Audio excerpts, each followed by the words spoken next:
Three, two, one. What up, folks? Once again, it is indeed your boy Tim, the handsome liberal.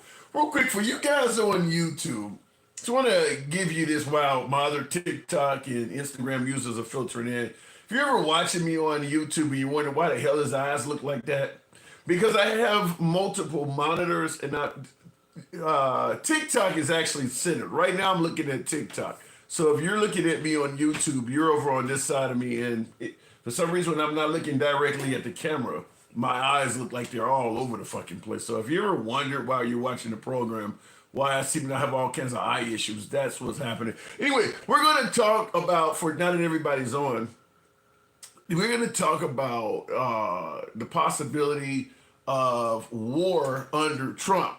You see, I have the live stream titled Trump's New Wars, and that may sound ridiculous to some, but I'm going to give you clips, as I always do, to illustrate the point that I'm trying to make, because me and, yours truly, and I'm assuming many others, may be starting to wonder if it's possible that we could end up having a military conflict under President Trump simply because of some of the things that he is saying. Some of the stuff that he is saying.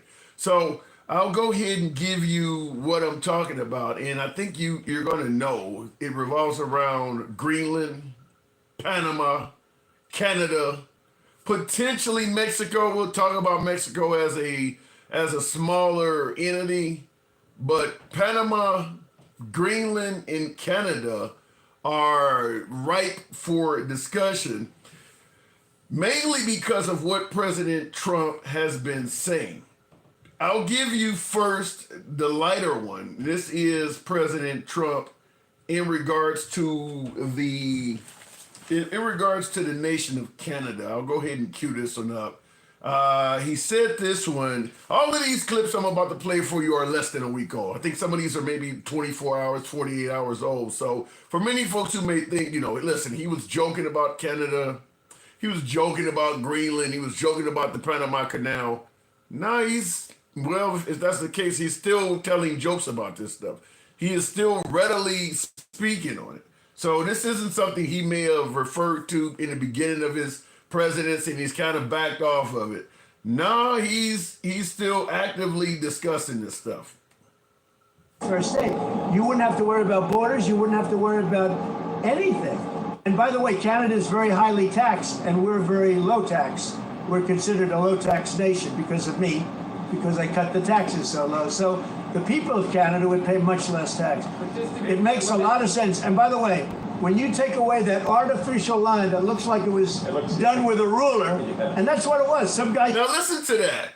When he said, okay, obviously the I don't know how many, a couple thousand miles, the border that America has with Canada that spans all the way from, right above Seattle to all the way over to the New England area.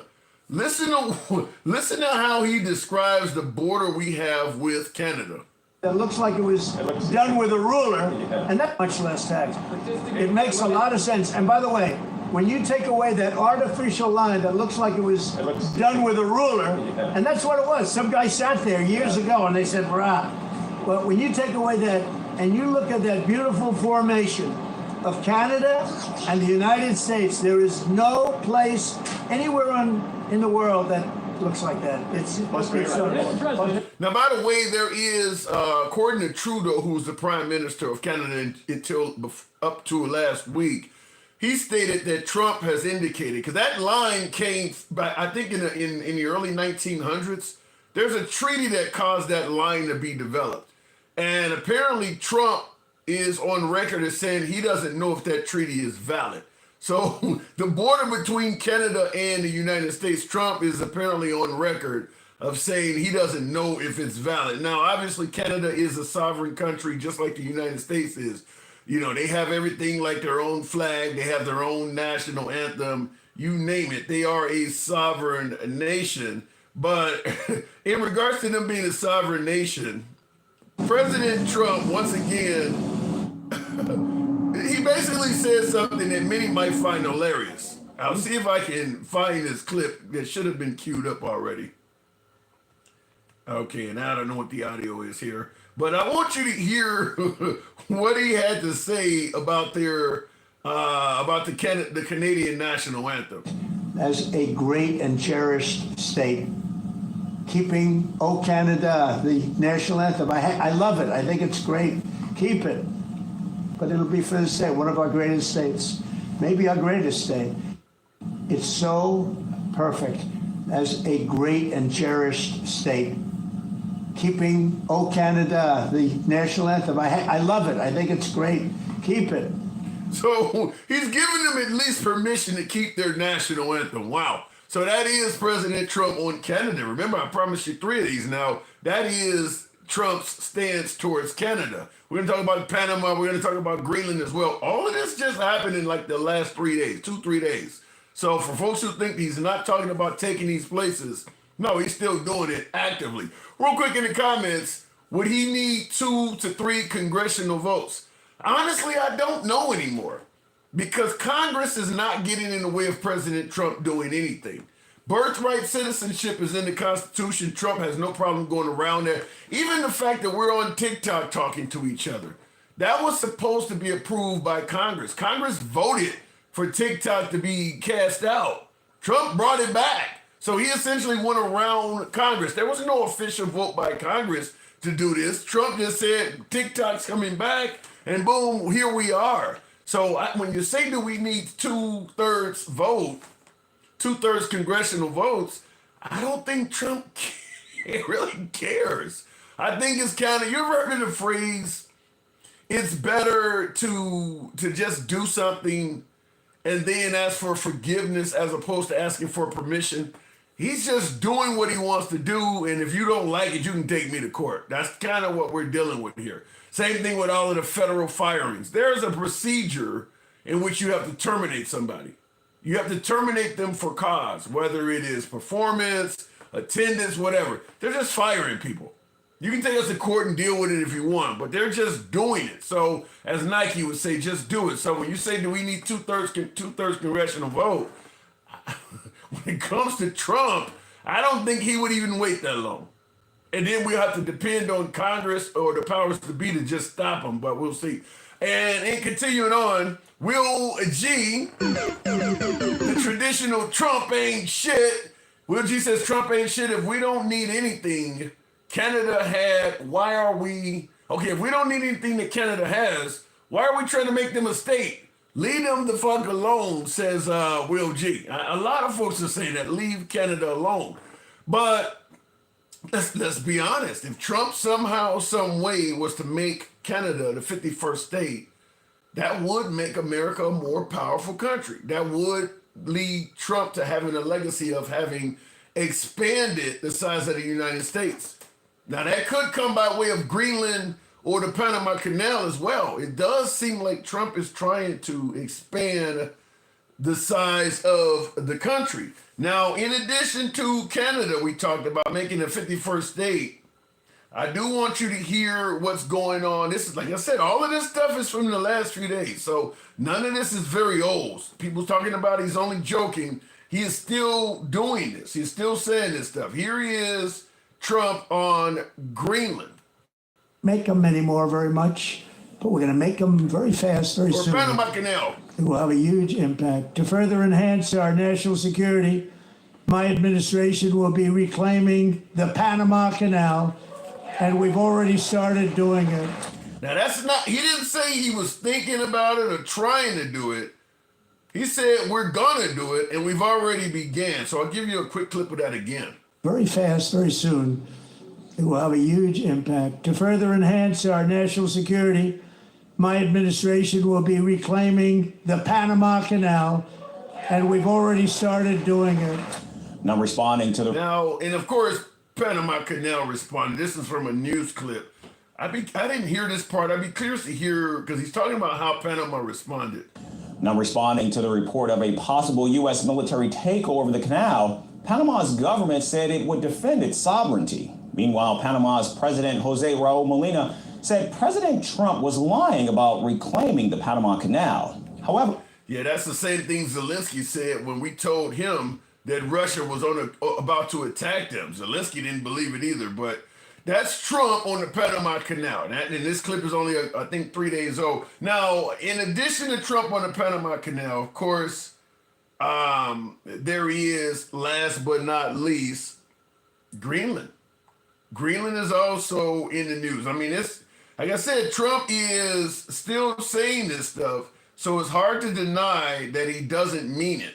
One big icebreaker, but that whole area is becoming very important, and for a lot of reasons. The routes are, very direct to Asia, to Russia, and you have ships all over the place, and we have to have protection. So we're going to have to make a deal on that, and Denmark is not able to do that. Denmark's very far away and really has nothing to do. What happens? A boat landed there 200 years ago or something, and they say they have rights to it. I don't know if that's true. I don't think it is, actually. So now Denmark is known to have rights to Greenland. Now you hear him saying that he doesn't even know if that's accurate.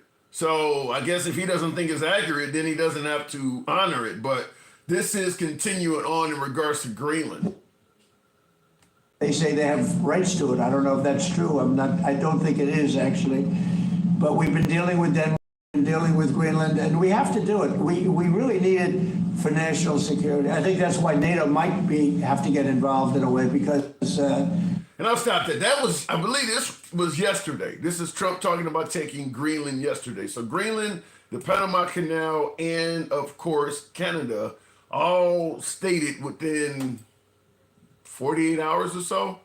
So I want to ask you folks, that's going to be the primary topic of the day, is do you see the possibility of Trump getting us involved in a military conflict, at least in one of these locations, if not somewhere else abroad?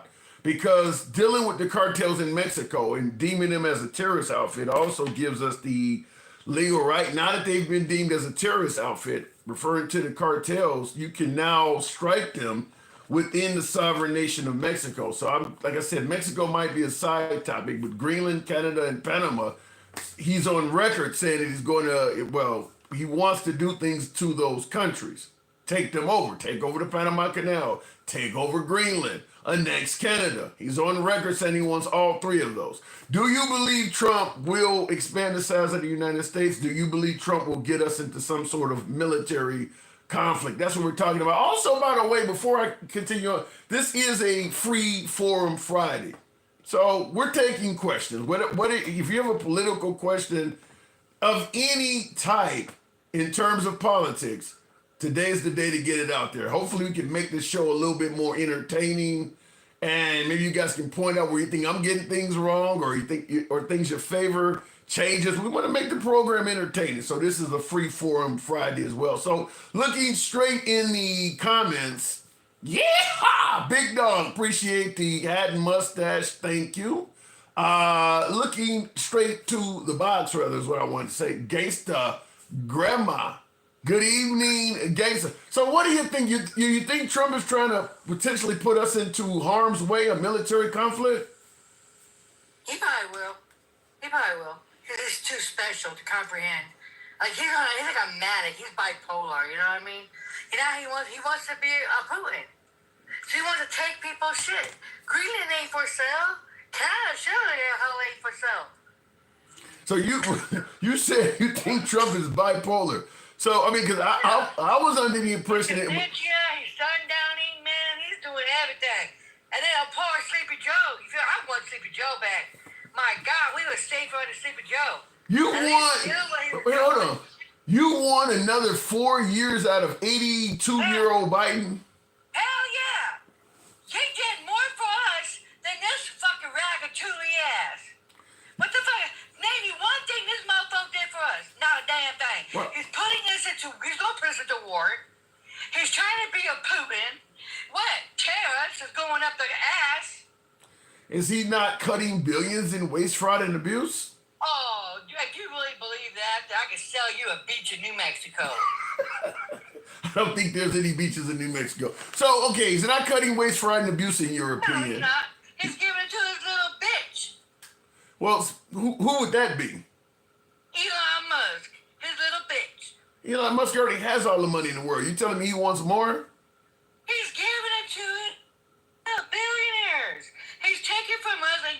to. And now we're going to fix to find out because we got some 10 little fucked up Democrats that didn't have the balls to go to shut us down. And now we're going to find out. Did you really? Hold on. You're criticizing those 10 Democrats that voted to keep the government open. Did you really want the government to come to a halt? Yeah, they're going to fuck us. They're going to fuck us no matter what. So we needed to stand up. We needed to stand up and say, no, you're not going to take Medicaid from our vets or Medicaid from the kids. You're not going to take SNAP from hungry-ass kids. And then they're taking $1 billion away from the kids for free lunch programs. Do you think? They're already doing that. Well, I mean, could that be stopped at the state level? I mean, obviously Trump, they're not big on Red states are entitlements. broke. Huh? And guess who they're going to depend on? The red states are broke, and guess who they're going to depend on? Our blue states. And I want to say, fuck no. Feed your own damn kids. You voted for this trick? Feed them. Did you refer to? Wait a minute. The man is in the Oval Office. He's our commander-in-chief. He's president of the United States. Did you refer to him as a trick? Are you fluffing? Did you call him? Stop fluffing already. Did you call him a trick? He is a trick. He's Elon's trick. Define trick. You don't know what a trick is? I do, and I'm afraid. That's why I'm asking you. Do you know what a trick?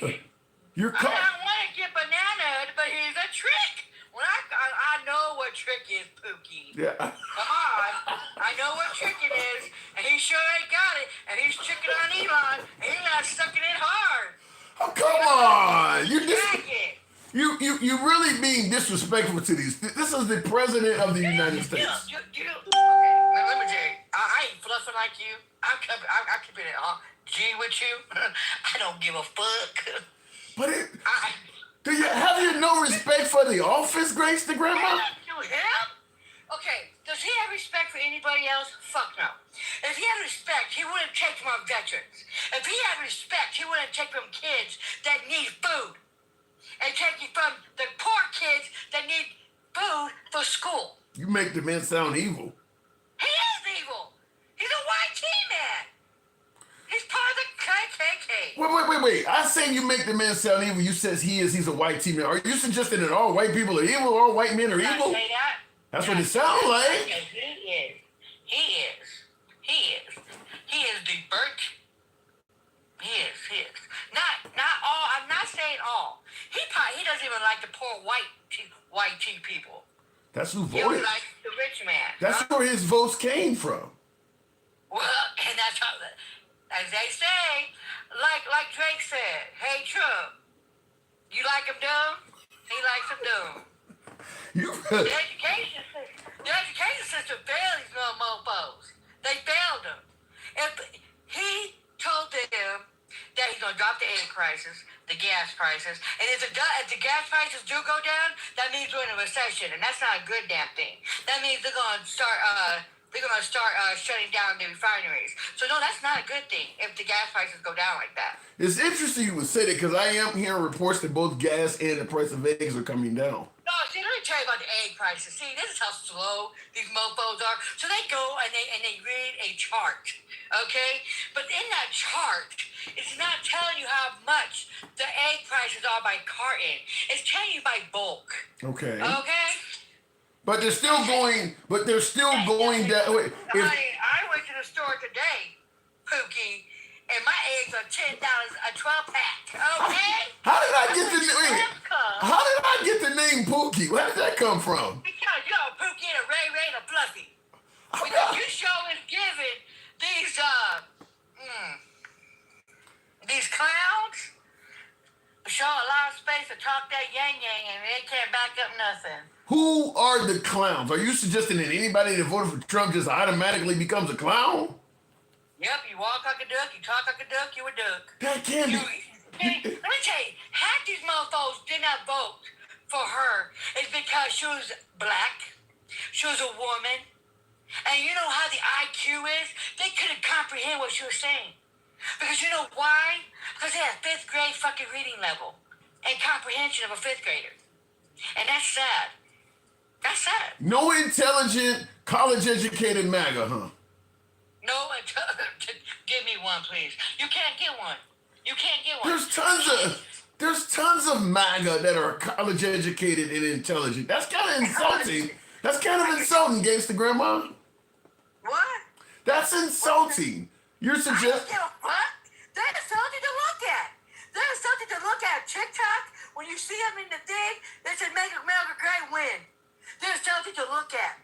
That you know what they do? They need to go and kick their asses out and go make them a little island. Yeah. Well, when you mention the phrase "Make America Great Again," what indeed is wrong with making the country great again? I mean, what would be wrong with that? Okay, you're a black man. You're asking me that. When was America great for me or for us? When was America great? Please tell me. Okay, We had Jim Crow. we've had a rough go at it, but you know what he's talking about. No, I don't. Make white again. Well, white tea again. When? He's trying to censor everything. He wants to be a Putin, and they suck it on him too. Man, his jaws must be like hurting because I'm jealous. You know what I'm saying? Have you not? I mean, listen. If the guy ends up correcting our unfair trade agreements, you don't give him credit for anything. Let me tell you about unfair. We don't have unfair trade agreements. What the fuck are people talking about? My God, oh my God. You don't. Wait a minute. He even asked Angela Merkel when she used to be the prime minister of Germany, how many Chevys are on the street of Germany? She had an answer of 0. There are German cars all over America. You don't see. Why? You know why they can't really have our cars over there? Have you guys ever been to Germany? No. They have the Autobahn. Okay. They don't make cars for the Autobahn over there. I mean, you think a Chevy is going to hit the Autobahn? Yes, a Chevy can drive on the Autobahn. No, honey, I don't think so. Why can't a Chevy not? Why can't a They Chevy? don't really go a Chevy like a pop boom boom. You Like a shitty bang bang for over there. you do realize people who drive on the Autobahn do not all drive 200 miles an hour, You right? have to on the Autobahn. What are you talking about, Willis? You can't go 50 on the Autobahn. Have you ever been there? Oh my God, I've been there, and you can't. You gotta be a Speedy Gonzalez, honey.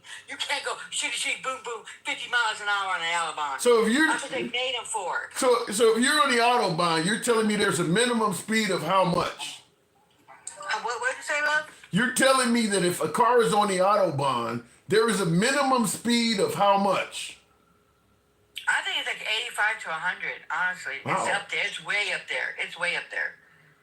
And who the fuck wants a shitty bang bang in Germany? Hell, you know what? I forgot what a country it is today. Just said that they're not going to buy planes from us no more because of Trump beat. Yeah, the terrorists are causing people to react. I get it. And I see in the comments, Charles Vaughn, and thank you for the sub, Charles. Charles says the minimum speed is 60 miles an hour. Are you sure you're correct? That's not what I said. When I was on it, and my friend took me on it, it was at 85. So I don't know. Okay, well I can't. But Today though, I'm old as hell. you're gonna tell me a Chevy? You're gonna tell me a Chevy is incapable of doing 85 miles an hour? But who the fuck wants a Chevy, anyways? All right, Grandma. I'm just saying. At the end of the day, we're fucked. Okay? You know, we're fucked. At the end of the damn day, black, white, green, whatever, we're fucked. And half the population didn't vote for this shit, and we have to FOFA with everybody that did.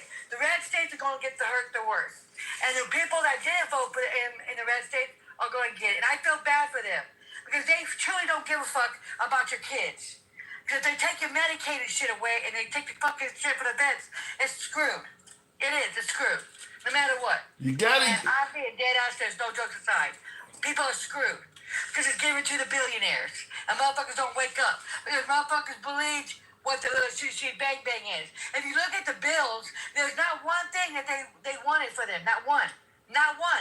For what? What did they vote for? Hey, guys, hold on. You do realize the guy's only been in office for like 7 weeks, right? Hey, fucked up the whole damn economy in 7 weeks. It ain't The that. stock prices are down. Our 401ks are shitting right now. They're bleeding right now. Because of what? You make it sound like what he's doing is unrecoverable. Oh. Okay. You know what? Go stay fluffy. Go fluffing. Go stay fluffing. You ain't no damn Democrat because you know. Go stay fluffing with that white teeth over there. I gotta go. Appreciate you coming on. I'm telling the damn truth. I gotta go. I'll catch you. Fluffy out. I'm not fluffy. I'll catch you in the next one. That is gangsta grandma, folks. She never lays up on me. She tears me apart. Am I fluffing to suggest that Trump's only been in office for 7 weeks? Is that really fluffy? That's pretty harsh. Stick the ruler. Appreciate the sub. Thank you. Says that's because the Republican-led Congress has knee pads for diaper Don, and he follows it up by saying Trump ain't shit, MAGA ain't shit. Wow. But Will, you're correct. You say that's because the Republican-led Congress has knee pads on for diaper Don. I don't want to go down the road of knee pads, but I do believe that the Republican-led Congress is not going to resist anything that Trump is doing. I don't. Have you really heard from Congress other than the liberal members of Congress and what on TV that's happening at various town halls? Other than that, do you really even hear from them? And generally, when you do, they're defending Trump. So yeah, the Republican members of Congress are essentially treating Trump as if everything he's doing is perfect. I haven't heard them really act critical of Trump on anything. And you do have courts deeming a lot of stuff that Trump is doing is unconstitutional, which means it's illegal, and you still don't hear the right-wing members of Congress saying anything. Did you hear the news that Chicago police shielded a Tesla show? What does that say? Shielded a Tesla showroom.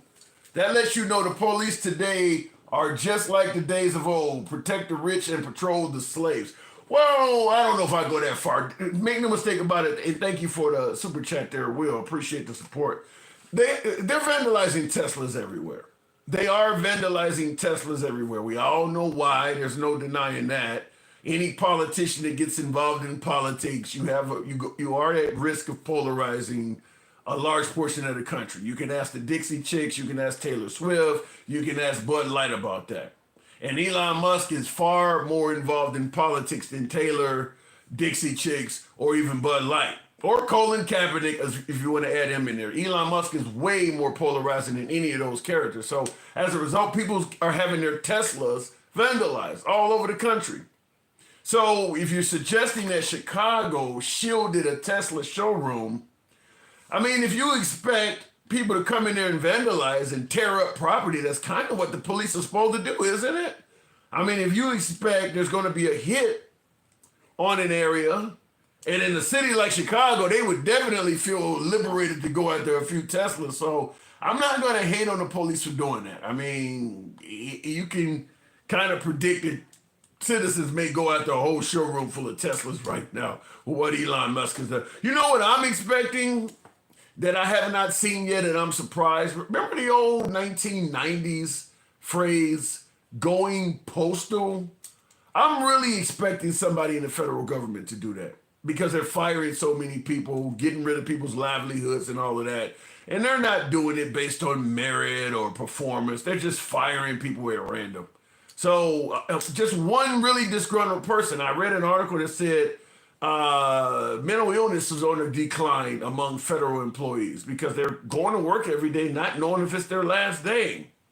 I mean, I don't care if you are in the CIA or if you're just simply working for the post office. Everybody that works in the federal government, to some degree or another, their job is at risk. So I can certainly see where it may have people really on a mental decline. You can't really live your life. I mean, maybe you're thinking of upgrading your apartment, going on vacation, or taking a cruise, or enrolling your child in college. You can't do any of that if you're not certain your income is going to be stable.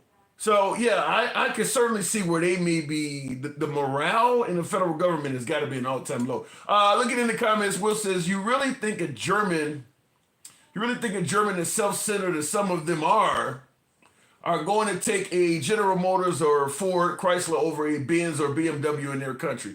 Depends on how it's priced. If you can get Americans to buy Daihatsus and some of that shit that came over here Yeah, you can get some Germans that can barely afford to purchase a vehicle. It depends on how much it's priced for. We had cars come to this country. You remember the old Datsuns and all that stuff? That stuff started out super cheap. If you could sell it to them at a cheap price, or if you could sell them something that's ultra luxurious, yeah, there will be people that'll buy it. I mean, it may take a little bit of time to get a foothold, but in this country, Nissans and Toyotas and things like that are well-known cars now. In the beginning, they were the laughingstock. I mean, Korean car makers, Hyundais and Kias, they're everywhere now. Remember when Kia first came out, it was a cheap piece of shit. But people bought it because it was a way you could get into getting a vehicle. Cheap, not necessarily reliable in the beginning, but you could get a car. So it depends on how much it's sold for and things like that.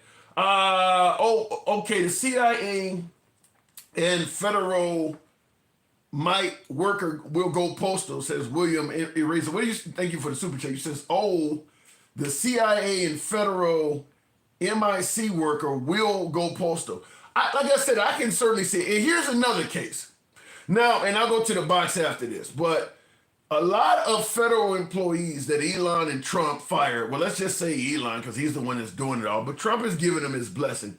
A lot of their workers they have fired, courts have mandated that Trump rehire those people back. Now, you've been fired from the federal government, you're pissed off, you're struggling financially, but your union or whatever the case may be wins you your job back. You know while you're working there that Trump and Elon are trying to take their case to the next level, to the higher courts, if not the Supreme Court. They want to fire you. You know that's what they're trying to do. Even though the lower court gave you your job back. You know you're back at work, but it's not secure. That could certainly lead to somebody going postal or sabotage within the department.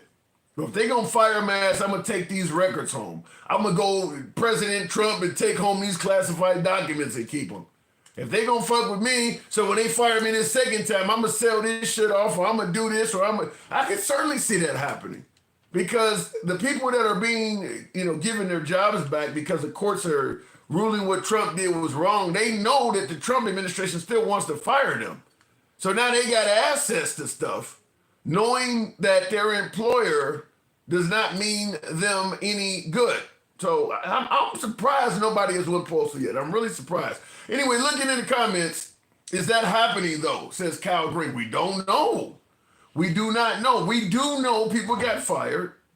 The courts ruled that they get their jobs back, and Trump is trying to still go to the higher courts to fire them again. That we know is happening. That's happening to thousands of people right now. So yeah, I could certainly see someone working for a company feeling that, okay, now that the higher courts got it, or now the Supreme Court, they're going to rule against us. I know we're going to be fired next week. And I can see people doing shit behind the scenes to sabotage stuff because they know their employer has it in for them. Looking in the box, going back to the box rather, and thank you folks that are tapping the screen. Get the likes up to about 20,000. We can certainly make an effort at that. So tap the screen. Let your thumbs not be lazy. Stick, the ruler. Good evening, Stick. Welcome to the program. Hey, how you doing? I'm doing all right. Okay, So- and we gonna be all right.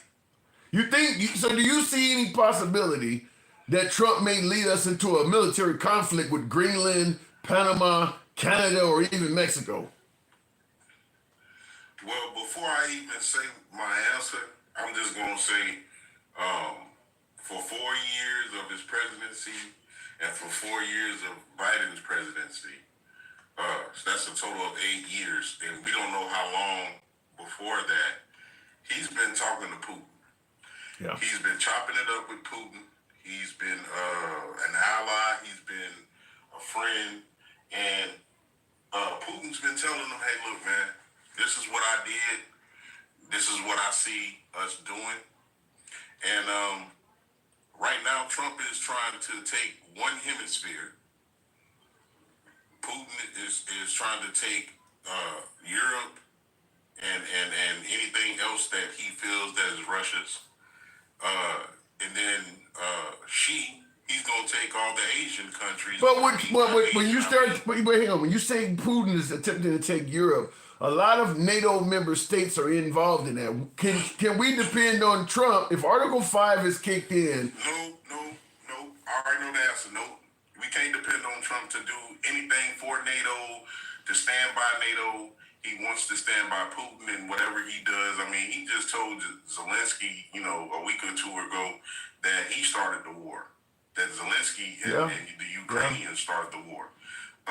He has said he has tried to embarrass that man and, the press and the vice president, Elon. I mean, they're telling us, I want you to think about this. They're finding fraud and waste in the government by firing people who are doing their jobs. I didn't know doing your job was fraud and waste. Well, they're claiming that they're not doing their job. They're firing them and giving them letters that are saying that they didn't, their productivity is not there, or what are they calling it? They're firing them for performance. Well, yeah, but without a performance review evaluation. Yeah, without review. Yeah. Yeah, they I mean, even in the military, you go through your review. You go sit down, you sit in front of your command, and when it's time for you to be promoted, in some cases, NCOs, they go to BNOC. Then when they get up in the higher NCOs, they go to ANOC, and it's schooling. But who's gonna? This is why I keep saying that the Trump administration is operating from a mindset of it's better to do something and have to fight your way out of it than ask for permission. Nobody's going to stop him. True enough that he is, a lot of people they're firing and saying it's for merit or it's for performance. He's firing people way too fast to have evaluated all of them. So we know he's not, we know they're actually not evaluating these people, but who's going to stop him? Listen, this is the person that's firing people that work at nuclear plants. That right now, if something nuclear was to happen, you need these people, you dumb ass. Like, this is the dude to be dealing with. He don't even know who he's firing. He didn't care about who he pardoned. He just, I don't feel like going through it. Just pardon all of them. 1,500. All pardon. So if he wasn't willing to do due diligence, do his due diligence, if I can say that right, and go through 1,500 folks in regards to the January 6th pardons, they're firing tens of thousands in the federal government. You know they're not going through those folks. So that's my point. And these were his constituents. So at the end of the day, he really didn't care. These were people that went out there and did that for him and his campaign, and strictly not for the actual government. Because you got to think about what's going on. You got a person that is government. Get what I'm saying? Yeah. He is the government. True. He is the one that's pulling all the shots and pulling all the strings, and he's got all of the right licking his boots and his ass and anything else that he's got a full Monty in the judicial. He's got him in the Senate. Your wording is hilarious. But then let me ask you though, with Trump, and you're right, he is obviously government. They are the heads of the government. Why would they want to get rid of so many members of their own team? What do you think the goal? I mean, because they're saying it's waste, fraud, and abuse, but we know they've had to rehire people. So clearly, everybody that they're firing are not part of waste, fraud, and abuse. So why do you believe they're firing so many people so quickly? Because these are the people who's doing the right thing. The people that he's firing, and a lot of them are Republicans. A lot of them are Trump supporters. Yeah. A lot of them are Democrats. A lot of them are husbands and wives, and they can't afford just because you feel like this person they know their freedoms in the sense of free speech. Like he had the protester arrested. Now, I want you to think about this, Tim. He was protesting against what was happening in Palestine, and I believe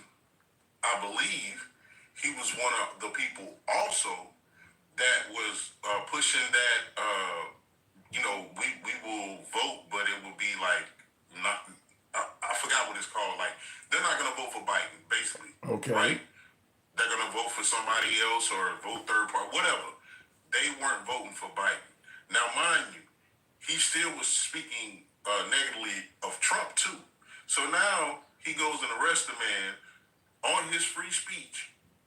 He's became an American citizen. He did this and did that just because he said, "Oh, this is Hamas," and he might try. And man, might ain't a damn crime. There's no conspiracy. There's no conspiracy charges on him. Yeah. They're just saying he might do this and might. And they took that man to Louisiana from where he's from. He's being detained in an ICE detention center because he spoke illy against Trump, and also Trump has put it out there. Didn't you just play it? He like want to arrest people, and or he thinks that people speaking illy against him is illegal in some type of way. Yeah, it does seem like Trump is interested in taking political prisoners. And by the way, folks, I'm trying to figure out for my YouTubers. I hit green screen. I just happen to tap some shit, and I can't figure out how to turn it off. I didn't mean to do that, and I don't want to have to restart the whole live, but I don't know. I hit something on YouTube, but yeah, it does seem like, in regards to what you're saying, that Trump is willing to take political prisoners, which is why we talked about that on live here before. Is there a possibility that YouTubers and content creators that hold programs that do not always speak favorable of Trump, is it possible that you one day could find yourself being, I want to say penalized or disciplined or something by the Trump administration? And I mean, based on how he's talking, I'm not going to say that will happen, but I do feel confident that Trump would favor it happening. The law may prevent him from doing it, but I think if he had his way, he would like for us to be in a country where there is no negative press on him. The law isn't preventing him from doing it because the man is detained. Purely on he was an activist, purely on he spoke negatively against Donald Trump. So again, he's already doing it. The man's already detained. He's by law. If you're a judge, if you're a lawyer, you know this is wrong. There's no ifs, ands, or buts about it. No matter if he's the president or not, he's broken the law. This is wrong. You're not supposed to be able to do that. But that's what I said. Congress. Yeah, and that's what I'm talking about, because there's a lot of right-wing members of Congress all over the cable news outlets. None of them were criticizing Trump for doing that. I mean, just like the guy who was, the guy who was speaking out about Gaza or whatever the case may be, and they said he was, he's a green card holder, but now they're talking about deporting him and all of that. They're holding him with no charges. I mean, nobody's speaking out against it on the right. So that's why I asked you earlier in the live, is like, even if he does do something wrong, can you depend on the Republican Congress to do anything about it? I mean, no. I mean, you can't. Again, I told you, they butt naked out there for Trump. They don't care, And then, they have the caucasity to try to censor my boy Al Green when you got a woman that came out on the floor with naked pictures of the president's son. Yeah. I mean, in fairness, what Al Green did in regards to interrupting the president, he did deserve to be censured for it. But you are correct. If you were okay with Marjorie Taylor Greene showing Hunter Biden's penis, you don't have the high ground. But if what the Democrats... Go ahead. No, listen, Tim. See, and this is why old girl said you was fluffing, right? This is why she said you was fluffing. Listen, okay, so they said the Democrats, we lost and all of this other stuff. We did, we lost, but they lost too. But if you want to really look at the situation in the sense of win or lose, everybody lost. Nobody won anything. You might have looked at it like y'all won, but you haven't won anything. That's why y'all crying. That's why y'all at these town halls. That's why y'all cussing y'all senators out, telling them y'all didn't vote for this stuff. And you can say all day, oh no, those are Democrats that show up to town hall. Lies. No, they're not paid protesters of Democrats. A lot of them folks are disgruntled MAGA, disgruntled Republicans. But I'm not fluffing when I say what Al Green did, which was interrupting the president, was worthy of censure. I disagree with you on that. I'm just simply saying that the Republicans do not hold the moral high ground when they ignored Marjorie Taylor Greene showing Hunter Biden's dick, or Lorena Bobart or whatever her name is doing all the stuff she did. So if you were okay with her doing that stuff, you can't speak out against Al Green. But for folks who may have not been in Congress, huh? You lied. Remember that? Yeah, and that too. Yeah. Yeah. So, and said nothing. So again, that's the office. That's somebody. That's another president. It's just not Trump. And y'all did all of that, man. And it's like, if you can't see the hypocrisy, you're blind as hell. Well, I will. Here's where you're gonna call. You're gonna certainly say I'm fluffing. I'm going to give the Republicans a little bit credit because when you're talking about you lying and all that are in Congress now were not in it back then. Because every 2 years they're flipping all over the place. So even when Marjorie Taylor Greene showed Hunter Biden's penis, there's going to be a lot of Congress people there. But the ideology was always there. Yeah. See, it's not about the people itself. It's their ideology has been there, since maybe I would say it flipped around the 50s, 60s. Around that time, that's when the now Democratic Party is talking about civil rights and doing this and doing that versus the Republicans. Yeah, the party switch. And a lot of folks on the right don't admit that party switch happened, but yeah, the party switch. Well, I believe somebody that was there and alive during that time, like Martin Luther King, that was actually in political elbows. He was rubbing political elbows because of the things that he was doing and had going on. And the Republican Party, as he said, was being taken over by the white T-man. Yeah. So it is what it is.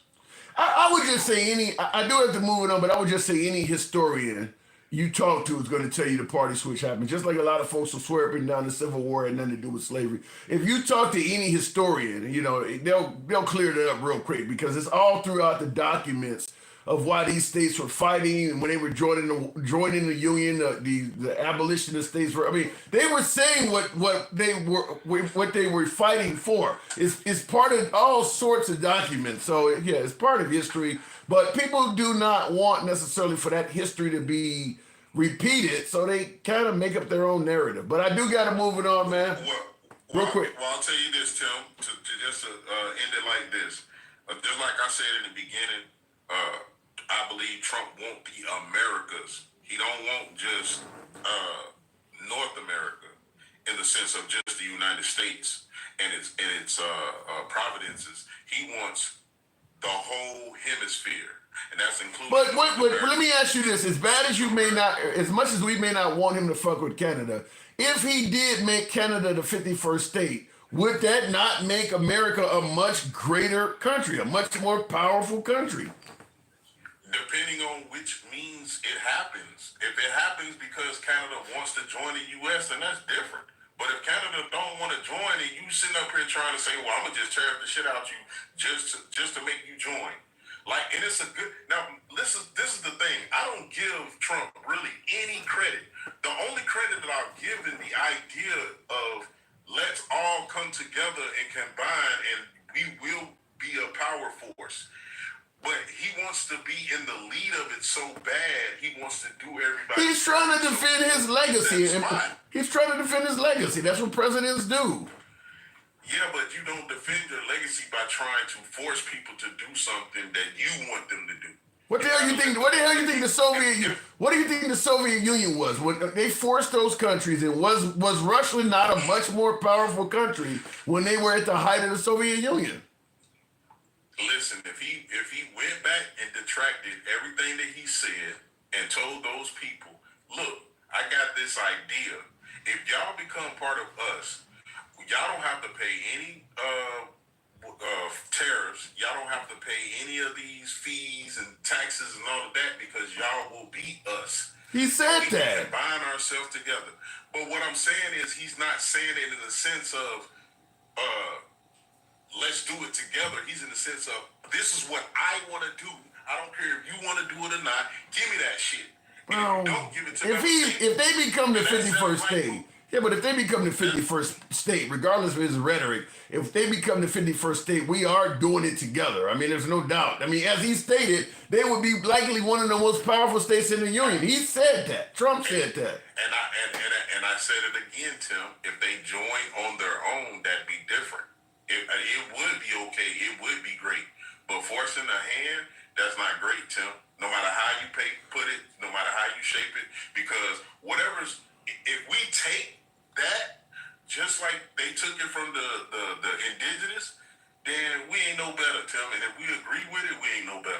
So well, as Trump once said, we're going to help women out whether they like it or not. So maybe that's the way he's looking at Canada. We're going to make them great again whether they like it or not. I got to move it on, though, man.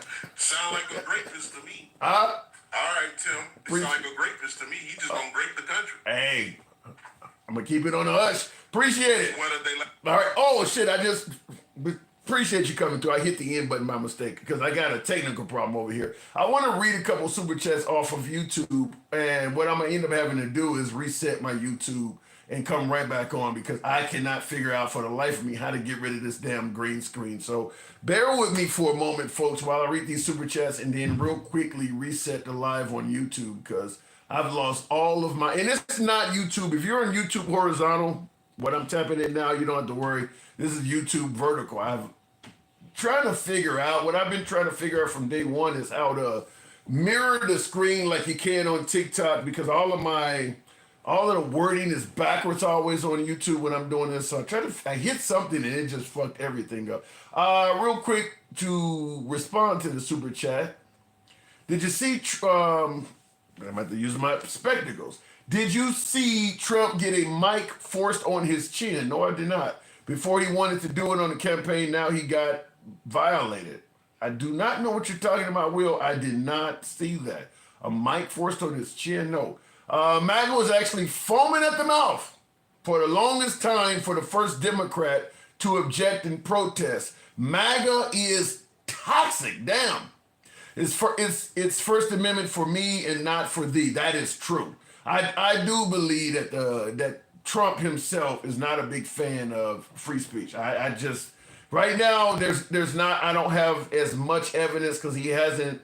Well, I mean, you got the protester that's been detained, but there's not a lot of solid proof where he has acted on trying to take away people's First Amendment rights. But the wording coming out of his mouth shows he's not a big fan of people who do not like him having free speech rights. I do believe that. Okay, so real quick on YouTube, I'm going to reset this, so I appreciate you folks if you just simply hang on a second and I'll continue on with the show in probably less than 30 seconds. So let me cancel this stream and restart it because I hate the green screen. I do not know what caused that other than me tapping it. Well, Betty, I don't know how to end it.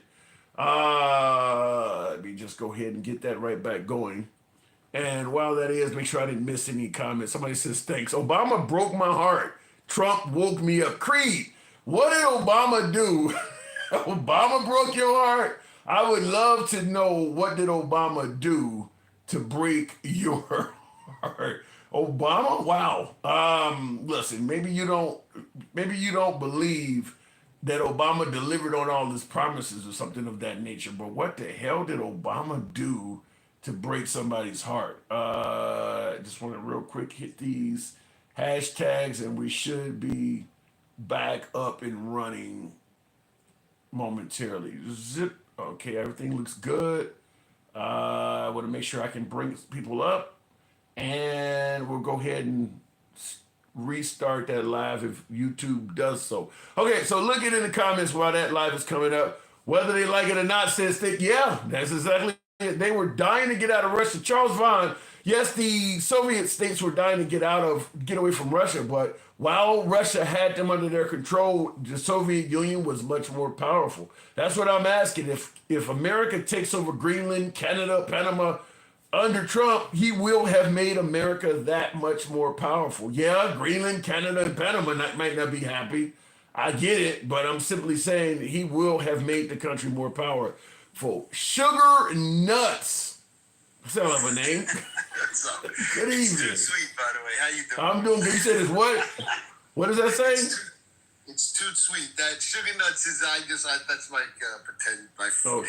After Elon Musk went his hairy balls, I said I'm going to Sugar Nuts. So what do you speaking of Elon, you think he's good for America? You think cutting waste, fraud, and abuse, you favor what he's doing? I think it's great, actually. I think that it's funny because we're in two different worlds, and a lot of people on the left, unfortunately, they still believe the mainstream media. They still listen to them, and you can see the people screaming the most. Why aren't the Republicans screaming about Doge? Yeah. Wait, hold on. They are. The ones that are getting fired are screaming about it. The Republicans that are not involved, just a traditional Republican voter, they're not screaming about Doge because they think Trump is doing the right thing. But neither. I'm talking about the party, the Republican Party. Like you see, all the Democrat Party is flipping out over Doge. Yeah. They're all going, Elon, what is it? It's like they're protecting themselves from something.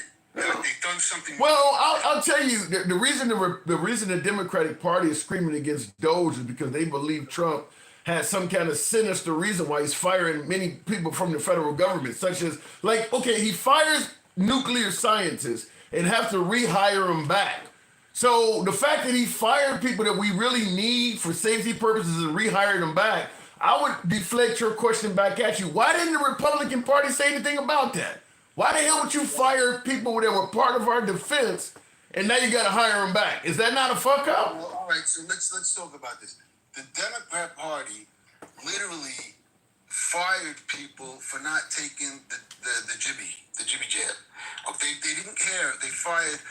I know so many people. I'm here in New York City. I couldn't even go eat without a passport. Mm-hmm. Okay, couldn't even go into a restaurant. Couldn't fly. This is what they did to us. You know, that was the most egregious thing I've ever seen in my life. Okay, what they did under that, and this power that they took under the under the health emergency power act. What do you think? Let's go with that. During the pandemic, when the medical community is saying that everybody should get jabbed, what should they do? Just ignore the medical community about this illness that nobody else knows anything about? Should they ignore the doctors? Well, all right. So this is a great question, because this goes to where we get our news from, two different sources, and people still trust the mainstream media. I knew from day one that it was all. What are your credentials medically? But that's the point. No. But what are your credentials medically? Credentials are common sense. Yeah, it's like, how did I know? That's what I'm trying to tell people. And how did a lot of people on the right know? It has nothing to do with credentials, because they say, how did you know that it didn't come from a bat? I knew right away it didn't come from a bat. How did you know it right away? It's common sense. You just got to think. When you think logically, it's like, I knew that the 51 intelligence agents lied about Hunter's laptop. Wait a minute. In regards to the pandemic, you knew it didn't come from a bat. You say you're thinking logically. Okay, so where did it come from? Well, where did it come from? It came from the lab. And how did you know that? Because I know that they did something called. Do you know Agenda 21? Do you know they did a thing called Event 21? Did you ever hear about that? Event 21. They did it right here in New York City in October 2019. Before this thing popped out, they did an event. They literally did war game right here in New York City. I knew about all of this. So people that were in the know, that weren't watching the news, and they censored everybody who said anything about it. That's your first tell. That when they're censored, so you talk about censorship and free speech, the left censored anyone who talked about any of this stuff. So you do know the pandemic started under Trump, though, right? Well, I mean, if you really want to look into it, it goes way back. I mean, this goes way back. But it's not about who it started under. All right, let's go even further. The jibby jab. It came out under Trump, correct? Right. Wall Street. Right. How come I didn't want it? How come I didn't take it? Everybody on the left said, I wouldn't take anything that Trump put out. As soon as Trump left, everyone on the left said, oh, give me it. And they freaked out, and everybody had to get it. They had to take it. These are things that literally happened. But I agree with you with the hypocrisy part. I don't disagree that they didn't want anything Trump put out, and then all of a sudden the liberals, they behind. Just like with electric cars, you guys hated them until Trump and Elon got together. Now all of a sudden you guys are buying up electric cars. I mean, no, I still hate them. I'm actually glad. No, but you know what I'm talking about. Trump said all kinds of negative shit about electric cars. Now he's got Elon and he's on TV selling them. You did see that, right? Listen, that's hypocrisy. That is hypocrisy. But it's different. And I'm like, what happened under this pandemic? This was insanity. This had nothing to do with a pandemic. This was complete insanity. So now, if it worked, this is how my mind works. Tell me if I'm crazy. Okay. Tell me if I'm crazy. Yeah. If I tell you I'm like, dude, I want you to get this this jab because I think it's going to help you, right? And you tell me, no, I you know what? I don't really want it. I don't want it. And I'm saying, all right, that's fine. I'm just trying to help you. Or vice versa. I'm telling you, don't get it because I'm trying to help you. I don't think it's going to do anything for you. And you're saying, get it. Now, in a normal society, we would both respect each other. And if it worked, what would you care if I got it? You wouldn't care because it works. So well, wait. But here's the problem, though. Here's what I think you're skipping. If we're going to tell people they have a right to make their own decisions, if I have a business, let's say I own a local gas station, should I be forced to just let anybody in, whether they got jabbed or not? If my customers, I want to tell people in my gas station that I own, you can't come in here if you don't have a jab. Or if I have a restaurant, if I have a factory, should I have the right to tell unvaccinated people right now, while this is a pandemic, I don't want you in my restaurant? Should I have the right to do that? Well, there's two ways to look at it. Do you have the right to do that? I don't think you do. But the second way is that's not even how it went down. They were being fined by the government if they let people in. I know people here in New York City that have restaurants, and they would be like, yo, you can come in, but nobody can know. And then I had other places that I would try to get in, and they were like, I can't let you in. I'm like, what? They're like, because it's the government, they're coming around, they're checking it. If they find out, we're going to get fined, or they're going to close us down. So that was different than somebody who owns his own restaurant or something making their own decision, which I still think is insane to even do that. Why would you be asking somebody for a paper?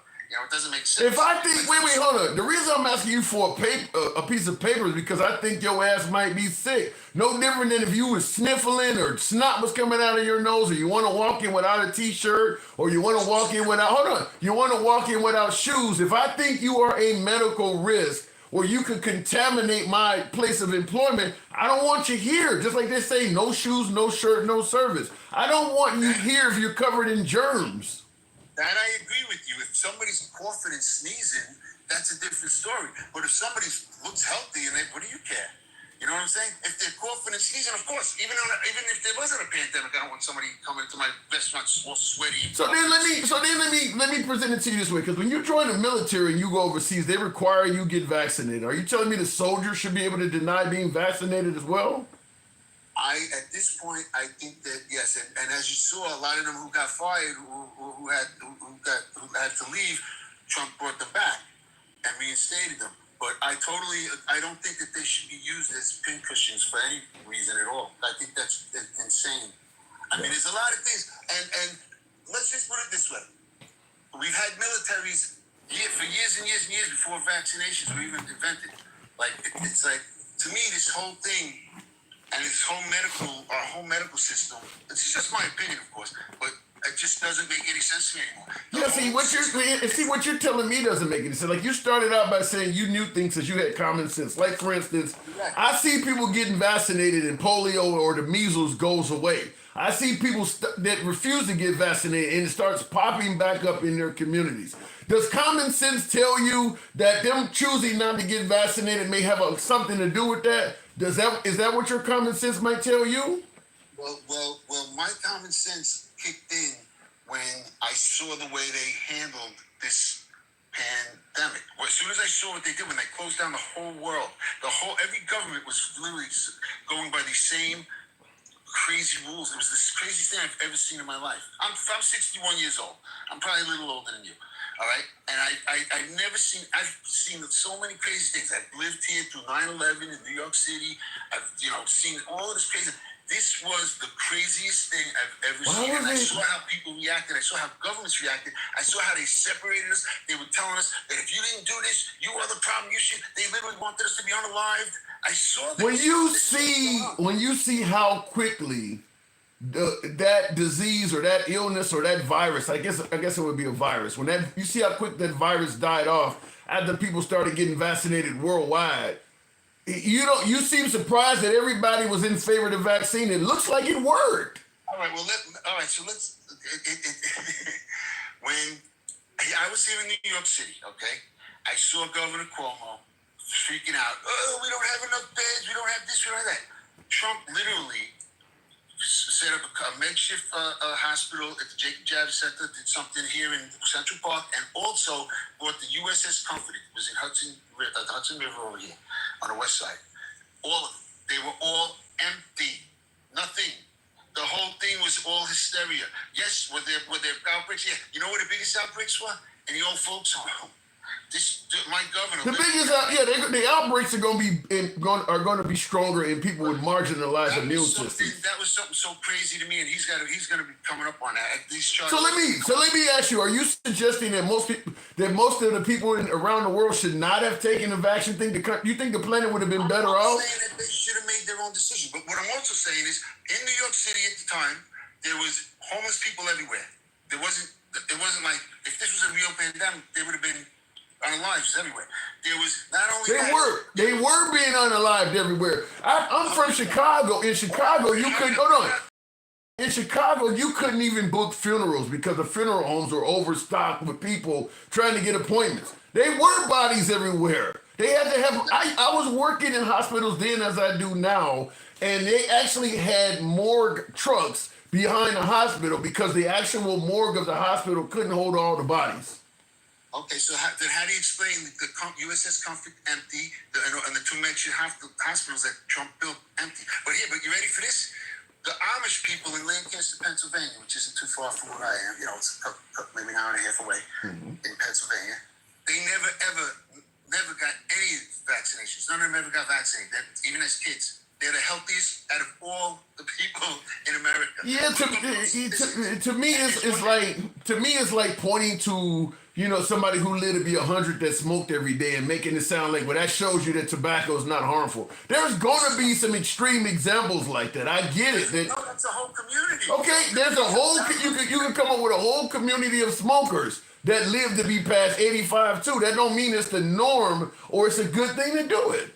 No, if you come up with a whole community of smokers that are from all around the world and they just happen to be online coming into group, this is a community that live together in one community.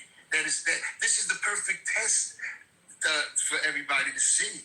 But I mean, there's so many different things. So you had all of that, and then you also had this. How come everything that they said it turned out to be a lie? How come people that didn't get it? No, everybody's fine. But I think what you're doing is you're selectively pulling out what you want to hear, because you're saying, how come people that didn't get vaxxed, why didn't they die? Where are all of the deaths that came from the vax? I was told myself personally by an anti-vaxxer that because I got the booster shot, I would be dead by the winter of 2021, because that's when people were going to start dropping off like flies. You realize all of the stuff the anti-vaxxers were saying, that there were going to be bodies everywhere? Why didn't that happen? Yeah, well, I mean, listen, that. I wouldn't tell people that. That's like crazy to say. You can say that to somebody, but I don't. Let me just rephrase it this way. Whether the vaccine is effective or not, I don't see where so many people were being harmed by it. I've seen a lot of people dying from COVID. I don't hear the hospitals complaining about they're overrun by vaccination deaths. I'm not hearing that. You ready? Where did they all be unalived? They were all unalived in the hospital. What? They were all unalived in the hospital after going through the protocol, the Fauci protocol. Everybody that I know who lost their life, it was in a hospital. I don't know anybody. Because that's where you go when you're slowly dying of suffocation. You go to the hospital. Of course they go die in the hospital. You don't stay at home when you can't breathe.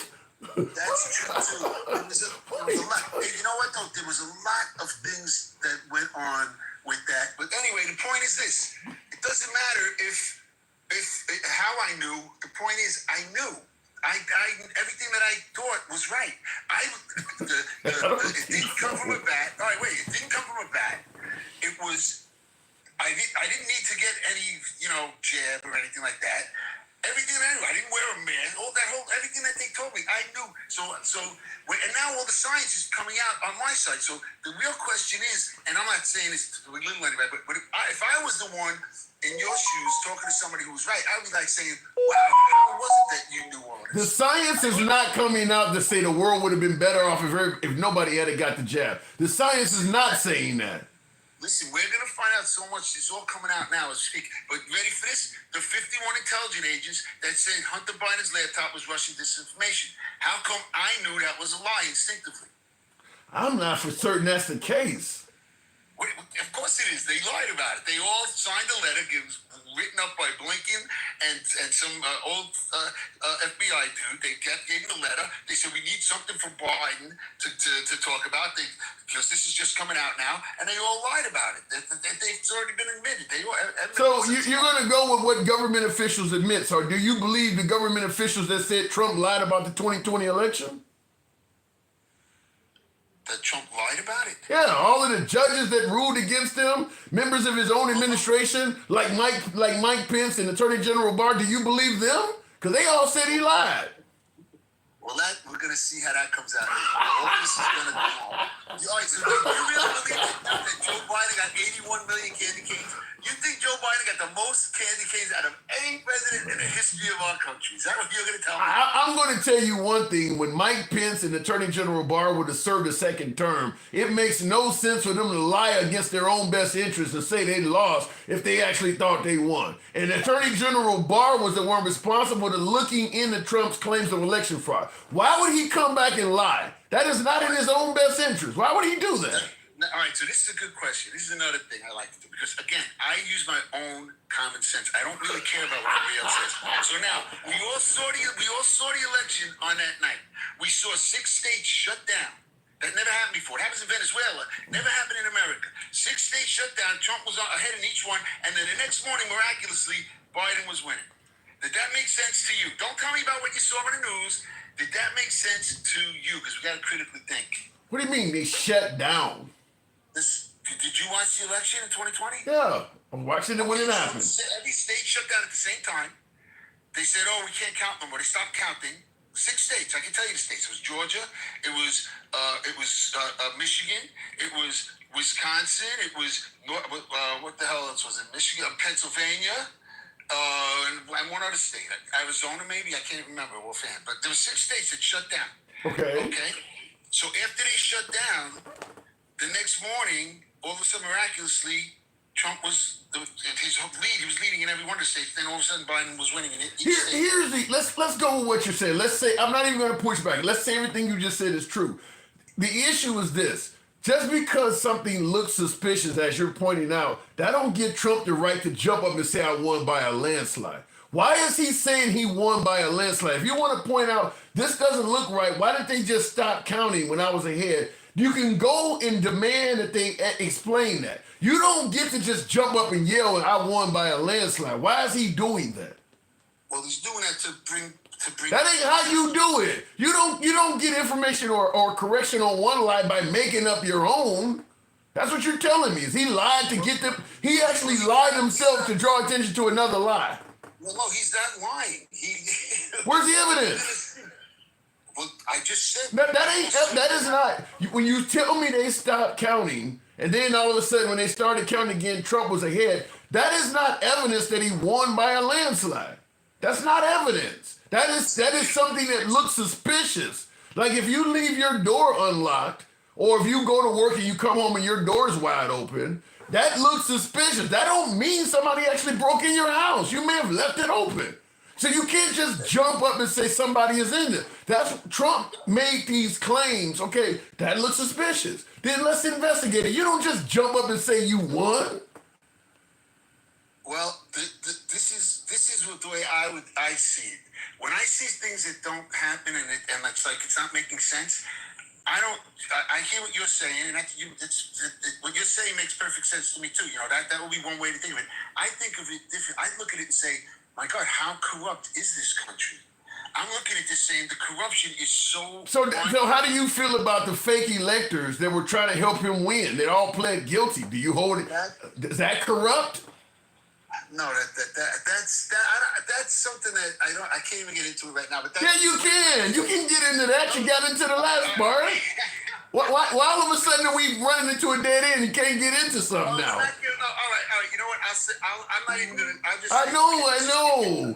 But this is what I want to get into because we started off with. I gotta move on. I'll give you a real quick one. Go ahead. All right, I'm gonna end it here. I really appreciate you, brother. I was with you on Lumberjack, and you were. Oh, God. I was with you. No, and I'm gonna tell you something. You are gonna come around, man. I'm telling you, because I love you're so open-minded, and you got a really good way about you. You want me to come around, give me evidence. You don't just jump up and yell you won by a landslide.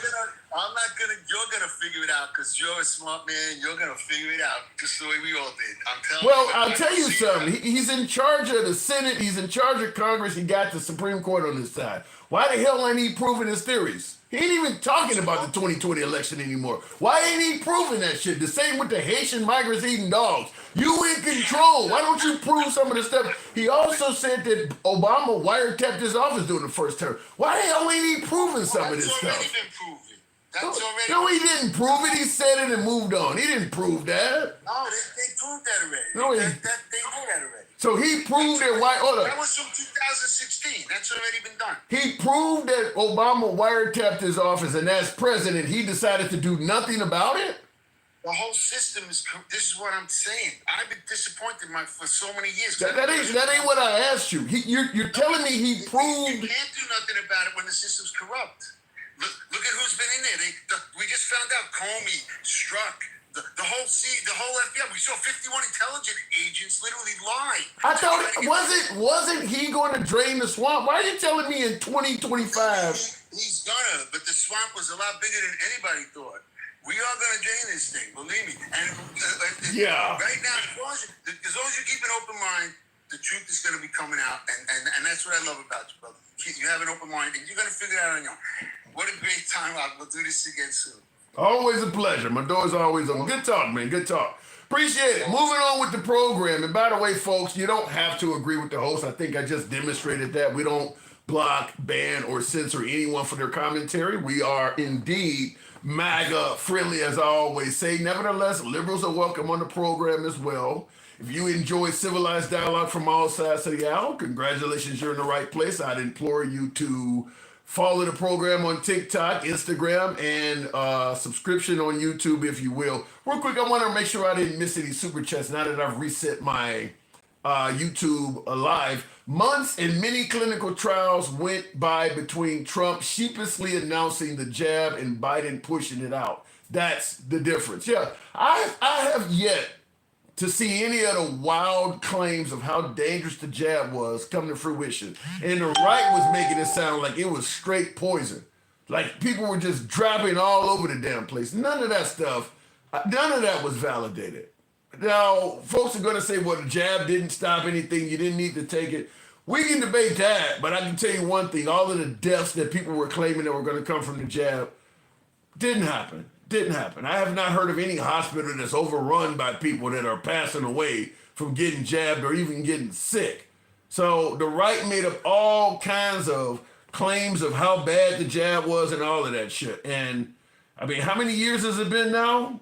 And yeah, I don't know anybody that's, I mean, you can find somebody that lost their life from taking aspirin. There are some, everything has side effects. But in terms of the jab, overall, it's just not. It just doesn't appear to be anywhere near as harmful as the right might make it sound. We did a great job on that. The ventilators, the equipment that we got, the cupboards were all bare. Everything that we did, and then we developed a vaccine, 3 vaccines in 3 months, in 9 months, and actually, I'll tell you, it was 3 days less than 9 months. And it's great. And you know what? I believe totally in your freedoms. I do. Bree, you got to do what you have to do. But I recommend take the vaccines. I did it. It's good. Take the vaccines. But no, that's okay. That's all right. You got your freedoms. But I happen to take the vaccine. If it doesn't work, you'll be the first to know. Okay? And he's still doing very well into his 80s now. So there you go. That is our commander-in-chief advising you to take that shit. All right, look at in the comments, though, before I continue on. With Trump talking out of both sides of his mouth, or out of his mother, talking out of both sides of his mouth about a hoax and a jab, of people are going to hold off on taking anything he says seriously. That's a great point. And that's what I said. The reason why there's such a big issue about the jab is Trump did indeed exactly what Will just said. He was talking out of both sides of his mouth. Trump was planning on running for re-election in 2020, and he was going to run on a good economy. And he knew that if he listened to the medical professionals and shut every damn thing down, it would hurt his economy. But at the same time, he wanted to listen to the medical professionals to try to save lives, because you don't want that on your resume either. So he's trying to tell people to keep everything open and take the vax simultaneously, which is a definition of talking out of both sides of your mouth, because you can't keep everything open if you're going to actually listen to what the medical professionals are saying, which is take the vax and self-isolate. And to this day, Trump supporters still have a very mixed message on how to deal with the vax. You get outside of the MAGA, outside of the Trump circle, and the rest of the people, and I'm talking about on earth down there, they're all fairly unified on what they think about the vax. It's predominantly Trump supporters that have this, some okay, some don't. And if, in my analysis is this, maybe I'm wrong in this, but from what because I talk to a lot of Trump supporters, I have a decent data sample. The more educated, the more likely they are to get jabbed. The less educated, the more likely they are to push back. That's from what I've seen. That's from what I'm talking about MAGA. I'm not talking about educated or uneducated liberals or independent. I'm talking about strictly among the MAGA crowd. The more educated a Trump supporter is, the more likely they have gotten the jab. All the Trump's family got it. They got it before they were telling you to get it. None of them folks were waiting to get the damn jab. The minute the medical community was saying the jab is good for you and you need it, it'll help prevent you from getting COVID, they were all getting it. They were all getting it immediately. And I'll tell you this, among Trump supporters, the wealthy, when you could barely get your hands on the vaccine because there was so few vials, they were paying for it. They were willing to pay extra money to get ahead of the line and get it. Trump supporters were doing this. But like I said, the higher the education level, the more they were likely to get it. People who have a major issue with it are the lower educated folks, backwoods folks, so to speak. Looking in the comments though, by the way, I was getting boosters processing out of the military as people were still in the fight not to get the jab. Yeah, for you military folks, did you have to get the COVID vax to remain inside? I think you did, didn't you? I'd like to know, because I don't know. I don't know if any of you guys were serving back then. That's only been like 4 years ago. My guy sounds like a Brighton Beach, Jersey Shore Italian. Italians were heavy on Trump, hence the mob lies. I wish I'd have read that when he was on here. I didn't know if he sounded like an Italian in the mob. Wow. All right, going back to the box. I think they got a refund on it if they got fired for getting I think some folks did. But folks who were terminated for not getting the jab, I think some of them did get back pay and got their gigs back or something like that. That's likely to happen.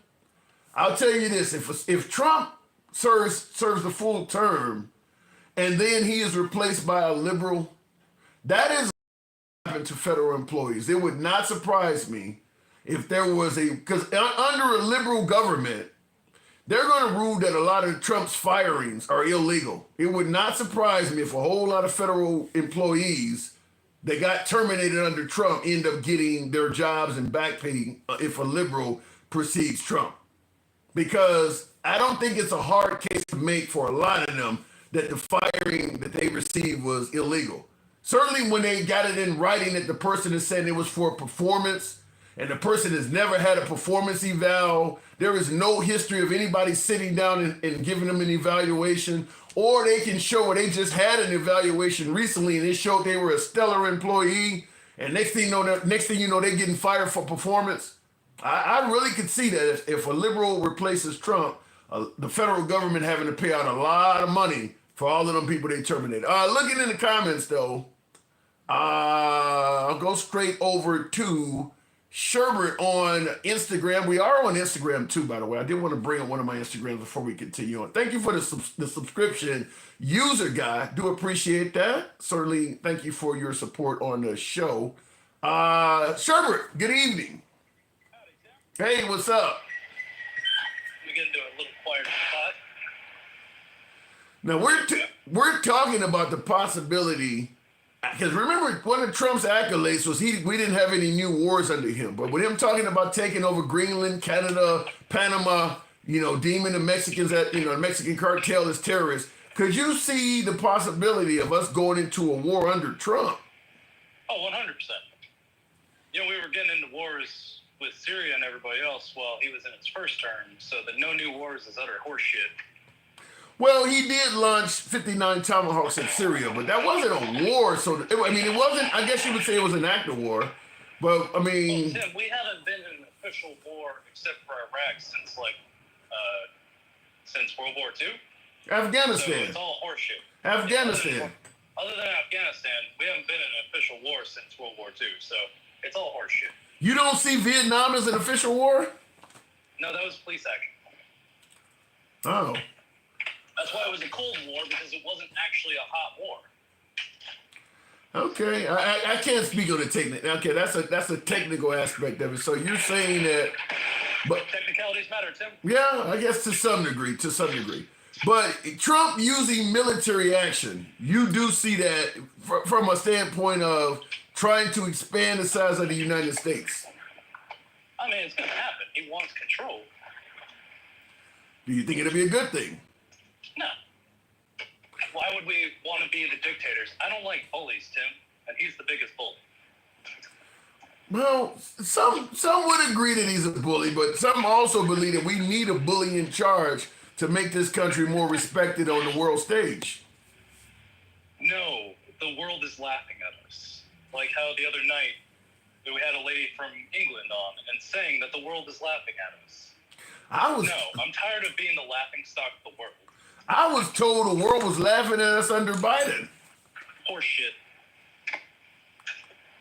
Yeah. It's the same people like this last guy that called you that, go off of feelings versus what the actual world is saying. What The dictators are laughing at us.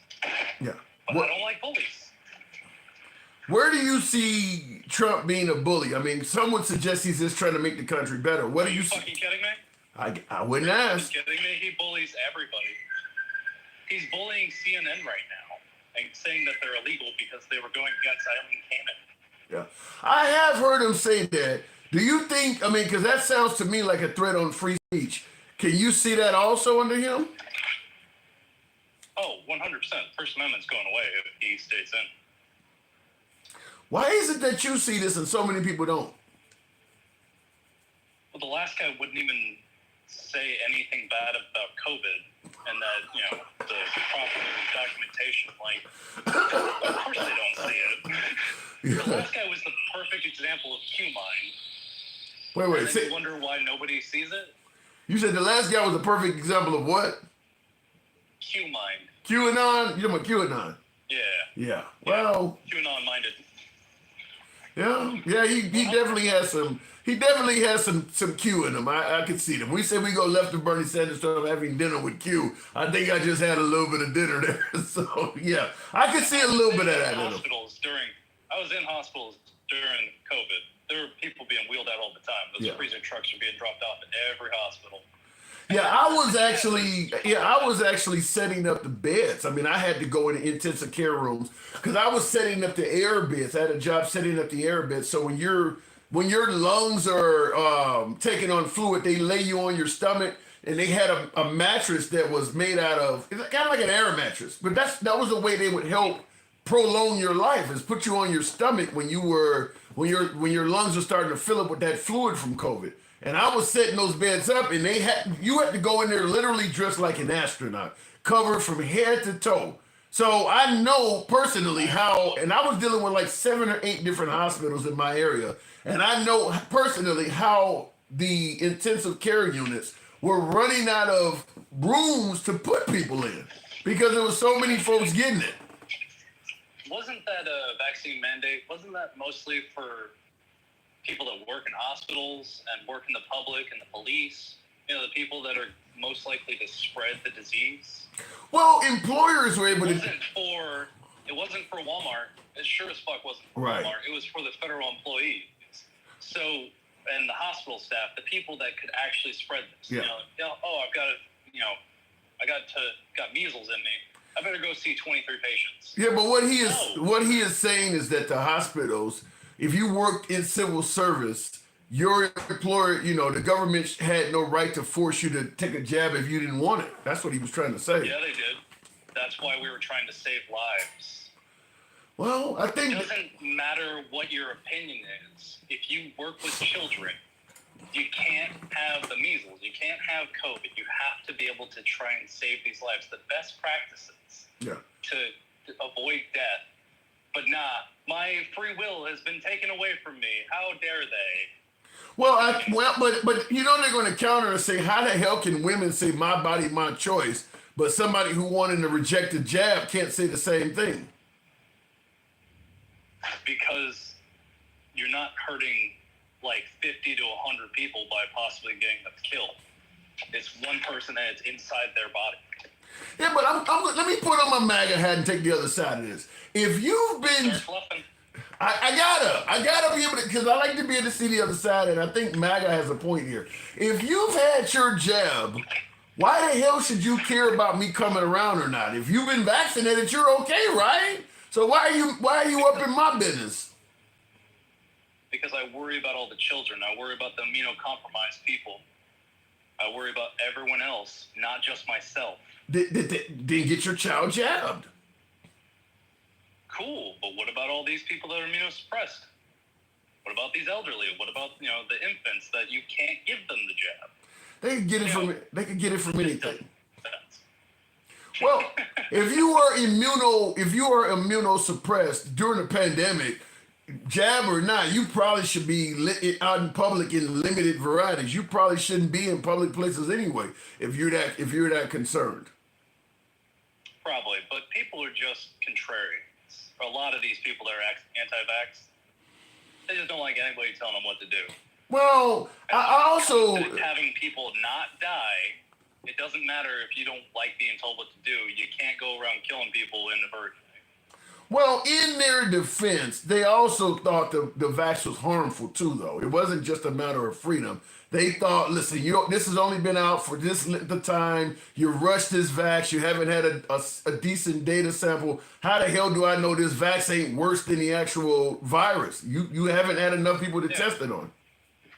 But there's enough people like the last caller that didn't believe in anything, so it didn't really matter.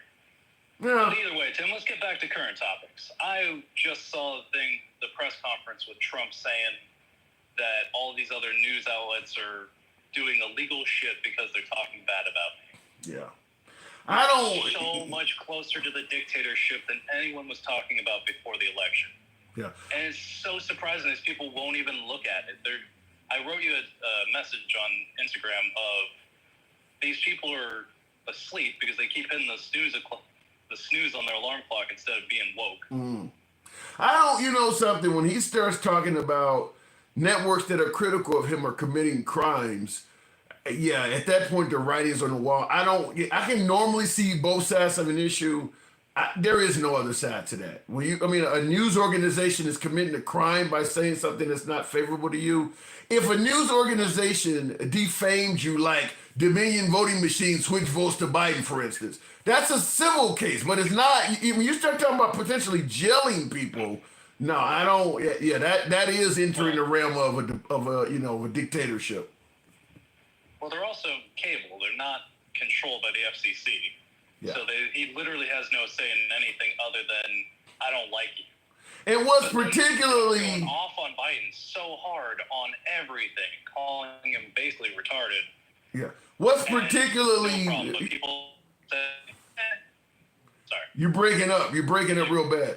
What's particularly concerning about Trump saying that networks reporting negative stuff on him is committing a crime is the sheer amount of people and groups that he has said false negative stuff about. The Haitian migrants, for instance, talking about people stealing the election. So it's crazy that if you say something about him, it's illegal or wrong when he says so many things about so many groups of people that are inaccurate, and folks just say, well, that's how he talks. So he's a really bad messenger for that.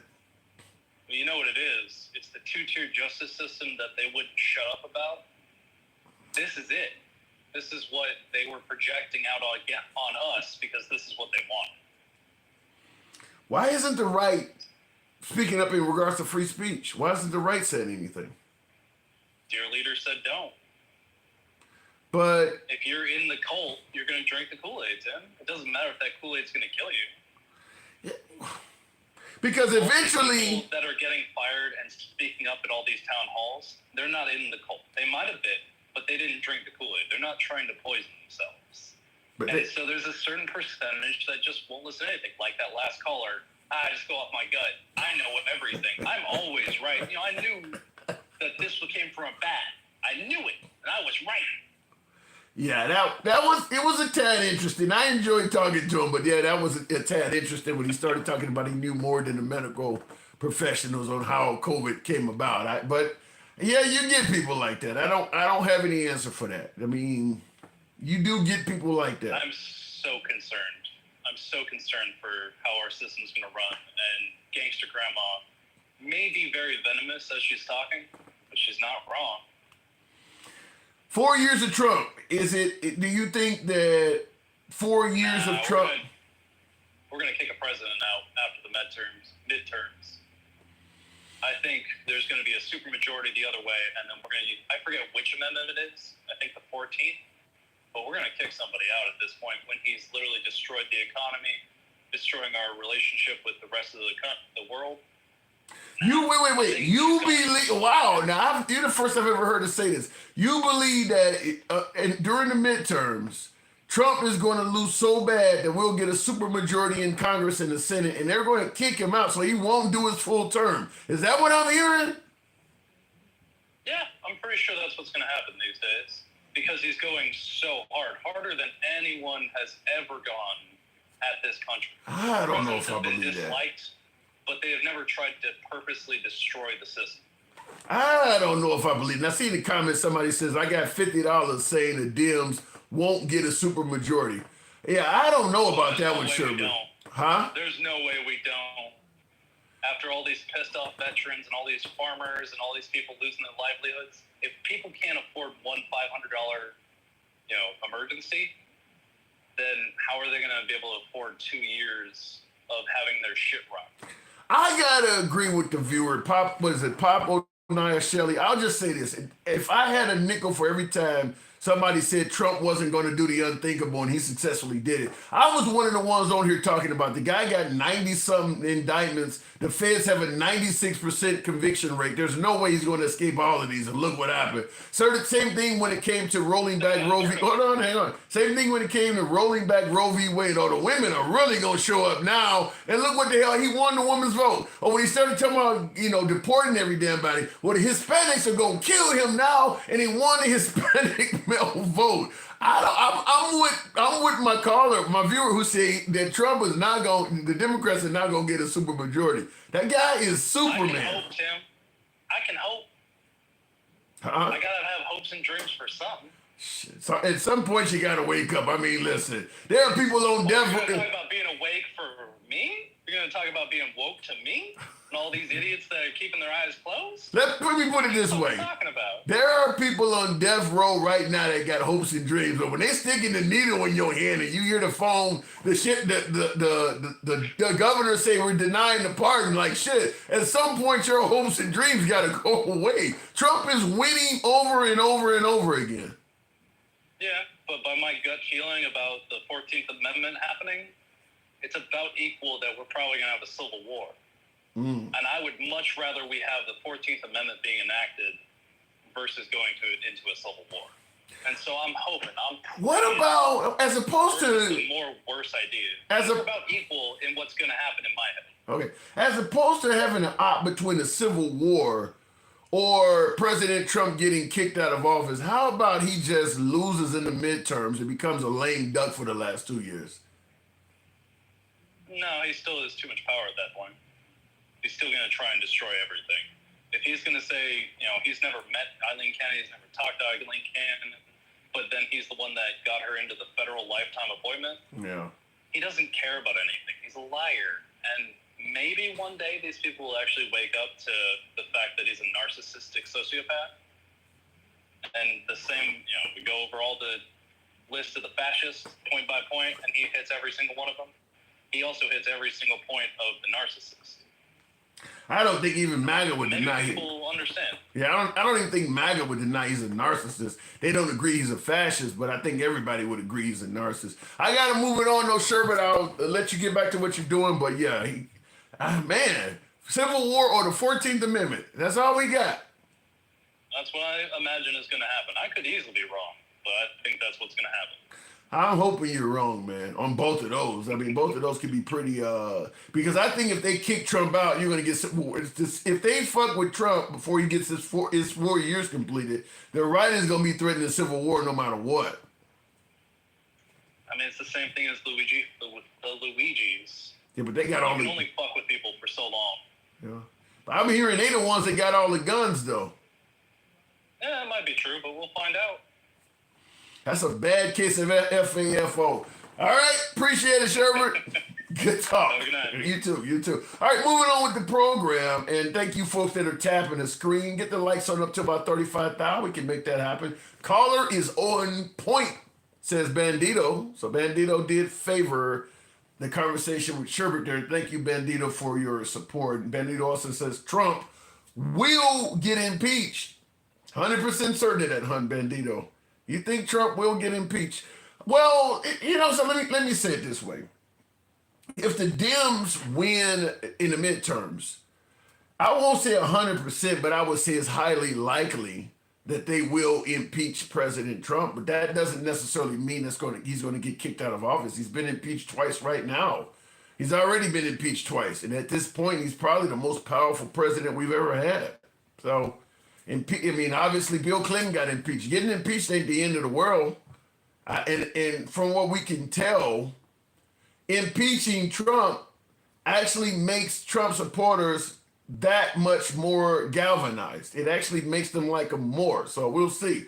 Looking at the comments, soldiers are now drone operators. Yeah, there's a movie out with Russell Crowe, I think it is, about soldiers being drawn up. There's a lot of that, though. Only because the Senate didn't confirm. Yeah, well, if he wins both the House and Senate, you would expect the Democratic Senate to confirm. But when you got Chuck Schumer voting because remember, the Democrats just had a chance to shut the government down. They also had a chance to vote against Al Green being censored. There's a lot of Democrats that behind the scenes seem to be getting calls from the Republican Party. So I don't know. Even if the Democrats won the House and Senate, somebody send me something on Instagram. Thank you for that thumbs up. First time I've ever seen that. Appreciate that. I don't know for certain, even if the Democrats win the House and Senate, if you can depend on them to have that kind of unity, because they're showing all sorts of breaks and cracks right now. Not to mention when you got Elon Musk making it clear he's willing to spend tons of money to primary people and things like that. Well, he might also be willing to spend tons of money to buy Democratic politicians. That's the benefit of Elon, is that while he is acting on behalf of the Trump administration, he is officially not in a position where he has to follow a lot of the rules because he wasn't voted in, wasn't affirmed by the House or Senate. So he can still run businesses, buy people off, and all of that. So if you got a new Democratic congressman or a Democratic congressman or a woman that can be bought off, and he shows up and he's willing to funnel a few $million into their hand, all they do is need to side with the Republicans on this vote or that other vote. I wouldn't be surprised if the Democrats were not as unified suddenly as people think they would be. Up to and including impeaching Trump. All of a sudden, a few Democrats are like, I'm against it. It's wrong for the country. The man won. Let him serve his 4 years. Wouldn't surprise me if they go Senator Menendez on you, if you know what I'm talking about. Clarence Thomas is another one that you can buy off. Looking in the comments real quick, my American allies think about it. By 2029, you can vote for Vance for president too. Well, Trump has already claimed Vance is not going to be his successor. I think Trump might be more favorable putting Don Jr. in there. Going back to the box though, Mike. Good evening, Mike. Now I'm assuming tonight I have not been fluffing. Am I correct, Mike? I haven't heard any fluffiness. Okay, we're on the right side of the law now. but it's early. It's early. It's early. So what do you think? Do you think there's a possibility that we could end up seeing a new war under Trump with him talking about Greenland, Panama, Canada, and now even Mexico? I mean, I played clips in the beginning of the program, but within the last 48 hours or so, he's talked about taking all of those countries. Oh, 100%. I mean, I don't even, I don't even think it's an if. I just think it's literally a win. What do you mean? When it's going to happen. Oh, you mean WHEN. So you do feel like it's just a matter of when he's going to do it. 100%. I mean, Tim, it belies logic to think that it can't happen when everything he says. See, all of his supporters think it's a game. It's not a game. So when you're saying these things in these countries, they're not taking it that way anymore. No, they're not. But why would people, I've had people tell me that constantly, that when Trump talked about taking Greenland and things like that, he's just joking. He keeps saying it over and over again. So why won't they admit that he probably means it? I mean, look, no joke. You can't keep telling the same joke to the same audience over and over again. At some point, that joke is going to bomb. Why do people think this is a joke when he's constantly saying it? Because, the one thing you haven't heard me say, and correct me if I'm wrong, the one thing, I try not to insult anybody's intelligence. But at the same time, Trump said he likes poorly educated voters. And so they're not putting any thought into it. They're just taking him at face value, when the rest of the world and the people that are against Trump, like myself, I'm looking at it for what it is. I'm looking at the dots connecting. When he says he wants to take Greenland, and Greenland turns around and has an election that they thought was going to go the other way, and then they get the surprisingly democratic result out of the election, that's a clear indication that they're not taking it as a joke. Yeah. It's a clear indication. Yeah, I got a caller that calls in the program, occasionally. He lives in Greenland, and he said the same thing. And also, Trump is also suggesting that he's not for sure, because, Denmark is the country that, Greenland is like a territory of Denmark or whatever. Trump is saying he's not even sure that that's valid. So he's already talking like, well, Denmark, your claims to Greenland, and we don't even recognize that. Right, because, he's not going to recognize anything that he doesn't want, Tim. It's just like the idea that you can talk about taking Greenland and then turn around and ask Denmark for eggs. I don't know if you know about that. Yeah, I heard about it. I have heard about it. So you want to take a country and then turn around and ask them for a fucking favor. Like, this shit is absurd, but it's real and it's happening in real time. And his supporters, they're going to learn the hard way. And the sad part is we're all going to learn. But the thing about it is, I understand why Trump is doing it, because it's working. I mean, people might want to say he's a bully or he does things a little unorthodox, but can you hate on somebody that's doing things that are working? I mean, all of this stuff is working. Denmark may give them the damn eggs. Well, here's the thing. Number one, define working, just like define winning. Because when I'm looking at these Republican town halls, it doesn't look like it's working. Wait. I'll define working. If I say I'm going to do something and I get to do what I said I was going to, yeah, some people are angry about it. So what? People have been angry about what I'm doing my entire time in politics. The liberals hate me. The rhinos hate me. That's what they're going to say. So we can talk about how things are going at town halls, but nevertheless, he is getting done what he wants to do. Again, so you and I are about to have the same conversation we had about winning and about working. If I'm saying I'm going to get something done in the manner in which, because the manner in which you do it matters too. Am I correct? Not in this era. I don't know if I feel confident about that one. If you're just looking at the end result, then I would say yes. But if you're saying that I'm going to go out and get $100, and you come back with $100, and I say, okay, you got $100, but then I find out that you went out there and snatched an old lady's purse to get $100, it's kind of a little different, Jim. Well, that's like saying if you say you're going to reduce spending in government, and then you find out I fired 100,000 Americans to do it. I mean, that's similar to snatching a lady's purse, in my opinion. Them are hurting Americans you're doing. People don't care about the lady losing her purse. They don't care about Americans that are dealing with hardships that are being fired. People are cheering on the $100. They don't give a fuck about the lady that got robbed. People are cheering on the saving of government waste, fraud, and abuse. But damn about all these Americans that are losing their jobs, their livelihoods, their career. They don't care. And because they don't care, and I'm not even disagreeing with you. What I'm saying is we are supposed to care. We're supposed to care. We're supposed to at least give the appearance that we care. Not the voters. I'm talking about the leaders. We're supposed to at least act like we care. We're supposed to at least act like we're not fleecing America. We're supposed to act like, but see, here's the thing. I'm going to give you a perfect example. We were just having this debate last week about DJ Daniels when they were saying the Democrats didn't stand up and cheer for him, right? Okay.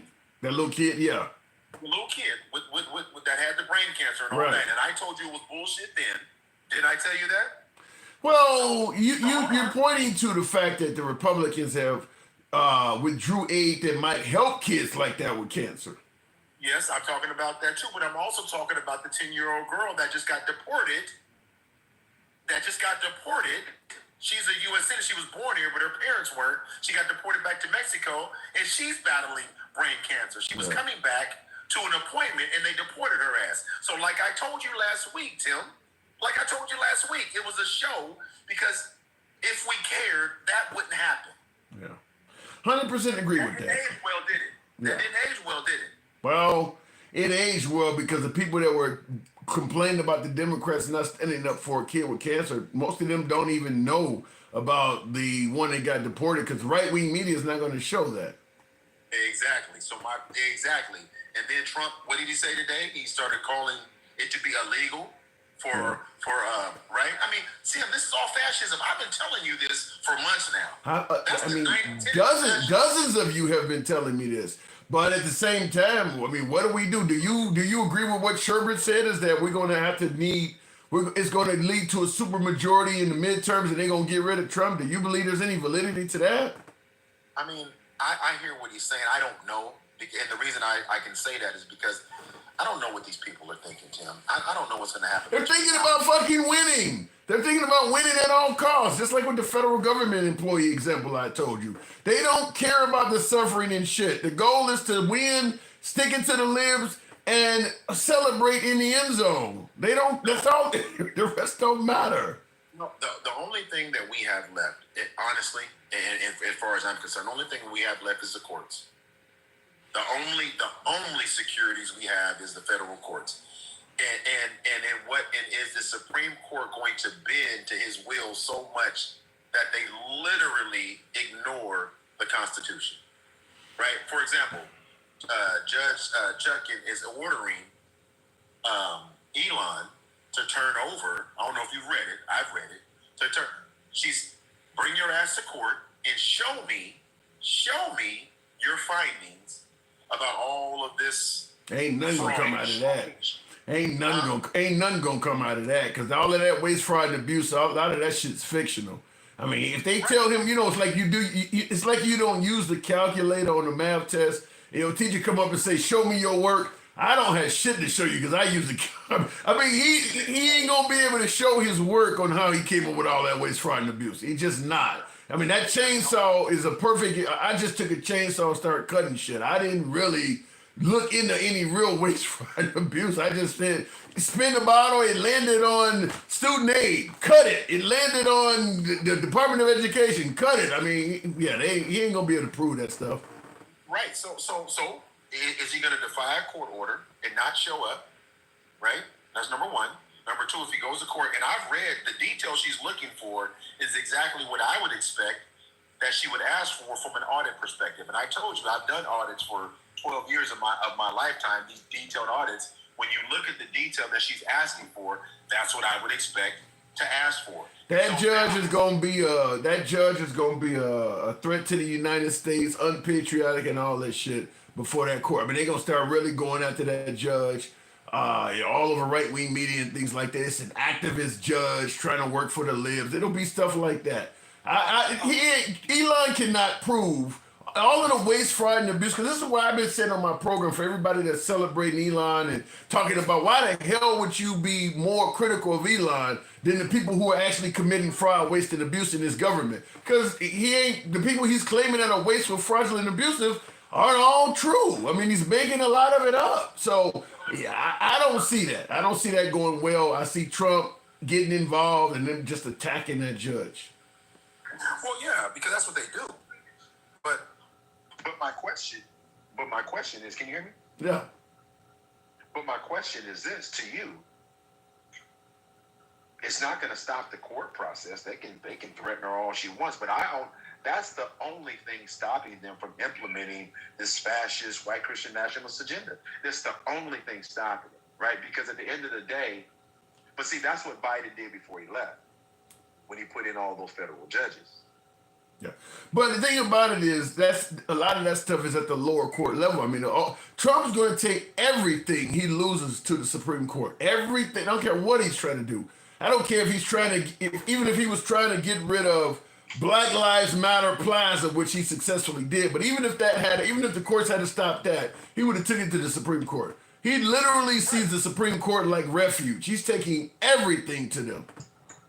Right. And Comey Barrett already showed it may not be as simple as he thinks. That's number one. Yeah, she's a rhino now. She's a rhino now. Right. Yeah. A DEI hire. A DEI hire. Isn't that crazy? And her sister was getting bomb threats the other day, boom boom threats. You know that, right?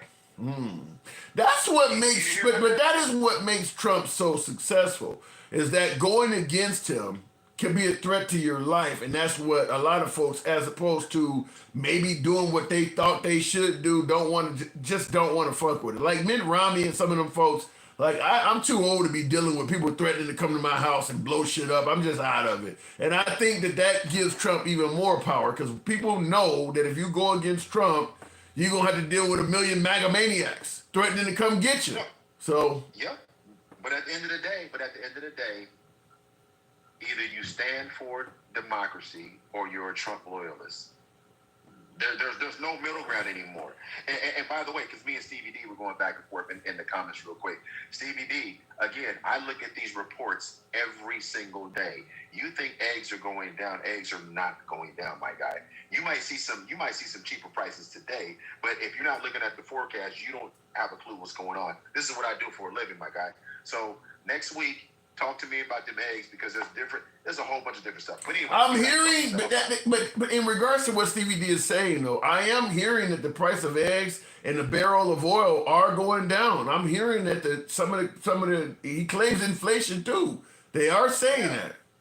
I know what they're saying, but Tim, but they also say, I mean, let's talk about all the shit they say. I mean, come on now. It's not about what they say. But would you give him credit? Let's make sure there's no Trump derangement syndrome floating around. Would you give him credit if the price of fuel dropped down 50 cents a gallon? Would you give Trump credit for that?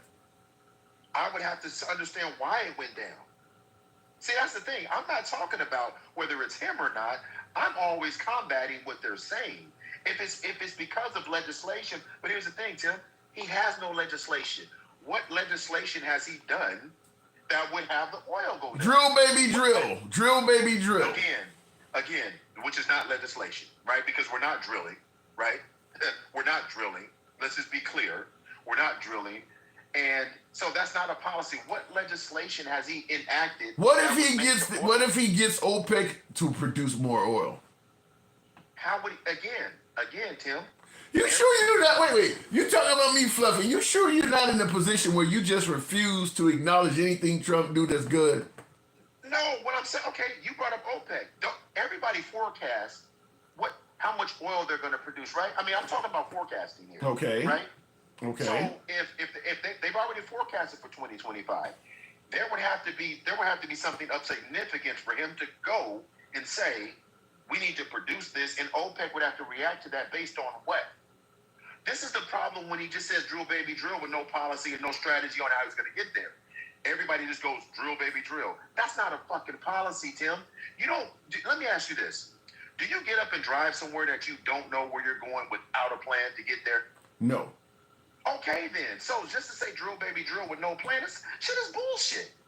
So what I'm saying, the same thing about bringing egg prices down. What I know is that he's reached out to Denmark to ask them, how many eggs can they spare, brother? Can you spare a few eggs, right? And Denmark's like, we ain't really got no extra eggs, right? So again, they don't understand. But here's the thing: what I will tell you is what they don't understand is whether it's bird flu, whether there is this, I forgot the name of the worm that impacts cattle heads. So they have to reduce the number of cattle heads that are going to, they don't think about, they're not looking at none of that shit. They're just listening to him. No. And sometimes a broken watch is right twice a day. Well, they don't think they don't believe he steered them wrong. That's why they listen to him. I got to move it on, but I want to ask you this before I go.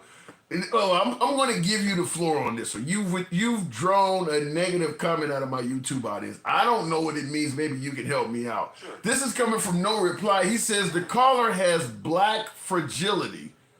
Floor is yours.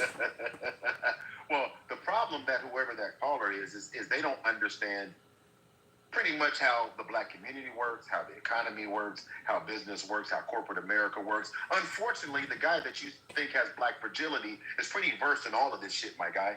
So I understand how this works. I also understand what fascism is. I also understand what cult personality is, and we're experiencing it right now. So every time you look up and you think Trump's doing something for you, because clearly the person that made that comment is not in the 1%. So the reality is that person he's in the same boat I'm in. And when we're on the same boat and I'm looking at you going, you put us in this boat, at that moment in time, you can talk about my black fragility. But until then, grab an oar and row. Wow. Mike, always a pleasure. Thanks for coming through. Hey, Miss Mobetta, I love you, boo. Tap the screen, share the live. We got to get up to at least 50,000. Wow. Y'all can do that. Yes, get me up to 50,000. THOU. Tap the screen, let your thumbs and not be lazy. Mike, always a pleasure. Take that one with you on the way out. Peace. Thank you. Thank you very much. All right. Whoa, Mike. Shout out to you with the galaxy. Holla at your boy. Appreciate the support. Bandito says Mexico will not pay for the terrorists. Wasn't it a Mexican president? Was it Vicente Fox? Mexico will not pay for that fucking wall. I think that was Vicente Fox that said that during Trump's first term. At this point, Trump's got the wall, though. Regardless of who paid for it, the wall is well under construction. And the border is incredibly secure. You got to, no matter how you feel about President Trump, in terms of border security, which I suppose would be a good thing for any nation, right? You got to give Trump credit, at least in that area. I should have had Mike ask him that question. Mike doesn't like when I say give Trump credit, but who else has been more stronger on securing the southern border than Trump? Wow. Liberals are mad the border is closed. I'm not mad about it, Yellow Bear. I don't think all liberals are mad the border is closed. I don't. You know, under Obama, the border was pretty damn secure. Remember Rush Limbaugh, the late Rush Limbaugh, referring to Obama as the porter-in-chief? The border was pretty damn secure under Obama. Liberals weren't mad. I think the reason that Trump is a polarizing figure. Simple as that. Trump is a polarizing figure. So even if he does things that may be good for America, people are still not gonna like it just because of who he is. It's kind of like, let's say your team loses the championship or the Super Bowl, and the other team wins, but they don't just win. They are bragging, they are ragging on your players, talking shit. It's gonna make you have a different opinion of your adversary than you normally would if they just won and did it gracefully. Trump doesn't win gracefully. He rags on the other. Biden is gone. Trump is still talking negatively about Biden every single time he's on TV. He actually has Biden derangement syndrome. If you're talking about what Trump derangement syndrome is, Trump has that on Biden. Biden is gone, and every time you see Trump on TV, he's either ragging on Biden, Kamala Harris, or Obama. Stevie D, appreciate it. Thanks for the support, Stevie. Appreciate that, man. Thank you. But yeah, Trump clearly has Biden derangement syndrome, which is why I'm really surprised that Biden and Kamala Harris were so cordial to him during the inauguration and things like that. Because he's clearly not returning the favor. Okay, you won. You won. You don't have to treat us like shit. You won. If you think that we didn't know what we were doing or we were incompetent, get in there, straighten America out, and everybody can prosper. You don't need to continue bashing him at every single press conference. He doesn't win gracefully. So as I use with the sports analogy, you're going to hate that team even more if all of their players just rag and just do all kinds of... I watch WNBA games. Caitlin Clark, for some of you folks who may know who that is, and her adversary was Reese. I can't think of the name, the chick's name, Reese, whatever her name is.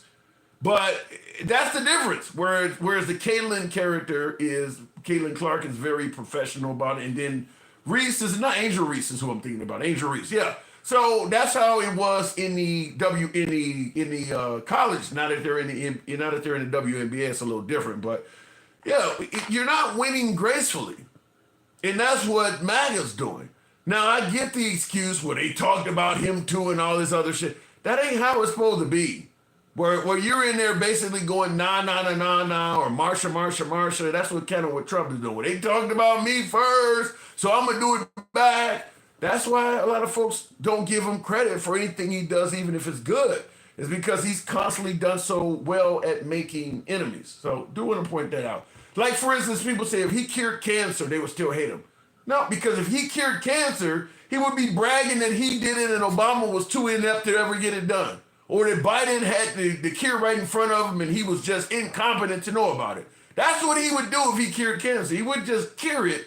He would rag on people.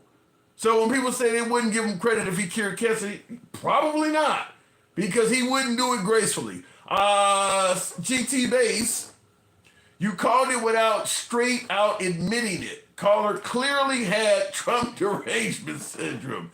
He refused to say he'd give credit where it's due, says GT Base. You talking about my last caller? Listen, and he did say something similar to that. I'm not arguing with you on that. Was in regards to Mike.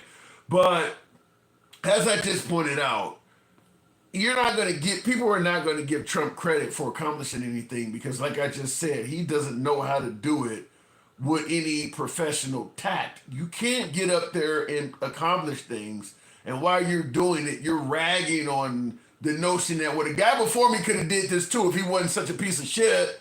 If he wasn't so much garbage, we could have done this 4 years ago before me. That's what he's doing. So yeah, people are not gonna like you for doing that. It's just get the job done. Just make America great and get your accolades, get your praise. You don't need to beat up on somebody that's gone already. I mean, he continued trashing McCain, the late John McCain, for a few years after he died. So yeah, you're gonna get a little Trump derangement syndrome when that is your method of operation. But I know the Trump supporters, they like that shit.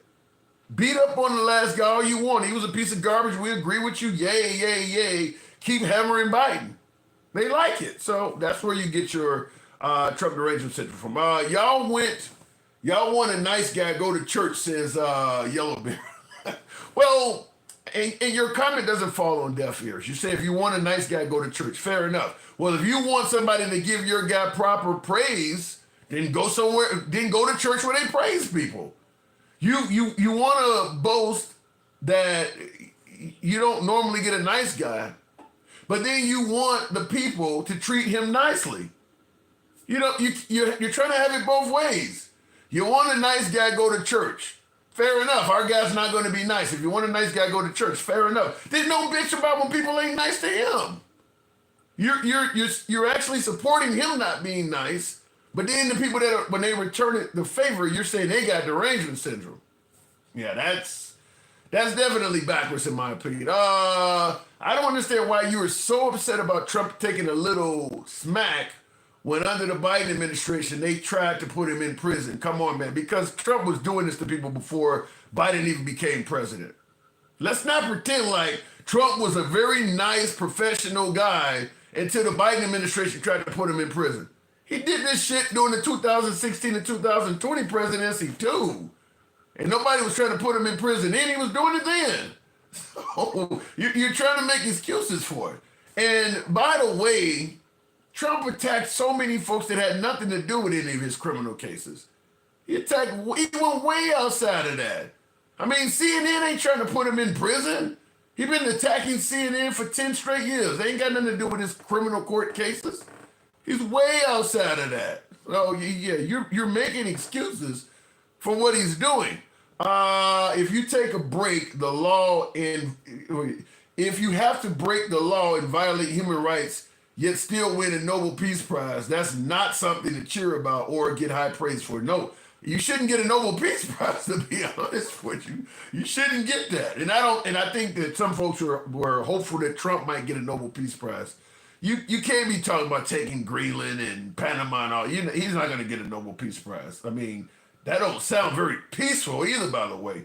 But I did want to, before I go to the next caller and tap the screen. Can we get 50,000 on TikTok? Tap the screen. Give me a good solid minute of tapping. This is what we were talking about earlier. I did play the clips earlier, but there's a little bit of a new audience in here now. Because folks are saying that, look, Trump ain't trying to take over countries and shit like that. It's a joke. The liberals are taking him out of context. Here he is from yesterday.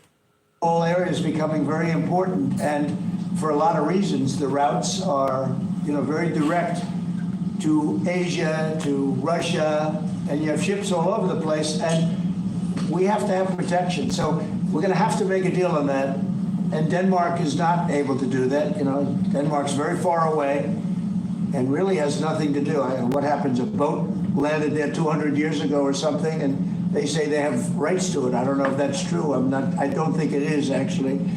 But we've been dealing with Denmark, we've been dealing with Greenland, and we have to do it. We really need it for national security. I think that's why NATO might have to get involved in a way. Now that's him talking about Greenland. That was yesterday. So he's still talking about taking over Greenland. In addition to Greenland, as I talked about, he's also talking about taking Panama. Panama sounds like he's even further along than what he was on Greenland. Much, but we're going to make them very fast, very soon. It will have a huge impact. To further enhance our national security, my administration will be reclaiming the Panama Canal, and we've already started doing it. Now responding to the report of a possible U.S. military takeover of the canal, Panama's government said it would defend its sovereignty. Meanwhile, Panama's President Jose Raul Molina said President Trump was lying about. So now Panama is talking about they'll defend its sovereignty, so that would certainly be military action. I don't think it would last very long. I don't think Panama could really stop America if we wanted to take over anything in Panama. I don't think they can stop anything, but it does sound like, just like the Ukrainians when it came to Russia, they sound like they are willing to do whatever they can to defend their sovereign land. So I don't expect America to be in a 3-year war with Panama. I think it would be over with pretty quick. But that's Panama and Greenland, and then of course Canada. About anything. And by the way, Canada is very highly taxed, and we're very low tax. We're considered a low tax nation because of me, because I cut the taxes so low. So the people of Canada would pay much less tax. It makes a lot of sense. And by the way, when you take away that artificial line that looks like it was done with a ruler, and that's what it was. Some guy sat there years ago and they said, "Rah." Well, when you take away that and you look at that beautiful formation of Canada and the United States, there is no place anywhere in the world that looks like that. It's real quick in the comments. Thomas Lanham says the Panama Canal and Greenland are strategic necessities for the future security of the United States. What the fuck does that got to do with those countries, though? What the fuck seriously, if I live next door to you, for the strategic security of your home, you gonna take my shit? You don't have a right. You don't have a right to defend your national security by taking other people's shit. That is not a decent argument. Well, we needed to protect our security, so we decided to conquer your country, which is essentially ruining your own security. I don't know why people think that sounds like that's a good argument. People will lose their freedom. They will lose their own security, their own financial security. Someone will lose their lives when America takes these countries over. their jobs. All you can't just take somebody else's shit because it'll help your national security. That's insane. That's like talking about narcissistic. Damn, that sounds bad. GT Base says, and thank you GT for your support. Says we don't like smack talking, but we had to listen to so much junk from the libs for years that we are finally able to release all of that pent up frustration. I've had that happen on a few really good dates, if you know what I mean. Let me just say this in regards to releasing pent up frustration.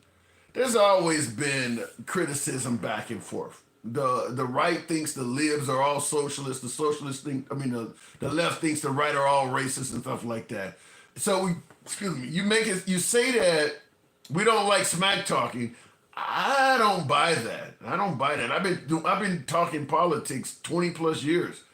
The right has always talked smack about the left, and vice versa. The left has always talked smack. So the idea that we don't like smack talking, I don't know what area you're coming from with that. You said, but we had to listen to so much junk from the libs for years that we finally able to release pent-up frustration. I don't know of any time in history where the libs were attacking the right and the right was just taking it and not saying anything back. The right has always been critical of the left as well. That's always been happening. So that doesn't make any sense to me. So, and by the way, it's a big difference between the libs talking about the right or the right talking about the libs as opposed to it coming out of the White House. Big difference. Big difference. Bill Clinton, you're going to talk about the libs talking about the... Bill Clinton wasn't criticizing folks like that. He's left. He wasn't saying awful shit about the traditional, right-wing citizens of this country. He wasn't doing that. Neither was George W. Bush. Barack Obama wasn't known for doing that. Every time you see him on TV, he's insulting people on the left. He wasn't on the right. He wasn't doing that. Trump is unique in that. Now, when we talk about left-wingers criticizing the right, yeah, the average citizen, you might have seen it from members in Congress like the Maxine Waters, them kind of folks, but you didn't see it coming out of the White House. Obama was not known, even Biden was not known as somebody who was constantly criticizing MAGA or folks on the right. Eventually, he did get around to it, where he started talking about ultra MAGA and referred to him as garbage. Even the garbage comment, that was like about 6 months ago. He did that toward the very, very end of his administration, very end of it. Trump literally came on the scene insulting people. So it's different between it coming from the citizens versus coming out of the White House. Bush, Obama, and Clinton all vacation and party together. All the same poison.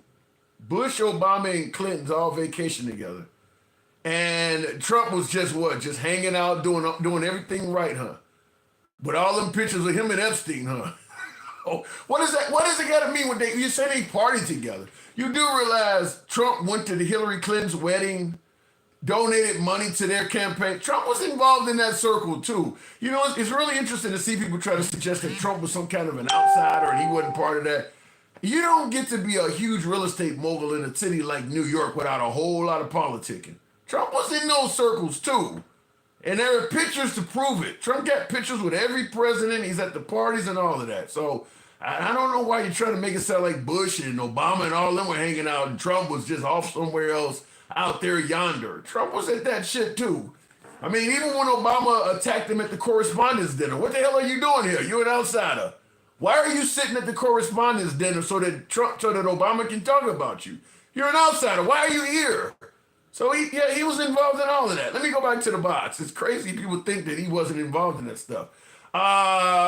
Texas. Good evening. Welcome to the program. He's so religious he has his own Bible. Texas, good evening. What's up, Tim? Not much at all. Hanging around like Mike Pence on January 6th.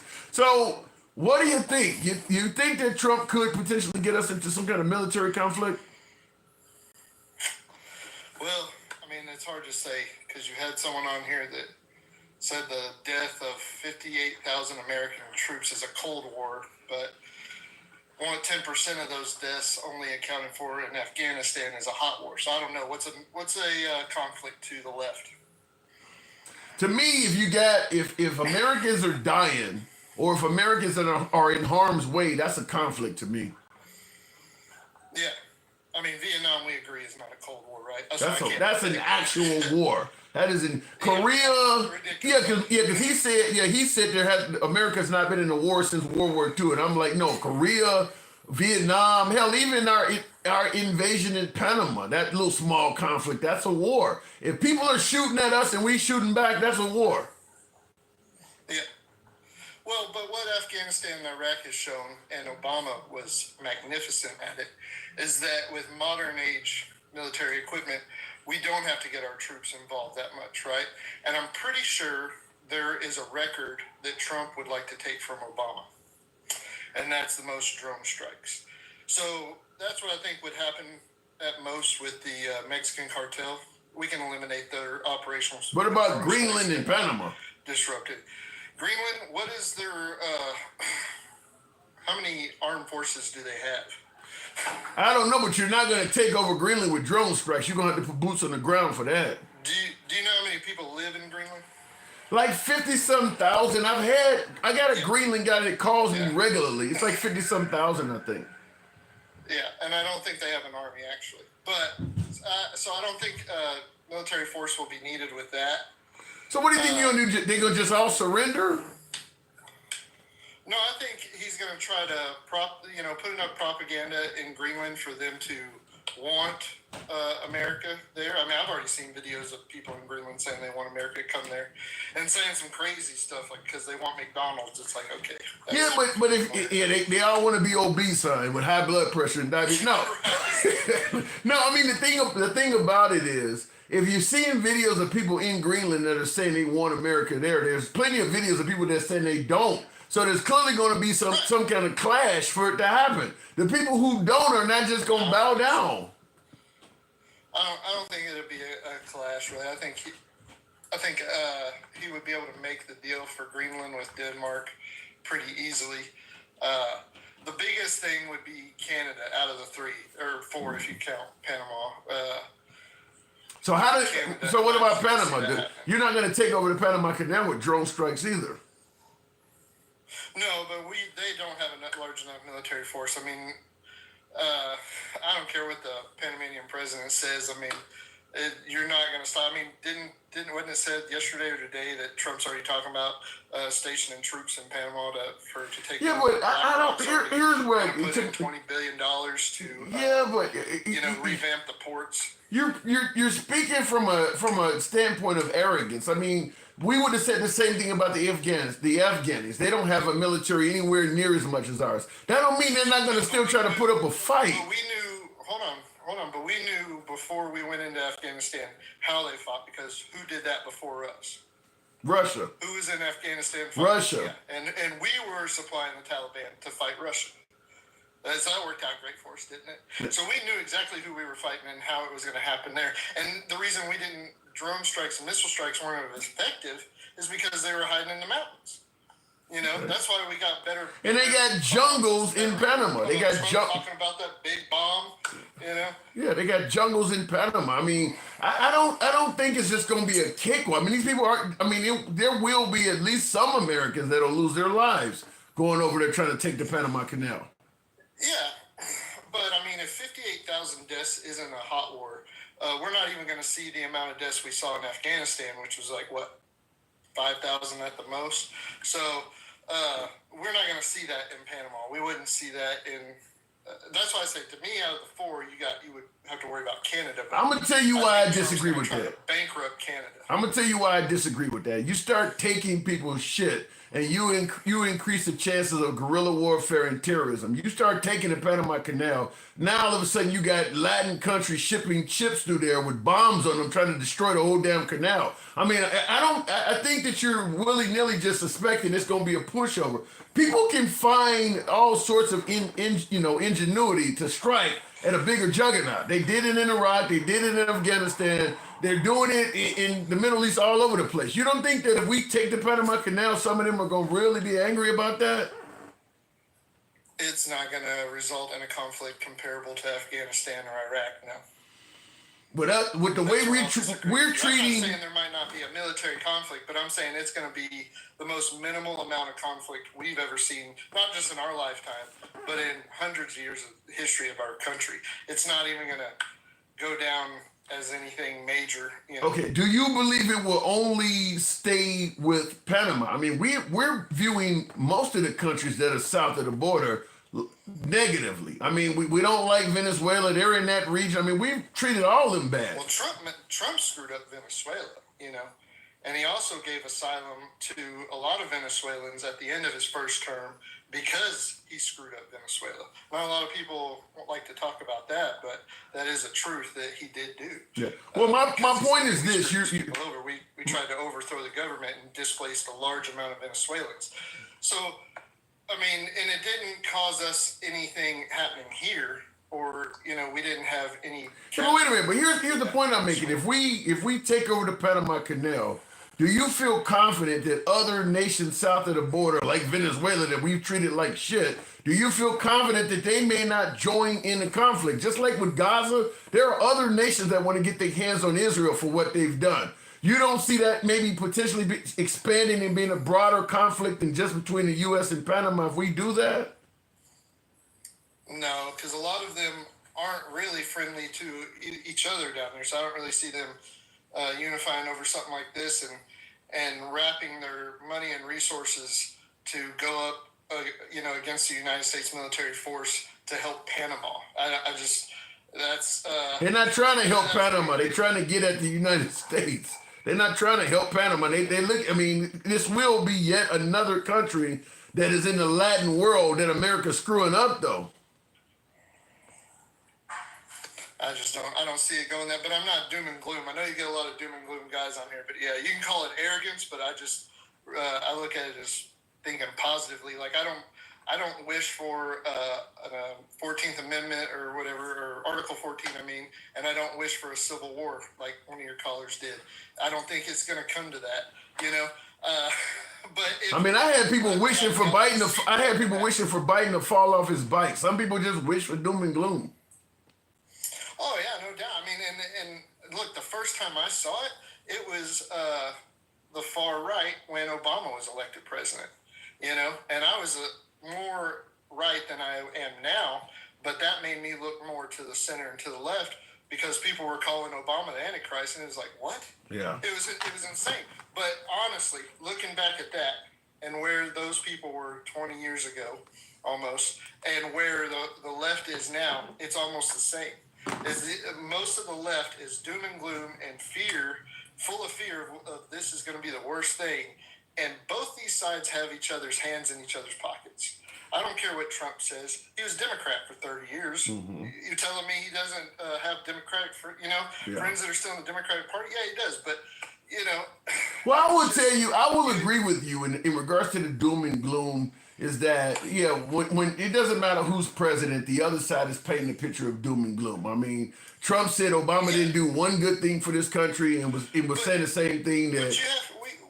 We have to help each other separate ourselves from that, right? Because it's just like people who wanted Biden to fail. I would tell them, why do you want Biden to fail? That only hurts us when Biden fails. You might not like Biden, just like you might not like Trump, but you shouldn't want our leader to fail. What does it hurt to say, hey, man, I hope he's right. I hope it does work. I hope these tariffs do work. Because if you want to see it, there is progress. I 100% agree with you. You should. Came back. Huh?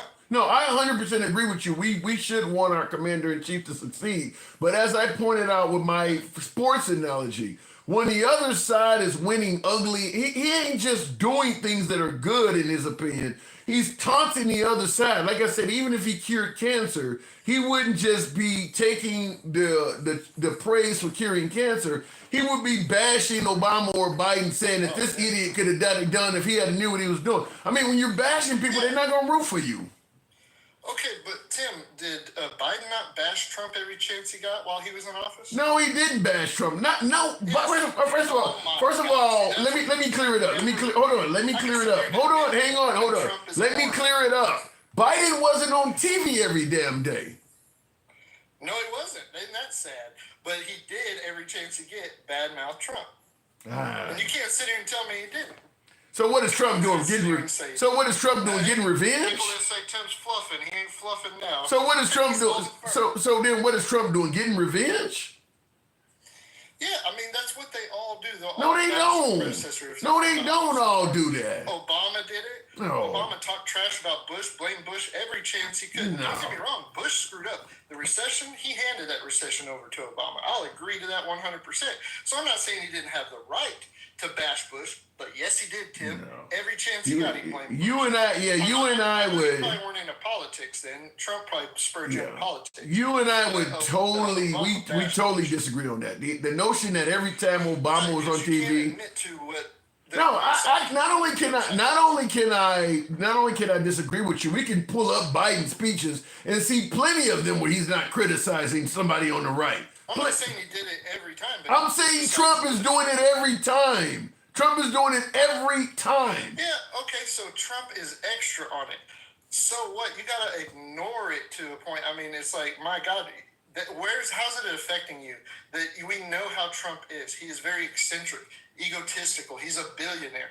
He's a very aggressive when he does business. Accept his personality traits and don't let him hang. Wait a minute. That's where that TDS comes hold on. in. It's like, we know what he is. We know he likes to hear himself talk. No, here's the problem though. If he's egotistical, why can't the voter be egotistical as well? If you're okay with him doing it, then the voter that he's talking shit about, why can't that guy be egotistical as well? Because most of them are coming after the supporters of Trump. No. That's why it's Trump is going after Biden, but Trump isn't going after Democratic voters. Are you kidding me? Are you kidding me? The socialists, the defund the police, Black Lives Matter's a terrorist outfit. He goes after Democratic voters. Those are all Democratic voters? Baltimore's a shithole city. Yeah, he's going after Democratic stuff. Yes. That's just a city. So Baltimore is the staple of the Democratic Party. Let me you see Baltimore. You think Democrat? Let me clear it up for you. The Democrats believe that he is talking about them, and he's not reassuring them that he's not. You can interpret his stuff as meaning something else. The Democratic Party sees him, and I'm telling you, the average Democratic voter, they see him as insulting them, and he is not clearing that up. So as long as he's doing that, they have the right to be egotistical just like he is. Okay, I guess so. I'll let you have it. So there you go. So you're gonna bash the guy for being that way, but stoop to his level and bash him about it and hold it against him. That makks a lot of sense. Well, I'm gonna tell you one thing. That way too, but I'm gonna say he's the bad guy for acting that way, but I'm not, because I'm just. And you're doing the exact opposite of that. Is that you're saying that the voters are the bad guys for saying stuff about him, and you're okay with him doing it. I'm not saying they're the bad guys. I'm saying that voters don't need to let themselves make them emotional over the fact that he sits here and keeps bashing Biden. So what if he keeps bashing Biden? So what if he's aggressive with these other countries? Look, Ford came out and said he's raising 25% surcharge on our energy to the east, and then back down after he said over and over again, I'm not going to back down. Canada will not bend a knee. And then we're going to negotiate. So something happened behind closed doors, and you can't sit here and keep saying it's Trump, when that's what the Democratic Party has ran on for the last 8 years, is trying to point out Trump's failures, but he has consistently gained voters. I don't disagree with that, but what I'm simply trying to tell you is this. Explain it, though. I am explaining how that ideology is working for you Democrats, when all you want to do is, differentiate so far and say, hey, we cannot agree on anything because you support him, and he's gaining more and more. Let me read something. The Democratic Party in here calling you a fluffer just because you'll play devil's advocate and show how the other side might think a certain way. Let me read something to you. Let me read this to you, and then I'm gonna ask you a question. This is Trump on Thanksgiving. This is his X message, what he tweeted out, or Truth out, or whatever you want to call it now. It's on his own social network, Truth Social. Happy Thanksgiving to all, including the radical left lunatics who have worked so hard to destroy our country, but who have miserably failed and will always fail because their ideas and policies are so hopelessly bad that the great people of our nation just gave a landslide victory to those who want to make America great again. Don't worry. Our country will soon be respected, productive, fair, and strong, and you will be more than ever before proud to be American. How do you think Democrats should view that, in your opinion? Take your time. Take your time. I mean, because I got another one for you after that. I didn't say that it couldn't be disconcerting and be upsetting, but what I'm saying is, yeah, you did. Yeah, you kind of did. Hold on. Let me speak to him. I said, be mad at Trump, but not be mad at the voters for Trump, because y'all pocket us all together, and that's only burning and growing the division. Well, if he tweets that out, that someone has the right. Hold on. If you cannot admit that someone has the right to support a man for other things, not just deny him because of what you dislike he says, but other things. That's not why people are voting for him, because he said that tweet.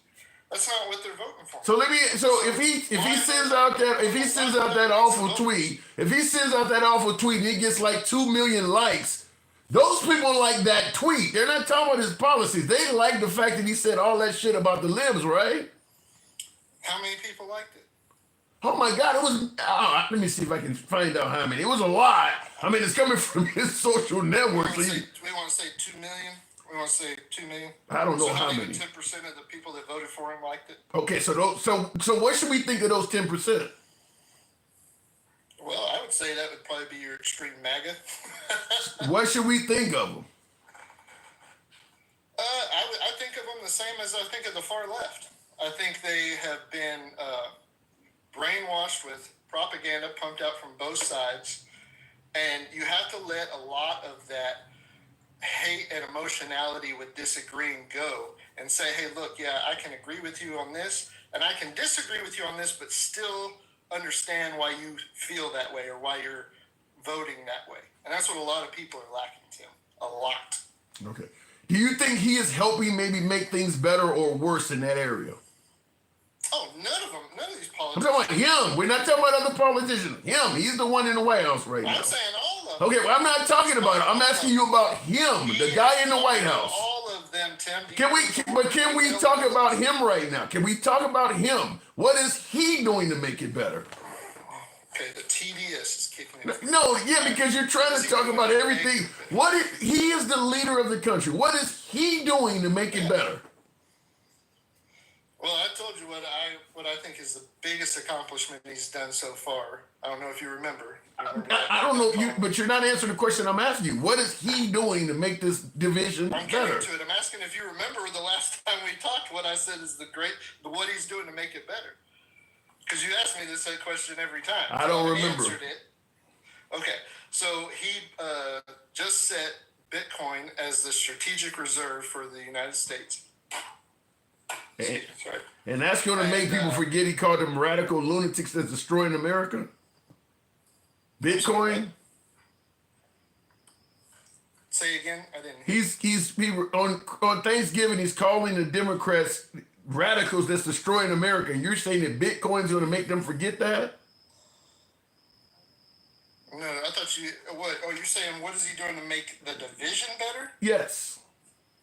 Or what he's doing to make the country better? Well, if the country is wealthy, the question. If the country is wealthy but divided, is that a good thing? No, division is never good. So what is he doing to make the division? Just like his predecessor and stuff, he's not doing, in my eyes, anything to make the division better. All right. That's what I'm saying. Is it his job to do so, though? Is it his job to unite us? You would hope so. Just like I would have hoped Biden did. Just like Biden promised when he first took office, but I saw him make no moves. I can't. This is why I see why you saying I have Trump derangement syndrome. We can't discuss Trump without you talking about somebody else. I can't even ask you a question about him. I'm just showing you where it's done on the other side, and you're refusing to acknowledge. I don't. That's not my fault. These people are not even in the White House anymore. Biden didn't do it. Biden. I can sit here and say Trump's not helping. Bridge the divide, but you can't say anything bad about Biden. I can tell you Biden got voted out. Hold on, who we just found out wouldn't let his press secretary have direct contact with him. Biden got voted out of office. He is now gone. So bringing him up. He didn't get voted out. Biden didn't get. He Biden was didn't get well. voted. Stepped down by his party. He got it's even worse. His own party reject. He's gone. So when I ask you something about the current leader in the White House, bringing up some dude that is gone. I mean, what's next? You want to talk about Carter? I mean, he's gone. I mean, we can, but all I'm trying to do is show you, Tim, that both sides do it. And until you're ready to admit both sides do it, you're going to be stuck where you're at, brother. And you're going to keep diving into this fear-mongering shit that they pump into both sides just to create the divide. Because I can tell you right now, I promise you right now, on my life, that if he were to become a dictator and try to do some crazy-ass shit to the minorities in this country, I'll be standing in that line, armed to the teeth. He's already doing it. For that to stop. He's already doing some crazy shit to minorities. Oh, well, he hasn't even deported as many people. I didn't say nothing about deportations. Trump's the devil. I didn't say nothing about deportations. That whole DEI shit where they're claiming that DEI means people that are getting jobs without merit, and he's firing people for DEI without showing that any of them did not have merit. I mean, he's firing minorities and replacing them with white guys and not showing how the person that got fired lacked merit. The general, the head of the Coast Guard, the admiral. Show us where these people, the four-star general that he fired for DEI, he appointed the guy. So can you tell us why you appointed a guy that didn't have merit during your first term and then fired him for DEI in your second term? He's firing people the guy had 40 years experience. Going against him? What? Trump appointed him, but he wasn't a Trump supporter, right? No, he was not. Yeah, and that's the God's. That ain't DEI though. He fired him. That's not DEI. But he's using DEI. Exactly. He's making up. Right. You're going to give me my fourth star. I got 40 years experience. You gave me my fourth star, but because I don't like you now, I turn into DEI? I mean, come on now. I'm not going to defend it. Right. I understand your point. I get what you're coming from. But I'm talking more along the lines that's affecting minorities and the masses. I have not seen happening. Well, then let's go with the masses. But he's firing people that are high up in their authoritative positions, claiming they're DEI, and all of these people have merit. He's firing a lot of people of color and women that actually have merit and saying they don't and replacing them with white people. I'll promise to keep my eye on that, and if it escalates, I'm going to be ready. That's all I'll say. All but right. I don't see it going full blown. I mean, I can sit here and I understand that technically DEI is a great thing, but when it's actually in use, it becomes a bad thing, right? Why was it created? Why was it created to begin with? To me, it was created to make sure minorities that met the standards of or qualifications for the job had that spot available to them, that it couldn't be excluded. You know what I mean? It's saying, hey, look, we're going to make sure so many applicants, right, are interviewed that meet the qualifications, but are also of a minority group. So in other words, you're saying that. And that is great. But I can sit here and explain to you how my dream, what I went to college for, I didn't get to have that job because of the color of my skin. And I was told that to my face. I wanted to be a game warden. And they came out and said, son, we cannot hire you because we don't have enough slots to hire that many white people. You know what they should have told you is, son, we cannot hire you because we don't hire already too many white people. I mean, they just like you're saying you were not allowed to be that next white guy to get the job. How many black guys or Hispanic guys got turned down to get all the white people that they did have? Chances are you didn't get the job, but there's probably far more Hispanics and blacks that didn't get it, so that all the other white people that were there except for you that did get it. I bet there's more of them than it is of you. Well, I don't know. I mean, I don't know how many were applying, you know what I mean? But I know there were, like he said, there was way more applications put in by white people and not enough by minorities. So they have to pull that many minorities. That's what I was told. I didn't get upset about it. I liked the idea that it happened. I had to I had a degree. It wasn't a specialized degree just for that kind of field. So I've made my due. I've paid my way in my own right, and love what I got to do now.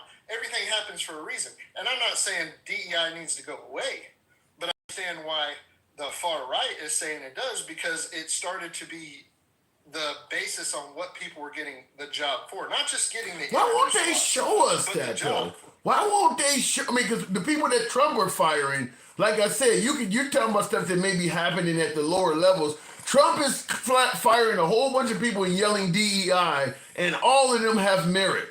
Why won't he show us somebody who actually lacks merit that got a job? Well, wasn't that the director of the FAA? I mean, No. He wasn't qualified. I didn't see how. Here's what they call not qualified. If you go on your job and you fuck up, and you happen to be a woman, a gay person, or a black person, the only reason you were there because you were DEI. Maybe it's possible that you went and tried to hire somebody. You checked everybody with merit, and the guy that had the most merit happened to be black. And while he was working for you, he did something stupid, and you had to let him go. That don't mean he's DEI. They're making it sound like everybody that fucks up that's a person of color or a minority only got the job because they're a person of color or a minority. When a white guy gets on the job and he screws up, nobody yells that he only got the job because he was white. Sometimes people just don't work out. That's why it sounds racist and it sounds like they're hurting minorities, because they're making up shit.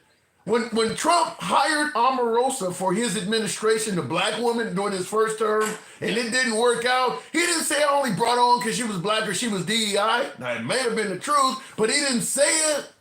So everybody that's black that screws up is not DEI. Huh? After he let her go, he did bash her, and that pissed me off because I was always an Omarosa fan. Yeah.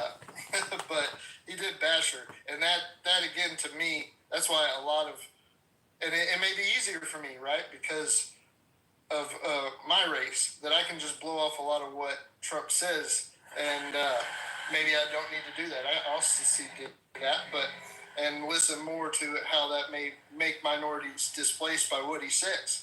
And it's not, it's harder to take it as just rhetoric coming out of his mouth, right? Because it has a more direct effect on you and minorities. Yeah, it's easy. I say it all the time. It's real easy to ignore Trump's insults when they're not aimed at you. I got to move it on. I'll give you the last word. Yeah. Oh, well, I was going to ask a question. You said it was Free Friday or something. Go ahead. I'll answer it on the other side, but go ahead. What's your question? Okay. Because do you think they're going to audit Fort Knox? Because, man, I'm waiting. You hadn't heard about that? I've heard somebody talking about it. Just like with the whole Kennedy files and Martin Luther King files and shit, they may do it, but that don't mean you're gonna like what comes out of it. That don't mean you're gonna get all the whole story, or you're gonna like what comes out of it. They've been promising to do that stuff, like the Epstein files. Have you really seen anything come out of that? No, and I don't think we ever will. That's why I'm more concerned about the Fort Knox, because it hasn't been audited since like the 70s. And Nixon took us off the gold standard. I want to see what gold's in there. Good luck with that. I gotta go. Good luck with that. Moving on. And that's what, like I said, when they said they're going to audit Fort Knox, he said the same thing about they're going to release the Martin Luther King files and the Epstein and JFK. He's been in office 7 weeks now. There's no excuse for why you ain't got that shit yet. As what my last caller said, you're probably never going to get it. That was probably just some kind of bullshit just for folks that wanted to hear that stuff to maybe make a vote for Trump. There's no excuse why weeks have went out and that hasn't been released yet. They could have long since made the MLK or JFK or Epstein files. They could have made them public by now. No excuse for why that ain't become public yet. Looking in the comments, why are dual citizenship Zionists, Jews running a government, says Jay. I don't know who you're talking about. Dual citizenship Zionists. Give me some names. I don't know what you're talking about. Other than that, just sounds anti-Jew to me. Will G says the last time we were in isolation, things went boom from people across the ocean on a Sunday morning. He's referring to December 7th, 1941. Trump is, for me, for my own analysis, and I'll go back to the box, appreciate the hat and mustache. Oh, excuse me. Whoever just sent that, I did want to say thank you for that. It didn't tell me who sent that. Travelman, thank you. Trump is speaking on both sides of this in regards to make America great. Let's just focus on us. Let's get out of overseas conflicts. That's what he ran on. We're going to take care of Americans first. Stop sending money overseas. Get out of nation building. Focus on Americans first.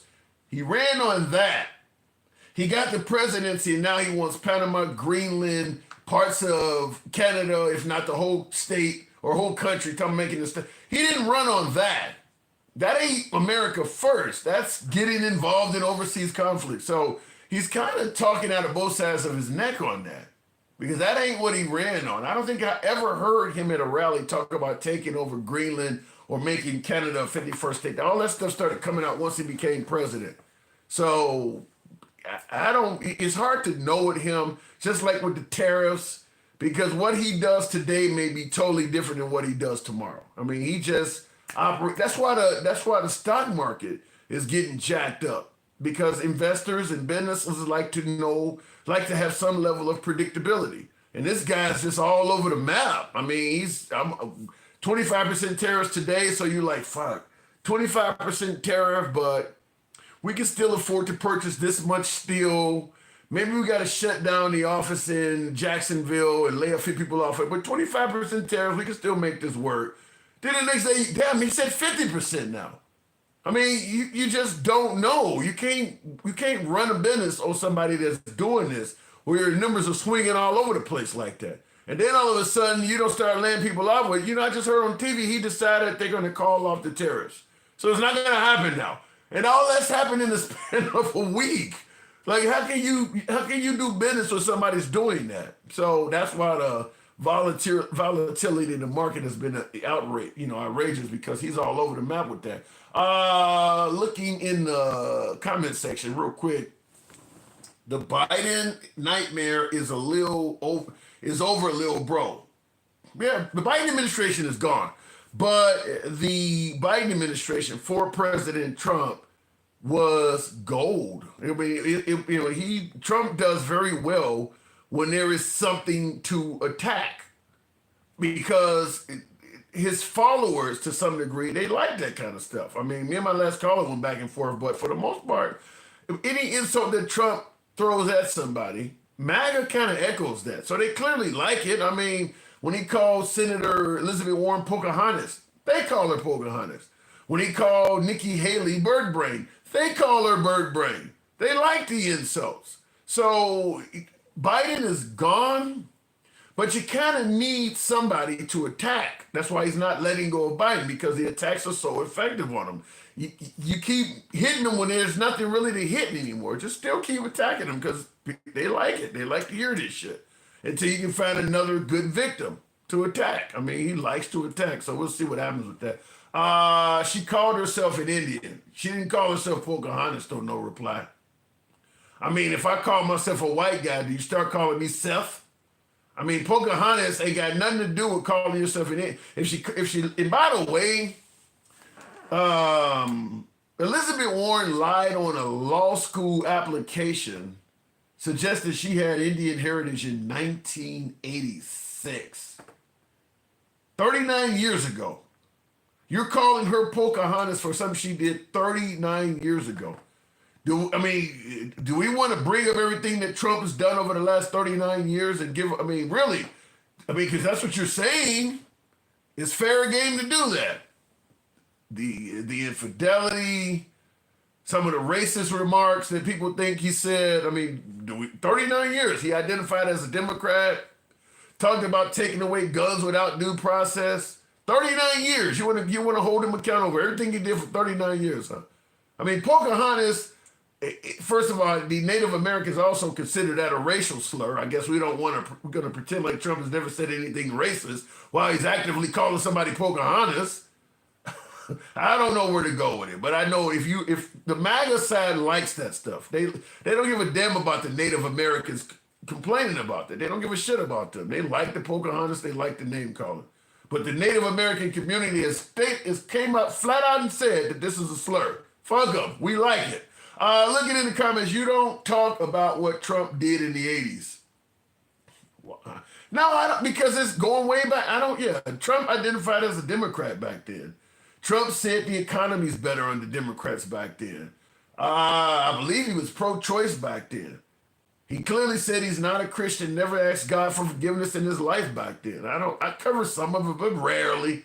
I certainly don't, every time he don't even call Elizabeth Warren Senator Warren. He calls her Pocahontas all the time.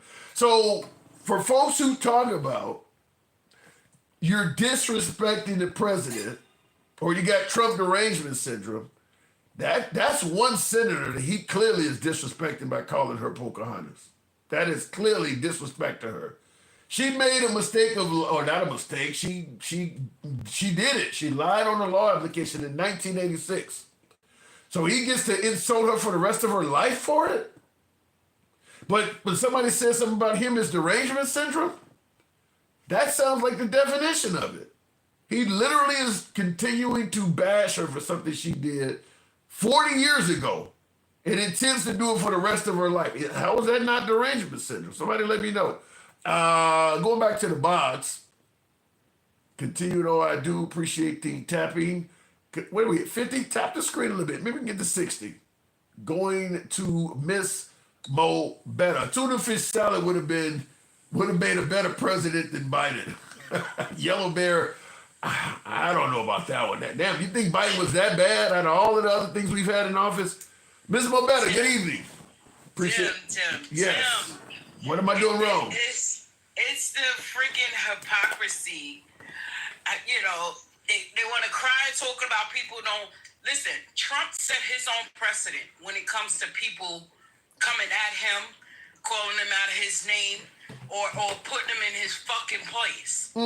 He doesn't say nice things about people. No, he does not.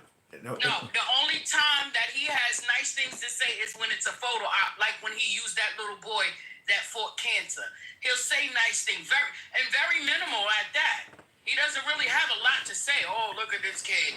Oh, this kid is he has very low vocabulary. He doesn't read well, and he's just not a nice person. How do you know he don't read well though? How do you know that? Because he insults the teleprompters. He insults the teleprompters and the people that set him up. Oh, they didn't do a good job. The teleprompters it is. And guess what his followers did? Started. They made that into a bad thing. Oh, they're using a teleprompter. Yeah. It's crazy. And they talk about people have Trump derangement syndrome. No, y'all just deranged. And that's crazy. And it's been proven over and over and over again. And as soon as people put him in their place, then they want to cry. Oh, nobody's respecting the president. He doesn't respect people. He hasn't earned respect. And I am one that believes in respecting the office, but I don't just believe in respecting the office of president. I believe in respecting the office of senator, governor, mayor, general. And you're right. He does not respect people in those positions. So it is a difficult argument to make that we should, folks would suggest we should respect the president when Pocahontas is about as disrespectful to that senator as you can get. So he need to, if he want to keep going back to things, he should go back to when they threw shoes at George Bush. At Bush, yeah. Where's the chicletas when we need them? Yeah, he called her Pocahontas the same day when Al Green stood up and got censured. He called her that on the House floor. He called her Pocahontas. Yeah. So and he thinks because he's the president that he has no bosses, which thanks to the Supreme Court, he feels this way. That he doesn't have to respect people. He never really has respected people, and all of those things that they see. Oh, he was in the picture with this one. Those are photo ops. But let me ask you this: what about Michelle's whole? Michelle Obama, when they go low, we go high. Do you think the Democrats should start fighting fire with Trump, or should they take Michelle Obama's advice? You have to. That's the only way. That's the only way you're going to beat him. You have to meet him where he's at. If he's low, let's step back a little bit and head him off where he's at. The high road, he doesn't respect he has no respect for anything. So it doesn't matter what you say on the high road. That's going to bring him down a peg or two. You got to meet him where he is. So you're suggesting we get rid of Michelle Obama and replace her with Jasmine Crockett? Absolutely. Now, we're not going to get rid of her. We're not going to get rid of her. I mean, the attitude. We're going to stand alongside her, Yeah. and we're going to pull a Jasmine Crockett on her. So you see how when Jasmine Crockett and ladies like her speak, they start attacking them. Oh, they start attacking their looks. Oh, you see, Marjorie Taylor Greene started with Jasmine Crockett. Oh, her eyelashes. And they start attacking their appearance. Because they can't go at, then this other guy posted, she's not from the hood. She doesn't understand. Listen, we already know what her background is. You're not comfortable with it. We are. We know she is a part of the elite. But what it is, some of those MAGA or whoever, white men, don't feel that black women have that kind of level of education, that we really haven't earned that, or that we're not deserving of that. This is why they made DEI a bad word. Yeah. Like you said, they turn things like that into the boogeyman. Yeah, DEI is definitely being abused. I mean, like it's I said, being abused. And I start right at the White House. Trump has fired several people when he's yelled DEI, and not one person he's fired so far has he actually proved that this person, look at their resume, they should not have this position. He hasn't done that for a single one of them yet. So, yeah, he is really abusing DEI more than anybody. We respect that more. We respect it more if you come with receipts. We're into receipts now. You can't just pee in our ear and tell us it's raining. We've been through that for 400 years already. Yeah. You understand what I'm saying? So listen, come show like, okay, well, they've been cited for not doing their job, or they've been stealing money, or they've been misappropriating. They didn't come up with none of that. And now when they got up there the other day and said, well, where's Elon Musk? He's making all these decisions. He should be here answering these questions. That was a strong, passionate plea. Now, of course, I'm going to have to give you the floor for a minute, because I got my MAGA views on YouTube are claiming that you are a DEI. They're saying you a DEI caller. What the hell does that mean? I mean, that's what I'm seeing. They say you a DEI caller. What does that mean? Matter of fact, tell him to give Obama his fucking phone back. That's the only thing I like about Obama, because he gave idiots like that a fucking phone. Turn his internet service off. Yeah. God damn. Yeah. To me, DEI is really slowly but surely starting to mean black. It's the new N-word, Yeah, Tim. it's been black. DEI is the new N-word, and like you were saying to that caller before, let's look at all the people that've been like. My job alone, a whole department was shut down because of a DEI, and they were all minorities. Yeah. They were all minorities, and this is for the Department of Energy I work for. I mean, if the person that you're firing has came from the left-wing administration or has a left-wing agenda, and you're like, listen, I'm a president for the conservatives, and this person doesn't fit our agenda, like most presidents, we get rid of the last administration's personnel. Just come out and say it. But when you start saying that people are DEI and they have no qualifications and making up shit, you got to answer for that. And then, of course, he's firing all these DEI people and replacing them with white guys. Many of the white guys have less actual merit than the people he's firing. Now it starts to look like it's fucking racist. Like, just come out and... You know what the real bad word is cronyism. It's cronyism. You're getting rid of DEI to bring in cronyism. So what's better? Yeah. Let's make it make sense here. Like, we got to start calling these spades a spade. Well, you don't want to use spade in this conversation. Yeah, no. We don't want to get in that kind of trouble, Tim. Yeah. You understand? Because Trump, his whole campaign, he's come up with different kind of words and all kind of different words, and they take the shit and run with it. You know what I'm saying? He's the one who started, this DEI thing. It's a bad thing. How do you respond to somebody? Now, in the comments here, Anthony, I don't know what the last name, Merchdorf or whatever, he says, you don't even know what DEI is, woman. How do you respond to somebody? Okay, in your opinion, what is DEI? It is what it says: diversity, inclusion, equity, and accessibility. Now, let's break this down and why was it even brought into play? Right. Because minorities were not included. They didn't even want minorities to read, let alone get a job. So they had to create things like that so it could be equal across the board. Listen, I'm all for segregation. I want equality. There's a difference. Yeah, and I was going to say the same thing because without DEI, you could be a person of color, you could be a woman. I don't know if they was really going by sexual orientation back then, but it didn't matter how much merit you had. If you were a woman or a person, you weren't going to get the fucking job. I mean, you were not getting it. They wanted your ass in the big house so you can breastfeed their babies, fuck their men, so if you really want to go into all of this stuff, we can get it popping. And I promise you're not ready. This is why they want to get rid of CRT. Because of the ugly shit that white America has done to minorities. My response has always been the same. Like you look at if you live in a city, you look at all of the mayors in your town history, and you tell me the fact that there were blacks, whites, women, all of these different groups in your town, and all of the whole laundry list of people mostly are white males. You think nobody else had any merit at all? Huh? No woman, they couldn't find it. I mean, like, you don't think these white dudes are getting the job because they happen to be white men? They ain't got nothing to do with merit. They want to get rid of the Black History Month. All right, you can get rid of Black History Month because Black History is all year. And you want to go down the list of inventions? Let's do it.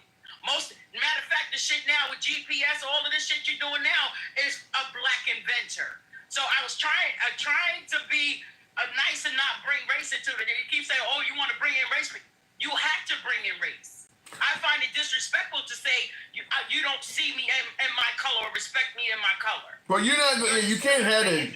Yeah, you can't have the DEI conversation without race coming into it because that's what's being targeted. It goes hand in hand. Yeah, it goes hand in hand. But again, for some reason, you see what he's trying to do at the Arlington Cemetery, the National Cemetery? He's trying to erase a lot of the graves that are there of minorities, the black and brown people.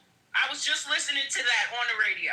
Wait, explain that. What is he doing? I can't really explain it to you fully because I got to go read the story, but I was just listening to how he wants to go into Arlington National Cemetery and erase some of the veterans' graves or something that has to do with women and minorities.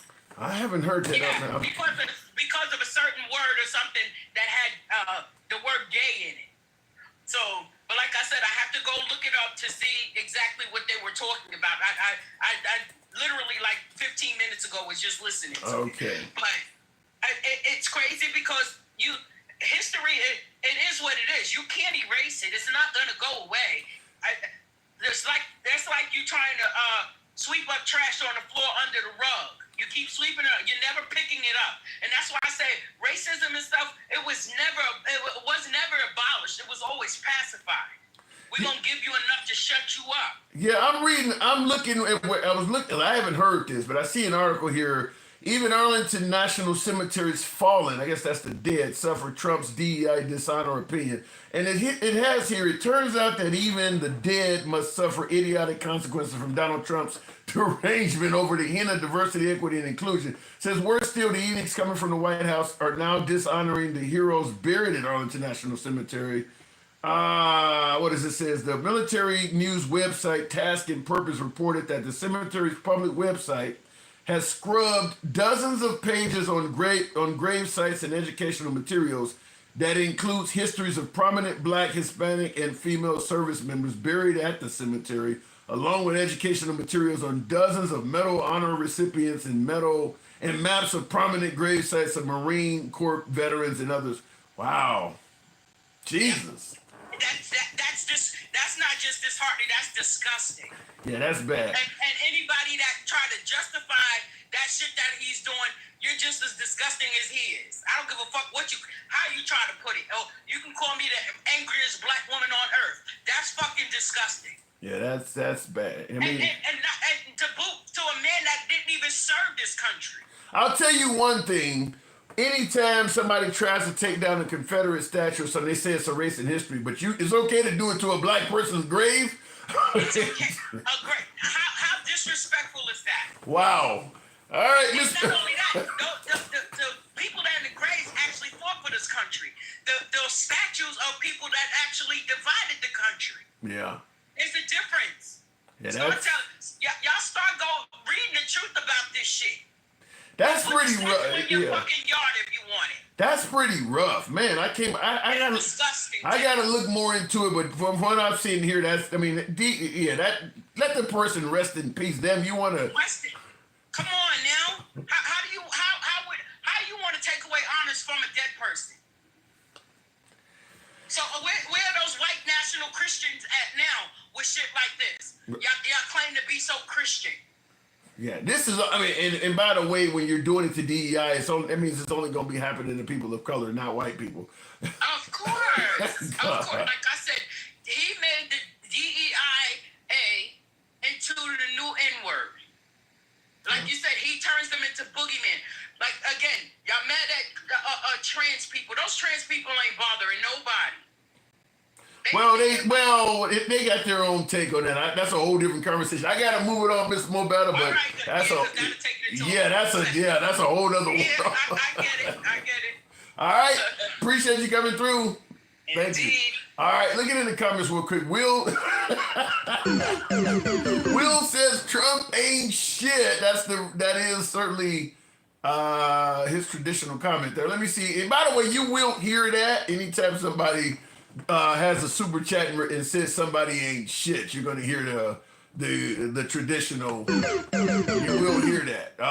Even when people donate, I had somebody donate a super chat and told me I wasn't shit. So it does happen. Real quick in the comments, Miss Mobetta keeps it wetter. Oh my God. Richard Andrew Crosby. Now, I had a hell of a lot of MAGA in the comments. Before I go to the next caller, some of my callers bring out the passion in some of the comments, and certainly Miss Mobetta, Takesha Bowie, my sisters, they really do it, and there was no shortage of comments coming in when she was talking. The woman is 100% correct.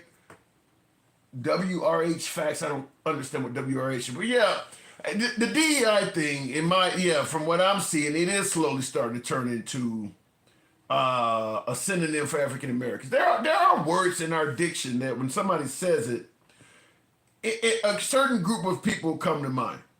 For instance, if I say immigrants, you're not thinking of Chinese people. I mean, there are Chinese immigrants, but if I say illegal immigrants, there's one particular group that generally comes to mind: Hispanics.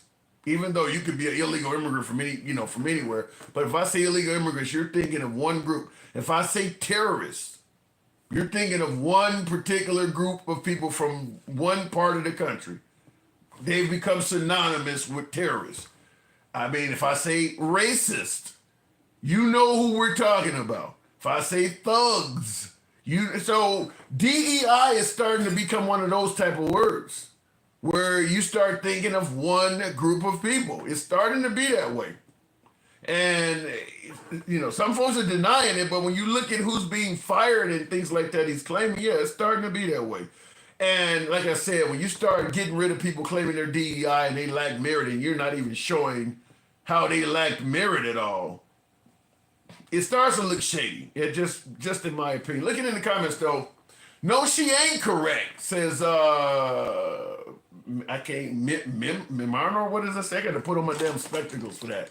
One of my viewers says that, my last caller, Mr. Maru, says no, she ain't correct. She just wants to spew lies. He did a lot for the black community, but do they say anything? No, because they like spewing lies. Well, I don't think it's that Trump did a lot for the black community and they refuse to give him credit because they just prefer to spew lies. I think it's that the black community don't feel Trump did a lot for them. Look, if Trump was doing a lot for the black community, I don't think the black community would have any problem giving him credit. You had a lot of people in the black community referring to Bill Clinton as the first black president. They liked the guy. Trump, for whatever reason, they don't like him. I mean, they don't like him. And they did like him when he was a citizen. But when you become president, and you're accusing black people of murdering white people. I've played the clips on here because everybody, well, Trump ain't never said anything racist at all. He said and did a lot of things that he had not done as citizen, celebrity Trump, that he has done since becoming president, tweeting out white power videos and stuff like that. He wasn't doing that type of stuff when he was hanging around Jesse Jackson and rappers were making songs with his name in them, and he was, doing cameos in Home Alone. He wasn't doing that type of stuff back then. He's doing it now. So that's why people go, well, why the hell were people liking him before he became president, and all of a sudden he becomes president and he's suddenly a racist now? Because he's done a lot of things as president that he didn't do back then. He's a different guy. I mean, before he became president, he was identifying as a Democrat, talking about assault rifles, bans, and all kinds of shit. He ain't that dude no more. So that's why people changed their tune on him. He changed his tune too. I mean, there was a time when the Republican Party liked Taylor Swift. Well, now she's a different woman now. She doesn't like Trump. The Republican Party doesn't like her. Trump's the same way. He changed who he is. So people changed on him. It makes perfect sense. Looking in the comments, Central Park 5 were found innocent. Fuck out of here, said Scott. Yeah, you know something, before I go to the next caller, I was in a debate, for some of you folks on TikTok, you may know AJ. He's Black MAGA. He's certainly Black MAGA. I talk to Black MAGA all the time. I love talking to Black MAGA. And he is in a debate tomorrow when he's trying to invite me to come debate with the crew. He doesn't believe that the Central Park 5 are innocent. Jesus. Now, of course, he doesn't believe that George Floyd was killed by Derek Chauvin and, was hesitant to say Rodney King did not deserve a beating. I mean, I don't know what it is. And this is why a lot of African Americans are very critical of Black MAGA. I don't know what it is about blacks that when they become Republicans, they start being very critical of other black people. Listen, if you favor the Republican Party, small government, you're pro-life, you believe in the church, you support law enforcement, military, that's fine. But I don't know what it is about the African Americans that become Republicans. I don't want to say MAGA because even regular Republicans before MAGA, they become very critical of the black community. I don't get that. Like Candace Owens, for instance. You don't hear Candace Owens talking about the black community unless it's something negative. She just doesn't talk. If she's talking about the black community, it's negative. And then that trickles down to the Hodge twins and most of the other, the Larry Elders and all of them folks. I don't know why that is. Like, you can't just become a conservative and stick with conservative principles and tell us how they are better than the principles coming from the left. Why are you bashing your own kind? I don't understand that, but that is probably another reason why blacks are hesitant to become Republicans, is because all of a sudden you start criticizing black people. I don't know. Looking in the comments, though, I don't believe that statement. I wish I didn't believe it either, William Lynn, but I watch so much conservative media, it's doing it to me. I watch so much conservative media, so much Fox. I listen to everybody from Shapiro to Glenn Beck. Sometimes the War Room with, what's the guy's name? Part of the Trump administration, the one that went to jail. Can't think of his name right now, but the War Room. Bannon. I watch enough right-wing media that even when I am around, like when I go to Chicago and I'm in the hood, I'm looking at people like, shit, damn, I have to remind myself, you grew up around here. Why the fuck you so at edge around your own neighborhood? Because I watch a lot of right-wing media. They portray minorities out to be violent and, criminals. I mean, it's just, it happens.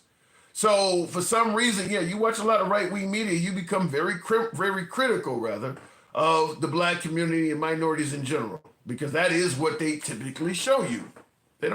You don't see a graduating university class full of minorities on Fox News. They'll show you the ones that dropped out.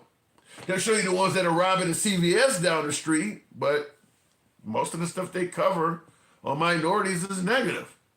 and it will wear off on you. If you watch a lot of right-wing media, if you got a grandpa that sits around watching Fox News all day long, he probably got a negative opinion of black people, even if he's black himself, because it does play on you after a while. How many folks on the right, how many of my beloved MAGA will tell you all the time the power of what the mainstream media can do to you? Well, you're going to tell me it can't happen from the right-wing media as well? If you watch a lot of right-wing media, that stuff's going to have an effect on you too. It doesn't just work when the mainstream media is attacking Trump. It works the other way around too. Look at in the comments. Don't make me laugh.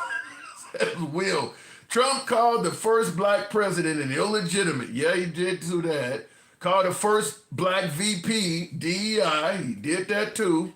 First black Secretary of Defense DEI. Yeah, he did that too. First black Supreme Court Justice DEI. Yeah, he did that too. Freed the and then he fired the highest ranking black officer. Yeah, he did all of that. He did all of that. So this is the guy that tells you all the time he loves black people. He did more for blacks than anybody since Abraham Lincoln. But literally all of the African Americans that reached the pinnacle of success in Washington, he's either said they don't deserve a job, they didn't earn a job, or tried to fire them from their job. That is true. That is true. Called the first black president illegitimate. That's Obama, said he was born in Kenya and therefore should be disqualified. First black vice president, that would be Kamala Harris. He did refer to her as DEI, suggesting that she only got the job because she had an affair back in the 80s. First black Secretary of Defense. First black female Supreme Court Justice, Taji Brown Jackson, is it? Yeah. He's done all of that. He has actually done all of that. And that's what I'm talking about when I say they're using DEI improperly. Like, let's take Kamala Harris. Everybody says she's DEI. If you didn't know who Kamala Harris was and you just looked at her resume, it literally is a resume of somebody on their way to becoming president. I mean, she was attorney general, she was district attorney, elected position. Then she became Attorney General of California, an elected position. Then she went on to become Senator of California, an elected position.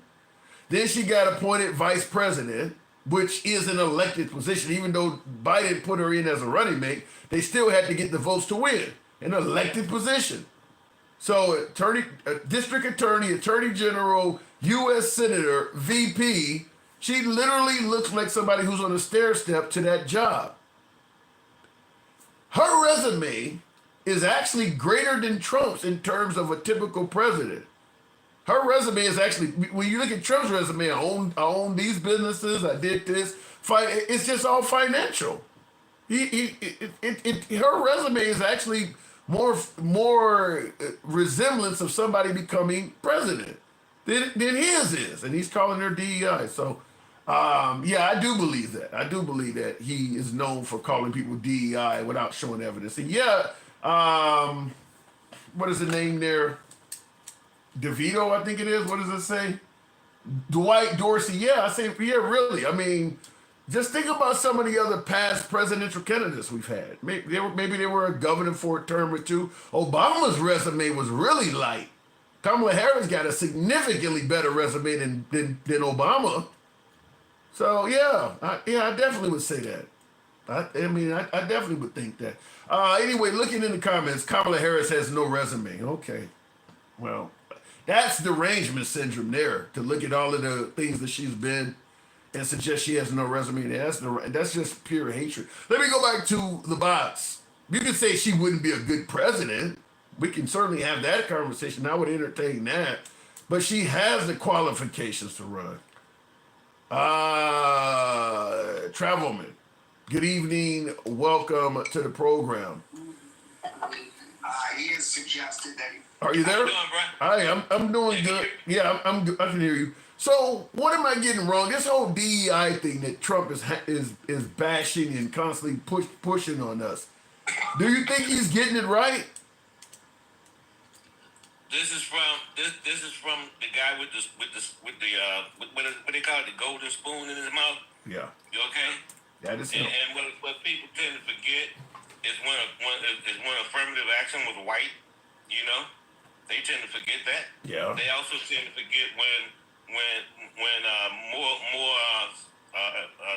they received preferential treatment on Wall Street because of the color of their skin. Yeah. Okay. They tend to forget all of that stuff. See, people like to think that this happened a long time ago. No, this didn't happen a long time ago. We're talking about in the 70s, 80s, 90s. Hell, I got profiled, and I was in uniform in broad daylight. Damn. Okay. And I was pulled over and said that it had been some burglary or something, and I fit the description. And I'm like, dude, I'm in uniform. Okay. So was the burglar in uniform? Was he wearing a Navy uniform? You know? They just that's like pulling you over for weaving. They just making up an excuse. Yeah, exactly. You know, the thing that gets me also is, like you were saying about with the DEI thing, they fired the CNO of the Navy. And they said because of DEI. I don't even think most people, unless they've been in the military, they have even the slightest idea of what it takes to get to the 4-star level, to reach that level. Okay, that's not even the cream of the crop. That's above that. To me, that should be insulting to a lot, particularly minorities, but even some of the white counterparts that really respected that guy. Like, you know this dude earned this shit, and the president on TV talking about he's DEI. You know this dude earned this. If you're a black pilot, especially when he went through hell to get to where he's at. He couldn't be as good as. He had to be better than. And that was drilled in him from the time he was a kid until he went off to school and when he went into the Air Force. Because that's how we was raised.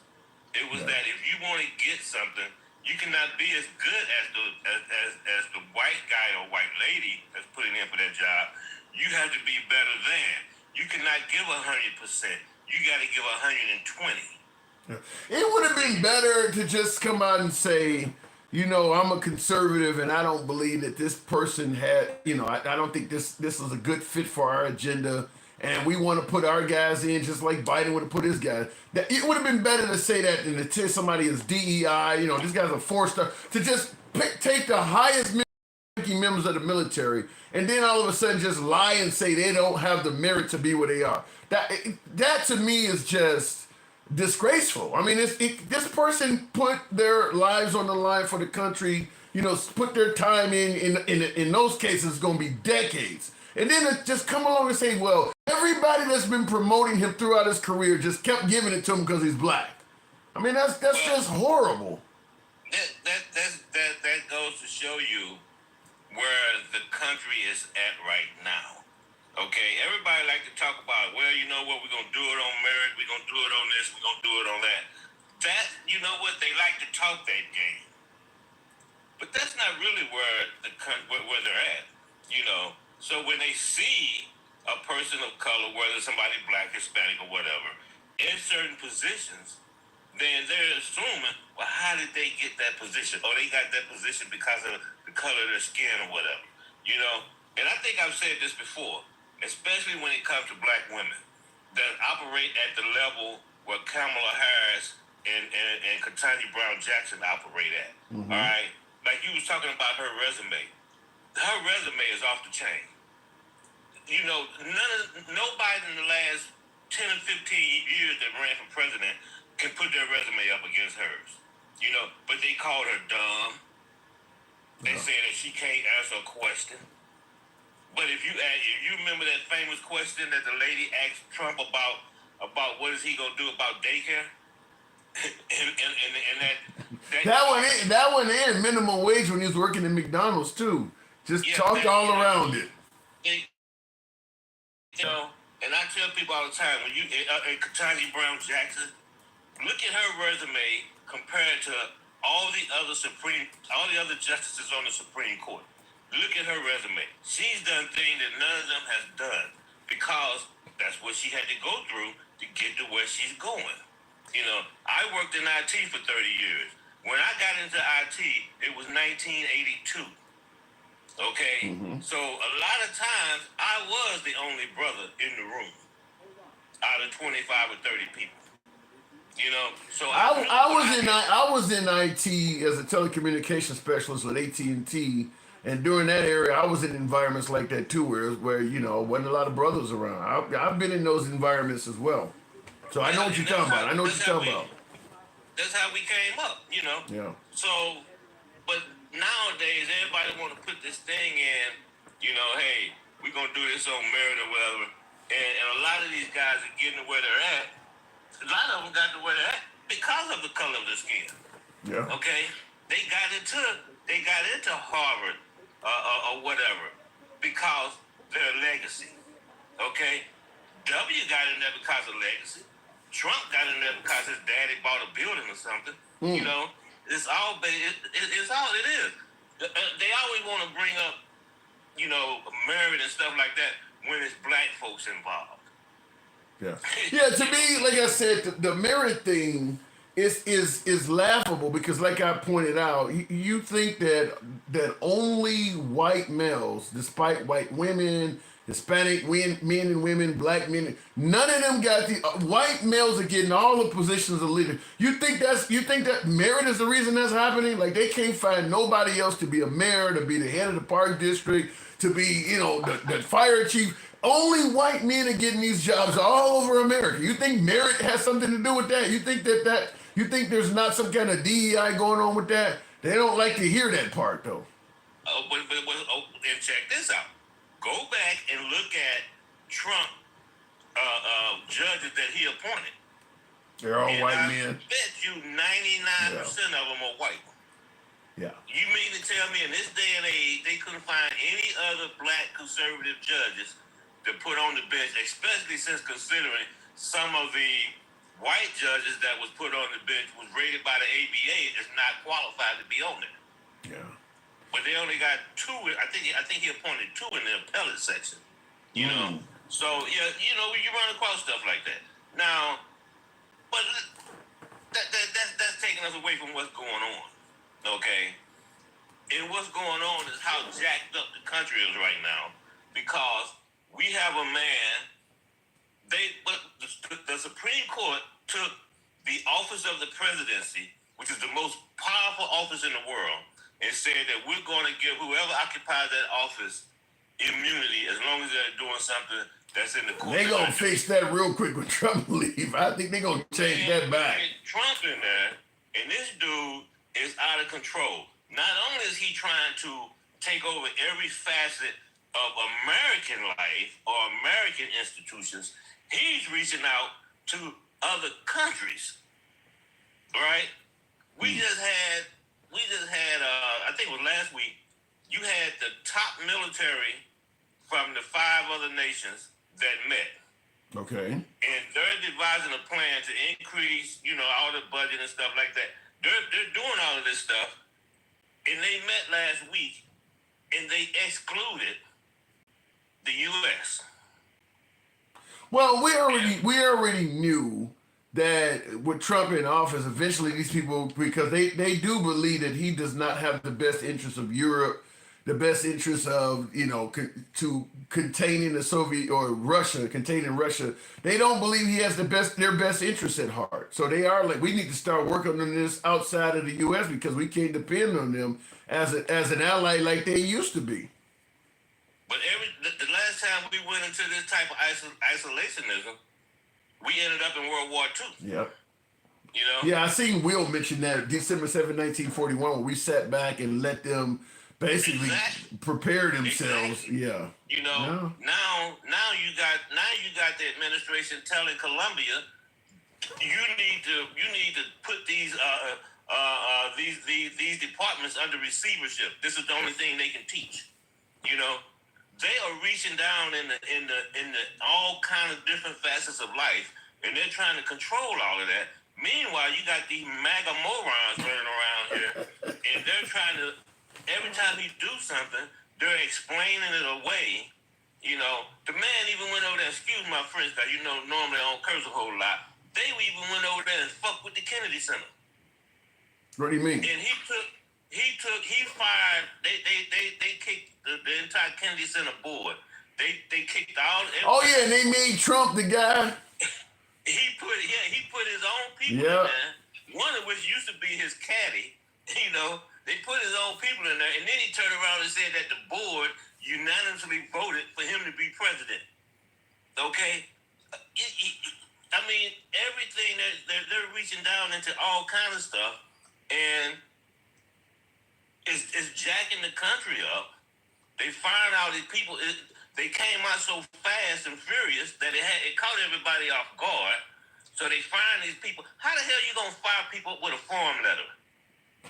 Thank you for your service, but your performance sucks. So get your ass out of here. That's why I said earlier in the show that I do believe if Trump is replaced with a liberal president, you're going to see a lot of federal employees probably getting back pay. There'll probably be some huge class actions because them folks are not being fired legally. I mean, Elon Musk and Trump, for whatever reason, they're shrinking government. They're using waste, fraud, and abuse or DEI as an excuse to do it, but they're doing something else because clearly everybody getting fired do not qualify as waste, fraud, and abuse because they had to hire a bunch of them back, and they absolutely are not all DEI because they're not showing you how they don't have merit. So they're using excuses to get rid of people, but those are not the reasons they're actually doing it. They're just using those because they think people will buy it. Once you get somebody else in there and them folks get the right attorneys behind them, I think we're going to have to pay some people back pay. We're going to have to rehire people and pay them back pay for that stuff. Where's the fraud at? If fraud is committed, then somebody needs to be going to jail. Yeah. See, Trump is a big time liar and also a conspiracy guy. And if you go over there and look on X, what's his name? Elon. Okay, he spreads all kind of big time BS over there also. So they throw this stuff out there because they know people don't do the research. You know, to give you an example, I think we said this before. $50 million for condoms. You know, that turned out not to be true. The 8 billion, yeah, the numbers are off. Talking about it. Yeah, MAGA's still talking about it. Things that have been debunked, MAGA's still talking about it. You know, it's like, well, I told you that there's an epidemic of head up Trump's ass syndrome, and every day is proven correctly. So they're standing up there lying to people. They're standing up there talking about this BS budget. We gonna cut all this money. No, and they ain't show shit of what they cut. Yeah. Isn't there a case right now where a female judge is demanding Elon show the receipts? Judge Hunkin, the same one that was in Trump's butt, the same one. I think she gonna be a rhino. She gonna be a rhino. She say, bring your butt here, and you gonna testify, right? But check this out though. Let me know. Some people on the text they can let me know also. Trump did an EO against a law firm. Yeah, the one that did the Hillary Clinton thing. He's done it to 2 law firms. He's attacking freaking lawyers. Yep. He pulled their clearance. He banned them from the federal buildings. You know. The thing about it is, I do have to wonder. I know the right is not going to defend the left, but yeah, some of this stuff is getting to the point of being outrageous, like banning the Associated Press from interviews because they won't call it the Gulf of America and stuff. I mean, he's just coming up with any. This is just like with DEI, and just make up a reason why you're doing it, and people will buy it, even if the reason is not legit. And it's all everything with him is personal. Everything with him is personal. He's going after the law firm because they defended Jack Smith. Yeah. Okay, I heard they love to talk about matter of fact, he said today when he went to DOJ, they raided my house. Yeah. Okay, Richard Cranium, They raided your house because you would not give the documents back. And they told you they were coming, and you still wouldn't give them back. But I will say that is why, like I mentioned this earlier, that's why I think Trump is winning so much, is that people are seeing what he will do to his enemies, and a lot of them are just like, I'm not fucking going through this. It ain't worth all this. I mean, let's say, for instance, you're a Republican member of Congress and you know Trump is doing something unconstitutional, and you looking like, I don't want to be the only motherfucker doing this. Now, all of a sudden, MAGA showing up to my shit, and I got to have bulletproof glass. If ain't none of the other Republicans going to stand up, fucking, I ain't going to stand up either.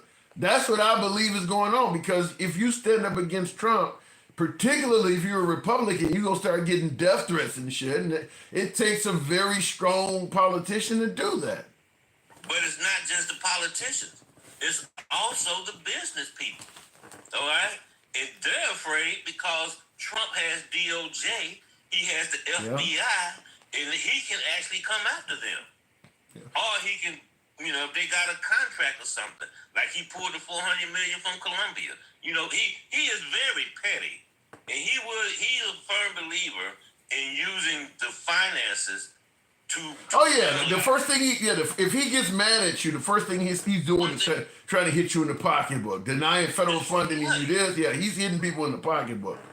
And that's affected the people in the private sector. Check this out. Everybody that gets associated with Trump, either they go to jail, they lose their reputation, their business go damn near bankrupt, i.e., Mr. Potato Head. The Pillow Man. Mike Lindell.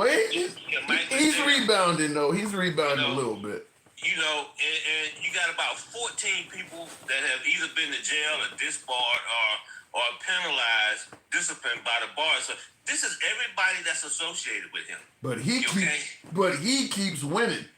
But he stays out of trouble. Yeah. What's wrong with these people? Now you got the guy from Cantor Fitzgerald. Now he's talking crazy about the tariffs and stuff. Come on, man. Come on. That's elementary. Tariffs is a tax. That's it. When that equipment comes in and when they bring that bill of lading over to customs and they look at it, they stamp it, and then they say, okay, give me $15,000 or whatever it is. But this is who but he is our president. This is who we voted for. I gotta move it on. 3.5 years or more he has left, so this is our guy. Yeah, and we still got 3 years and 10 months of this Earth Biscuit. Earth Biscuit, wow. I gotta go. Travelman, thanks for coming through. Have a good one, man. You too. Real quick in the comments, and I do want to, Will G says, but we're supposed to be happy about Trump putting in a black woman in a non-comfortable position as a pardon czar. Yeah, he did do that. Congratulations to her, but get the fuck out of here. 2 black people in the administration only. Yeah, you're not going to get a lot of black people in Trump's administration. I think that's safe to say, but I guess 2 is better than none, huh? Merit is subjective, says Slim Shade. Explain that. How so? Subjective in what way? I think that here's how I look at it. Take the person's resume, damn who they actually are. Let's just imagine you got the resume and you don't know who this resume belongs to. Look at the job they're applying for and ask, does somebody with this resume qualify for this job? Should this job interview somebody that shows up with this resume? That's why I say Kamala Harris had the resume to be president. When you're looking at it from a resume-only position, cackles, how she laughs, for instance, that ain't part of the resume of whether you want to be a president or not.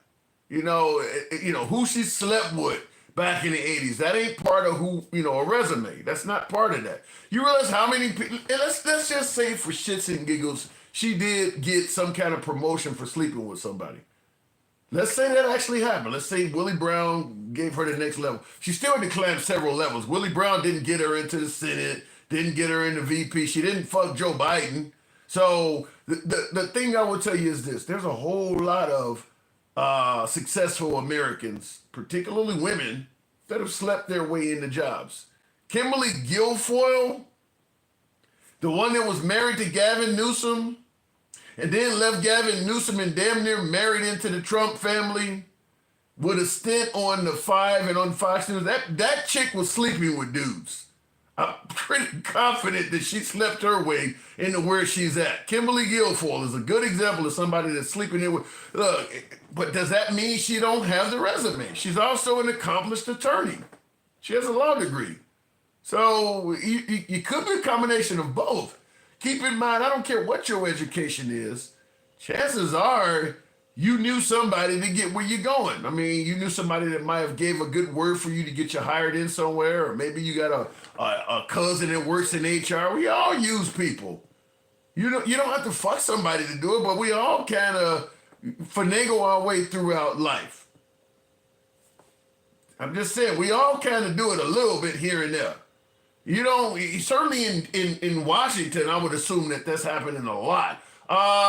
Looking in the comments here real quick, and by the way, to bring up that Kamala Harris slept her way to the top while ignoring the fact that Trump got a major head start over anybody doing business in New York. Your dad gave you millions of dollars. Now, you didn't fuck your dad, but you didn't earn your start. You didn't start off at the starting line. You were already in the middle of the race when it began. But we're going to point to Kamala Harris. She didn't earn her way. This dude got millions of dollars gave to him for doing nothing. Okay, so he didn't earn it either. He didn't earn that. I would dare say this. Okay, Trump's a billionaire. He did turn what he got into more and more money. He was successful in making more money off what he got. But I'll tell you this.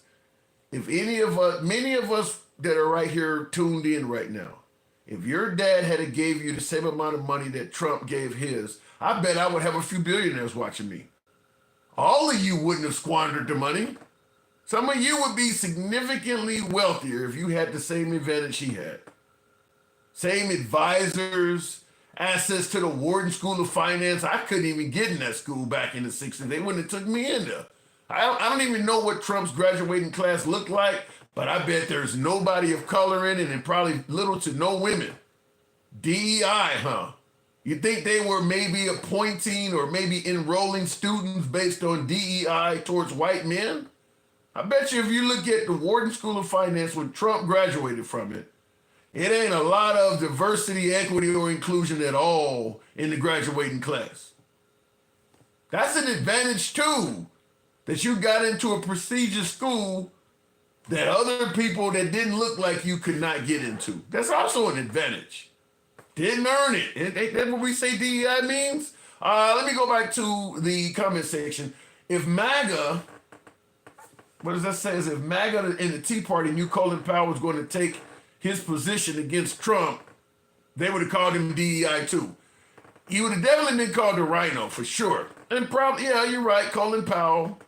The late Colin Powell, yeah, if they had knew he was going to be against Trump, yeah, he would have been called DEI, and he would have been called a rhino as well. I had a person on yesterday, they called Ronald Reagan a rhino because of his speech that he gave back in '87 against tariffs. Said that tariffs destroy the country, can lead you into a Great Depression. And I had folks in the comments that said Ronald Reagan was a rhino. You cannot be critical of anything Trump does and remain a respected Republican. Wow. But yeah, somebody did say that. Before I continue on with the program, look how he blamed Obama. Somebody said that on Instagram. Yeah, Trump. Look, the man likes to.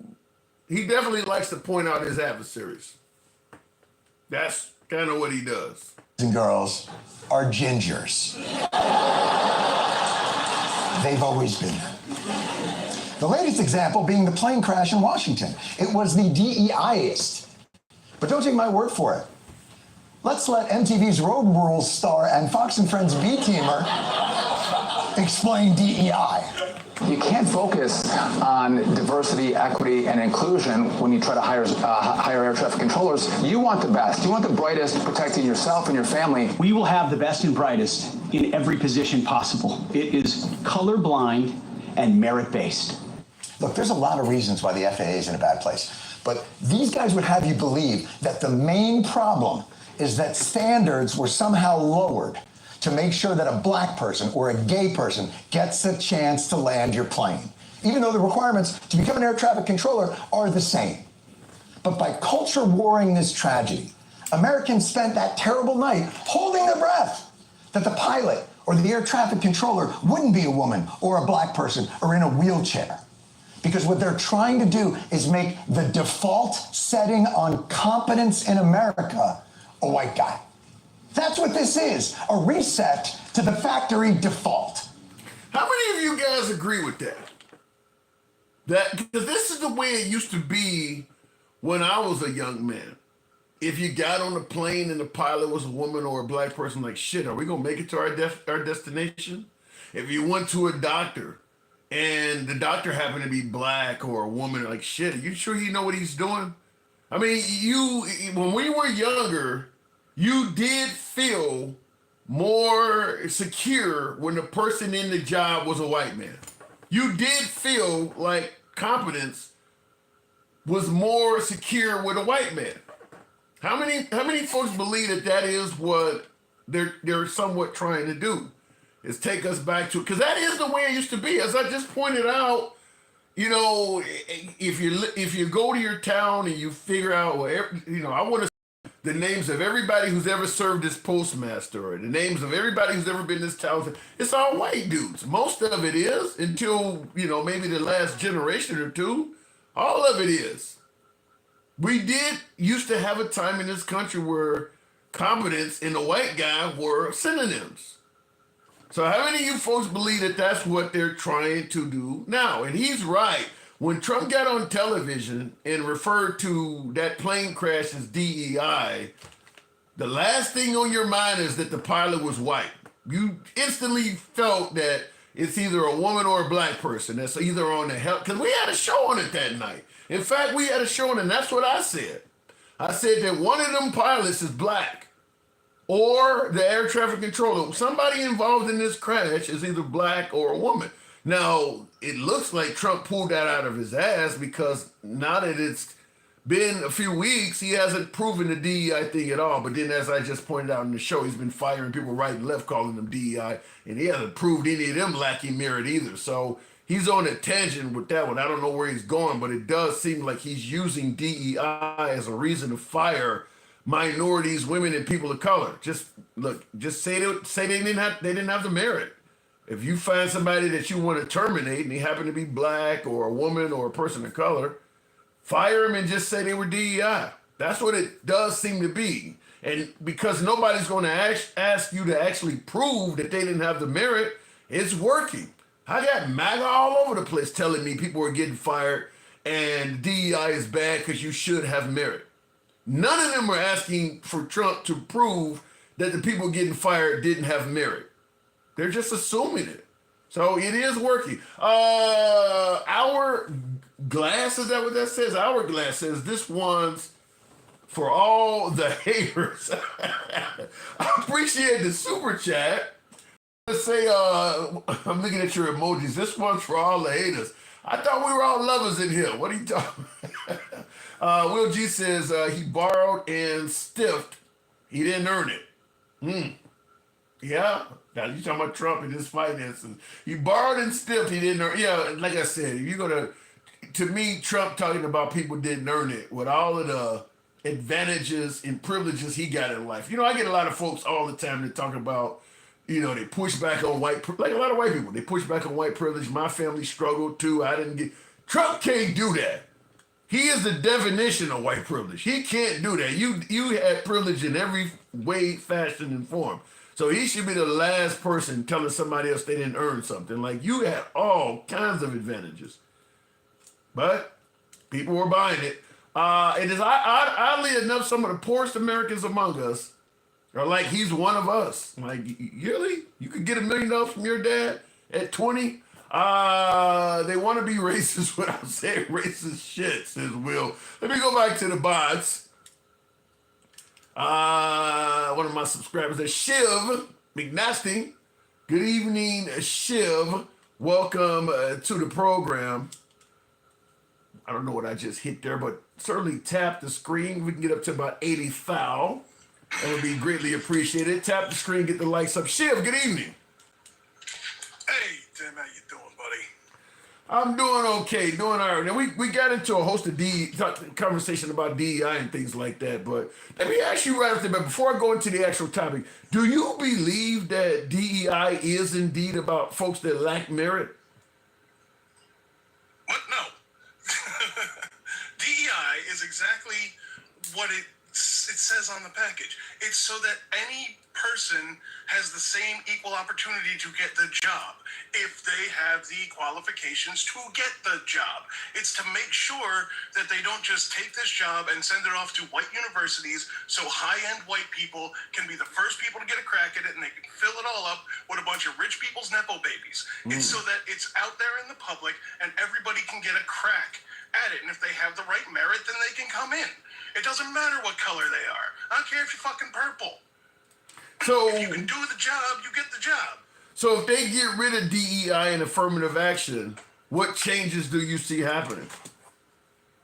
Well, any company that's run by a bunch of racist old men are going to hire only white men because they don't think women are real people. They don't think black people are real people. The only people they respect are white men. Period. End of story. So you see, because I mean, obviously DEI and affirmative action, that stuff was created for a reason. So you believe you get rid of it, they're going to go right back to the reason it was created for. Yeah, the same way if we decide to get rid of minimum wage, they would pay us pennies if they thought they could get away with it. Yeah. They don't care. All they want is money and status and power. Everything else can go out the window. They don't care about anything else. But then I guess I'd have to ask the obvious question: why do you think there's so many Americans that don't see it the way you do? There's a lot of Americans that want to get rid of DEI, and they're not rich. Most of them are white, I'll admit that, but they're not rich. So why do you think so many Americans want to get rid of it? I'll tell you a couple reasons. One, they think that most of them, like you said, are white, and they think that they deserve every chance. So nobody else should get the chance before them. Two, they've had people for the last 40 years shoving down their throats how awful it is when they don't. It's just propaganda. Fox News is constantly saying, oh, this is awful, that is awful. It's just fear-mongering. They do it all the time. They're scared. They have these people scared that some Mexican guy who just snuck across the border is going to come and take their high-end equipment operator job. Like, he just knows how to drive an excavator. You get that knowledge when you pass across the border. He just knows how to drive an excavator. Yeah, that's funny. Yeah, but so you're saying is basically from a boogeyman perspective. Yeah, no, it's all scary. It's all fear-mongering, bro. And the thing is, that's why, like, everybody, I think we should have free higher education. If you don't want to give them college, make it community colleges or whatever. Because when you're in college, you learn things. You learn how to see all this crap, right? And you're not just getting your information from your crazy uncle or the news station that isn't even qualified as news. It's qualified as entertainment because all they do is lie. Yeah. But I mean, you know, this country, we've been against free college education forever. I don't know. I don't see that ever coming back. Well, we had it back when you were younger. College was affordable, if not free, very affordable. Yeah. Okay. When I was younger, it wasn't. Like I was around the year 2000s when I should have been going to college, and I couldn't afford it, and it's only gotten worse. Yeah. It's only gotten worse. But yeah, it's gotten a lot worse. We could have gone to college with a part-time job. Yeah, it's gotten a lot worse because I got my 2-year degree back in the early 90s. I think I got 92. I graduated first, but then I didn't get my bachelor's and master's into the 2000s, and it was significantly more expensive to get my bachelor's and get my master's. You know, 10, 15 years later. You're right. It got much more expensive. They want you stupid. George Carlin said it best. They want you just smart enough to run the machines and just dumb enough not to realize you're getting fucked by the upper 1%. They don't want you smart. How does that benefit society, though? It doesn't. They don't care about society. They care about their pockets. You keep thinking that these people care about anything but themselves. They don't. They care about their little group of people and how they can carve the country up a little finer amongst themselves. That's it. That don't sound like... I'm not talking about just Republicans. You got people like Chuck Schumer who will do whatever the rich people that call him tell him. You got people like fucking Jeffries, who's nothing but a coward, who's like, I'm just going to sit back and hope everything works out. It's all of these people. They're all greedy cowards. You know something? That's all they are. You know, when you look at the likes of Nancy Pelosi was greedy too. She was making a killing, but... She can go to hell too. But Hakeem Jeffries is no Nancy Pelosi for the Democrats. Say what you want about Nancy Pelosi, she kept the Democrats in line. Hakeem Jeffries ain't he is no Nancy Pelosi. He is not a good replacement for her. Yeah, Nancy Pelosi's an awful, dirty, criminal, old twat, but Jeffries Damn. is smart. She's an insider trading piece of garbage. She's garbage. I hate her too.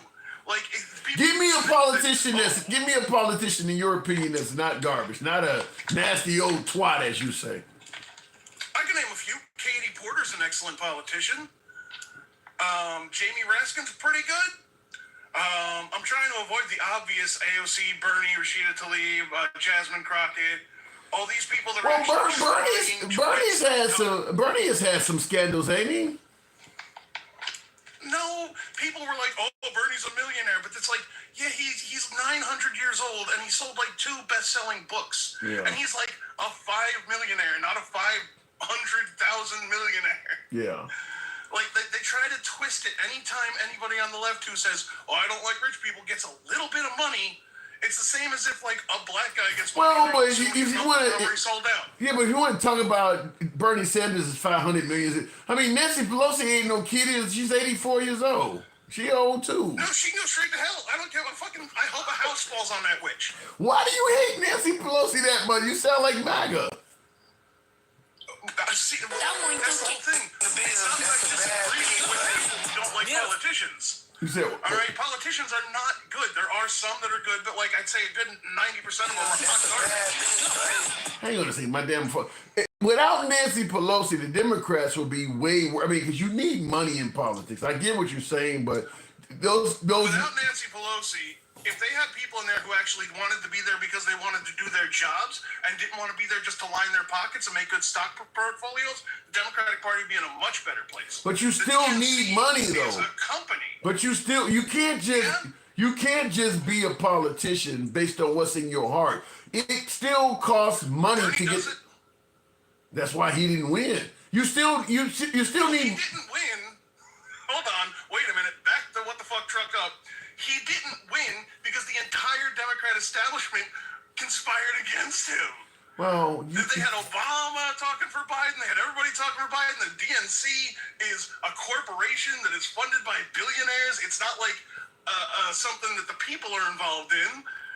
Bernie didn't. Let me correct it. Let me correct what I'm saying. In other words, Bernie Sanders would not have done what Bernie Sanders did if he ran as an independent. He had to run as a Democrat to get access to the money he did get access to, even though you're right. Yeah, we have a two-party system. Right. Yeah, we have a two-party system. So you need Nancy Pelosi in a two-part system.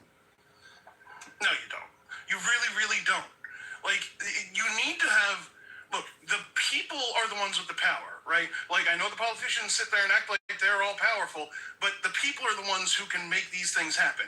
If everybody decided to not go to work tomorrow, all these people would go poor in a month. And they'd be starving and crying about how they can't do anything. Like, we have the power. They don't. They work for us, and that's what they keep forgetting. I don't think I can let them. We can have them removed. Yeah, but the problem is if we all don't go to work tomorrow, those people will get poor in a month. We gonna be poor tomorrow. So we can't go a fucking month. We can't do it. They can't kill us all, Tim. That's a real positive slogan. Positivity doesn't matter. Reality does. Yeah. I mean, I get what you're saying, but man, your stance on Nancy Pelosi is awful. Damn. It's not just her. Chuck Schumer can fucking go chew a curb too. All of them. All those old-ass, worthless-ass politicians. Fucking Mitch McConnell. He can fuck right off. All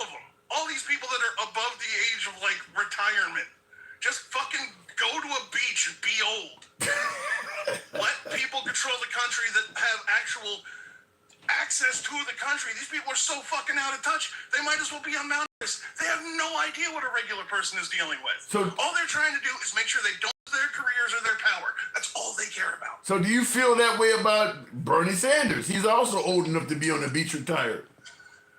Bernie Sanders is out right now doing an anti-oligarchy tour. What is Nancy Pelosi doing? Eating fucking ice cream? Bernie Sanders is out right now in red districts, facing the enemy, trying to convince them that Trump is evil and to get to our side and we want to help you. What is Chuck Schumer doing? Bending over and letting them stick the fucking thing right up his butt so that they can get their resolution. You won't, well, hang on though. But Chuck Schumer, while the Democrats are really tearing him a new one, he prevented the government from shutting. You want the government to shut down just so you can get back at Trump? Do I want the government to shut down? No. But the government should shut down because then they would see that it's not Democrats making everything bad. It's the Republicans trying to pass this disgusting thing, and Democrats are going, hey, you know what? All this shit in here, it doesn't help the American people. And the shutdown would be on the Republicans. I don't think it would stop their political momentum. I doubt it. Hurt their fucking party. So I don't care if the government shuts down. Let me tell you why I disagree with that. Because Trump is on TV day in and day out, and the Democrats do not have anybody that has access to the microphone as much as Trump does. So Trump's going to be on TV every day saying that the government would not be shut down if it wasn't for liberals just having Trump derangement syndrome. And you're going to have a few sporadic liberals like AOC and folks on maybe The View or some programs trying to defend the Democratic Party. But I think at the end of the day, the nation is going to be blaming it on the Democrats because you're going to have far more Republicans on TV saying the Democrats did it than you're going to have the other way. They blame everything on the Democrats anyway. What would be the difference? The government is getting shut down anyway, piece by Elon Musk. What would be the difference? We're going to catch the blame. I'm not even a Democrat. I'm an independent. But anybody who isn't MAGA is going to catch the blame anyway because Trump and all his cronies can't take responsibility for anything. It has to be forced upon them. It has to be forced so that everybody sees that they're the ones that are screwing up. Not people who are trying to do their jobs, which is to serve the American people, not line the pockets of the richest of us. So can we handle another 3.5 years of Trump? I really don't think it's going to be that long because the Republicans are doing so bad they're going to get washed in the midterms. Then we're going to have the House and the Senate, and then Trump will just be impeached. This shit again. If we don't dissolve into a giant civil war before then. You sound like a guest I had on earlier. So you believe that Trump, okay, you believe he's going to get fucked up in the midterms, and the Democrats are going to come in there trying to kick him out. And you think they're going to succeed? The only reason they didn't succeed the last 2 times is because they didn't have control of the House and the Senate. And we're going to remain at peace. Two-party game. And if the Democrats impeach Trump, you think we won't have civil unrest from that? No, I don't think we do. There's not as many MAGA as everybody seems to think there are. I think if you try to impeach... a lot of Republicans, and Republicans aren't happy with what he's doing now. Just go watch any Republican town hall. Any Republican town hall. There's no possible way those are all hired Democratic actors. No possible way. That would be a lot of fucking money. Yeah, I agree with that. They're not all. Yeah, I don't buy that they're all hired hitmen. I don't believe that either. And that's insulting. Town hall. Those are Republicans, and they are mad. Yeah, that's insulting. There are thousands. I think their last rally Bernie did was like 10,000 people in red districts coming to see him, to support him, and talk to him about the anti-oligarchy stuff that he's going on about right now. Republicans are mad. The only people that'll get upset if Trump loses is MAGA, and they're a cult, and no one cares. All the MAGA's a cult. Yes. Oh, come on. You can't say nothing. That's insulting. All the MAGA. All right, I'm saying it. Fuck them. Come get me. All right, I gotta go, Shiv. You always. Appreciate you coming through, man. Thank you. One last thing. Everybody hit the screen for Tim. Appreciate that too. Much love, much love. He's right. Tap the damn screen. Get me on up to about 85,000. We can do that. Real quick in the comments. All of them? Keep drinking that blue vodka, clown, says Fisheye Paint. What does that say? Fisheye Paint Works? He didn't like my last caller. Thank you guys that are tapping the screen, getting me up to about 85. Listen, the budget had to be passed so he can lower the tax bracket to start businesses to invest in America. Here's what I don't understand. Trump wants companies to bring jobs back to America. Now, that's a good thing. That's a good thing to bring jobs back to America. But he is openly against the minimum wage increase, and he said nothing in terms of doing things to increase salaries. He's not for labor unions at all. So, and he's for less regulation as well. None of that's good for an employee. None of that is. And breaking up the ability for employees to collective bargain, which is what he just did to the TSA, the folks at the airport, the security, they no longer can collective bargain. He just broke that up. So you can assume that the salaries for TSA employees are going to start dropping, along with their benefits and other things like job security and all of that. Cow!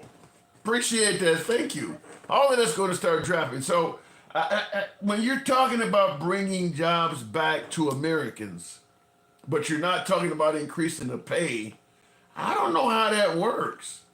Because the jobs that you're bringing back to Americans were formerly done by Chinese and Filipino labor and all this shit, Mexican labor, where they paid a fraction of what they do here. So if you bring those jobs back to America, you're going to have to pay American salaries. And that means what they were selling is going to go up substantially. You start making cars and computers and stuff here, the price of a car and a computer is going to be more expensive, which is what the price of computers used to be when they were made in America. They're going to be a lot more expensive. So I don't know if it just don't sound like he's totally thought all of this out. It sounds good on his face to say I'm going to bring jobs back to America, but when you're pushing against raising wages and things like that, some of that to me, it just doesn't all fit. Dencal, good evening, welcome to the program, Dencal. You don't need another computer. How do you know? Dencal, yeah. I don't know where to go with that. How do you know? Technology improves, so we do need to keep our equipment updated to be able to communicate real time with other computers. I'm not sure why the person. And let's be clear. When somebody said, when we talk about computers are in every damn thing. It ain't just the traditional computer where you got a monitor and a keyboard. It's in your watch. It's in your phone. It's in your car. Computers are everywhere. So it's in your appliances at home. Right. Literally, my refrigerator and my washing machine, my dishwasher, everything. Right. Stove, all of them got computer chips in them now. Right. So microprocessors are in everything. So if all of a sudden that stuff is made in America, Americans are going to want the American engineers and stuff are going to want the proper salaries for that stuff. So that stuff is going to go up significantly in price. And maybe you've seen it. I haven't seen any way where he's addressed that. Have you seen him addressing any of that? No, because the rational thing, like I kind of understand, like what he's thinking about, but there are things you got to do prior to this tariff things. Like you got to have the infrastructure in place when you do the tariffs, so then we can just ramp up production here in America, and then yes, you can produce this stuff, but you can't. You can't do it overnight. Right. There are no factories that produce little trinkets or gadgets, all of the stuff we buy from China and all of there are no factories to do it. So just by saying we'll put tariffs on them, so that'll bring companies back. First of all, companies don't like instability. They don't like you don't know whether, what I'm saying, your business is going to be able to succeed or not because regulations is changing, because the economy is unstable. Nobody wants to make big investments in America right now because everything is unstable. With this, he talking about World War III and all that stuff. What company wants to say, yeah, let me go build a factory in America right now, especially because they know if the next president is, whoever, they're gonna roll back all of this stuff he's doing with executive orders, and we all know you can reverse all of that shit. Yeah, with a pen. And that's why I say, like the federal government, I keep saying, once Trump is gone, if a liberal replaces them, they're going to hire a lot of them folks back, or they're going to get big checks for getting wrongfully terminated. I mean, you're right, though. All of the stuff he's done with the stroke of a pen, because that's what he did to a lot of Biden's orders, is he wrote them out. Same thing he did when he got in the first time. He got rid of a lot of Obama stuff. They're going to get rid of a lot of things that he did.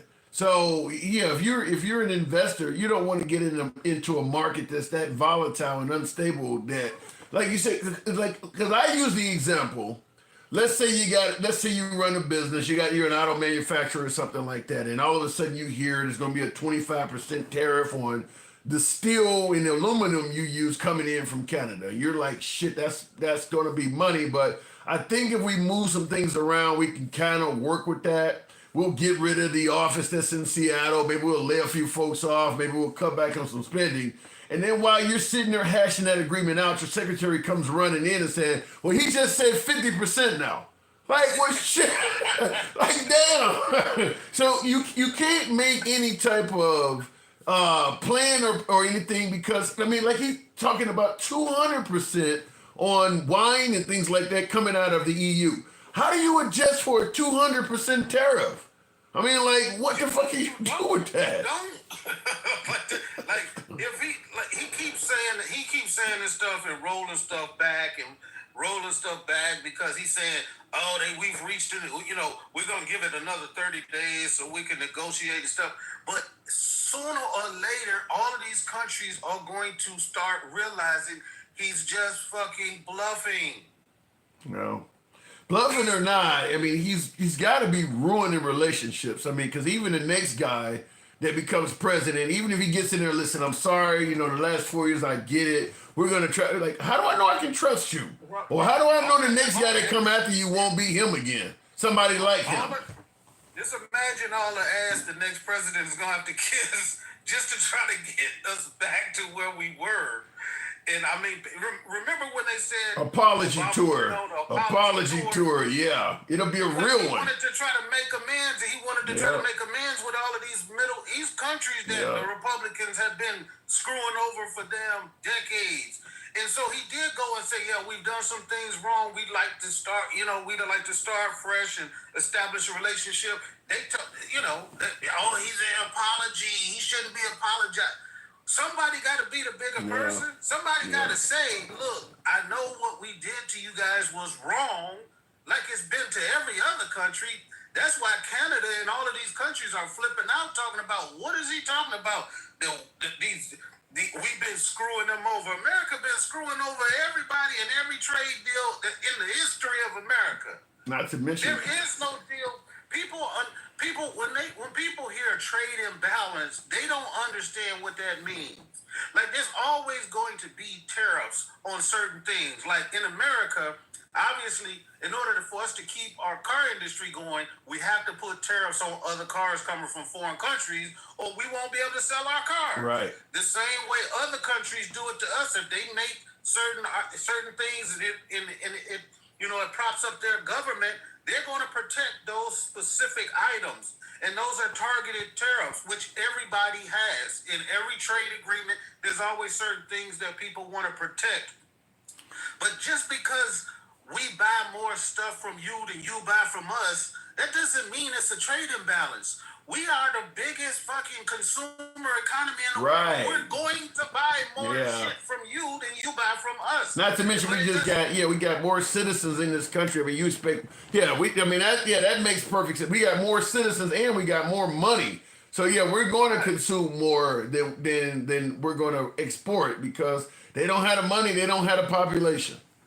Right. And We gave all of that stuff up decades ago. We gave up those factories. We let them all go under so we could do what? Those companies could make more money buying, selling, for these foreign companies. That's what they did. They gave up the manufacturing of all of the parts and stuff for all of these cars we make. And so now we buy all of the parts and we put them together here in America. But all of the parts come from somewhere else. Right. My thing is this. With Trump's hard stance on bringing jobs back to America and the way he's going at other countries, even if we replace Trump with another right-wing president like J.D. Vance, do you feel confident that they would continue the same way he's going? No. I don't think so either. No. I don't think so either. All of these people, the only people that's like agreeing with Trump is obviously the sycophants, the people like in his thing who are scared to speak up. But all of the reasonable people, all of the economists, all of the people on not right-wing TV, these people are saying what he's doing is crazy. Like, it's not going to do what American people think it's going to do just because he been saying the same shit since the 70s about tariffs. And there's a reason we don't use tariffs like we used to. Like what Reagan said. The whole economy off of it because it drove us into a damn depression. Yeah, I don't know. I haven't seen any. Well, I think Kevin O'Leary had something positive, but most analysts, even on the right side of the aisle, are not big fans of those tariffs because it'd be one thing if you said we gonna stick with a 10% tariff or something like that, but when it's moving all over the damn place, it is hard for anybody to say that's a good idea. Companies do not like instability. Yeah. Ever since I've been dealing in stocks, that's what they always say. Companies want to know what's down the road. They want to know.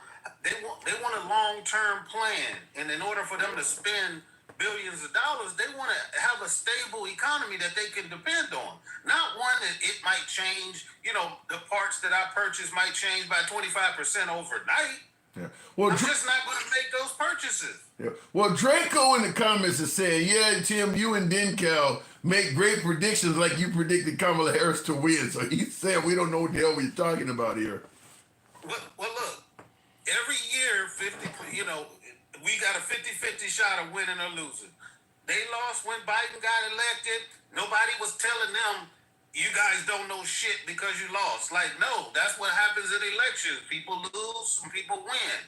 But it doesn't mean the validity of our arguments go away because the person we're backing lost. No, it just means that either your guy was a better candidate or he was better at manipulating people and using propaganda, which is what I believe. He used the talking points to draw everybody in. He appealed to what everybody wanted.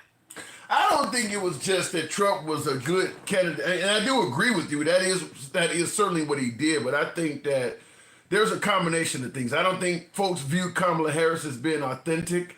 I don't think that with her only having 107 days because Biden refused. That, to me, for the Democrats, that was the worst thing, is that Biden refused to step down for so long. Even after that horrible debate on June 27th, he still held on to August. So I really think that for Kamala Harris, at least, that was probably the worst blow she could have taken, is that he held on and gave her only 100. I mean, that's you're going against Trump, somebody that we have known our entire lives. I don't care if you're 60 years old. You've known Trump most of your life. And Kamala Harris, which was a virtual unknown candidate, you got 107 days to compete against this guy that everybody knows.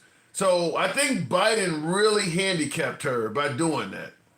Right. She had multiple headwinds that prevented her from winning. We could talk about, all of them. We could talk about, but a lot of those things were put out in the universe through right-wing media. Mm-hmm. She's mushy mouth. She doesn't know how to talk, her laugh, all of that kind of stuff. That stuff all was part of the propaganda that was used against her. When she had some legit things, like being a woman, like being a woman of color. Those are real things that, that took off parts of society who just didn't want to deal with that or didn't believe that she, a woman. So if you say being a woman of color hurt her, would you suggest that whoever the Democrats pick for 2028 going forward should not be a woman of color? No, I won't rule out anybody. And I think this conversation we having right now is so premature that they're saying, "Oh, you guys don't have a leader. You guys don't have a leader." If you pick somebody 2 months into an election, they're going to be destroyed in 2 years, in 2 years or 4 years. It's too close. It's too long away from it to actually, I'll agree with that, because if you go back 4 years from today, so you're talking about in the middle of March 2021, right after Trump had lost, the Republicans didn't have a leader either. He was still reeling in the effects of January 6th. People were not big fans of him. Like yesterday, QAnon was talking about, Nancy Pelosi was going to be arrested by the military. I mean, they were in disarray. Just like they're saying the Democrats are in disarray right now. 4 years ago, the Republican Party was talking about Trump was going to be installed as the 17th president of the corporation in August. All kinds of crazy shit. So, I mean, you're right. It takes time to come up with a leader, and it is very early.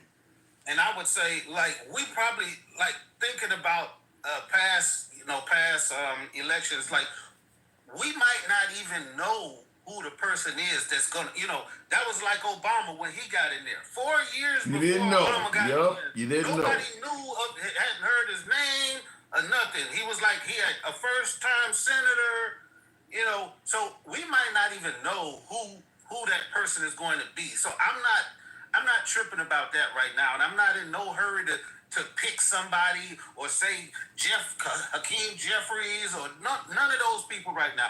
The only job they should be having right now, which I don't agree with Schumer, is they should be trying to stop these people at every corner. So you also agree that Schumer should have tried to help shut down the government under Trump? Yes, I think he should have used it as a negotiating tactic and said, "Look, we'll pass it, but you got to take," just like they do to us every time it's time to pass the budget. You need to take this out. You need to get rid of that. You know what I'm saying? I mean, I'm going to tell you something. They got Elon on their team. They got Bezos on their team. They got Zuckerberg on their team. It wouldn't surprise me if somebody like Schumer got a phone call and was told, next time you run, you might need a little bit extra money, right? It would not surprise me if some of these folks, because Elon has made it clear he's willing to use his money to influence politicians. He's made that clear, and he got an infinite amount of money. So I don't know. That's like impinging on the man's character totally. He already got the president of the United States saying you ain't a Jew. If he's capitulating like that, I don't know that he will ever rose to the level that he's at in government. Now, he said a couple things about the reason why he didn't want to do it is because that would have gave Trump the ability to pick and choose parts of the government that he wanted to destroy while it was down. He would have said, hey, if the Democrats shut it down, that must mean it's not, you know what I'm saying? He would have used the cycle. Well, I will also tell you this, in addition to the fact that Elon Musk has the power to pay people, I think also MAGA has the power to persuade people. In other words, if Schumer is responsible or viewed as, because he wouldn't be the only one doing it, but if he's viewed as a leader of why the government shut down, the death threats and all of that stuff has an effect too. Some of them folks just don't want to deal with it. I mean, you know that if Trump gets on TV every day criticizing you for, hurting the American agenda, you're one of the liberals that are trying to destroy America, you're the reason the government shut down, you're the reason federal people, federal folks who get federal entitlements are not getting their money, it's all Schumer's fault. It kind of reminds me of the old 1979's movie, the Warriors did it, and all of a sudden they chasing them all over New York. That's what would happen, in my opinion. Well, I don't know. They had done some recent polling, and it showed that about 60% of the people believe if the government would have shut down, this, today was the last day. If it would have shut down, that 60% of the people believe it was due to the Republicans. I would love to see who put that poll out. Yeah, I can look it up. I will tell you though, with Trump having the pulpit, with Trump on TV doing interviews every single day, he gonna be yelling. The Warriors did it every time they put it. I mean, he gonna be constantly targeting Schumer. I have a hard time. I want to see where that poll came from because I think Trump would easily convince a hell of a lot of Americans that Schumer is the reason the government shut down because he is on TV every day. That man is willing to talk 3-4 hours. He talks more than I do on TV. Like, that motherfucker get on TV. I mean, and that's why I keep saying I give him credit. I know a lot of my liberals don't like it, but I do give a man that age that's willing to sit there and take questions from reporters damn near every day. I mean, he get out. Even if he's lying. Even if he's lying. Even if he is the hardest working man in show business. That man will get on. I'll give him that. Yeah, I'll give him that. Yeah, he's willing to do what most people with his means and his resources would be willing to do. He's probably already tell the same lies over and over and over and over again and make stuff up on the fly. Like he just said, Canada. Now all of this stuff about it was about fentanyl. Then it was about immigration. Now he's saying 50%, so they can become a part of America.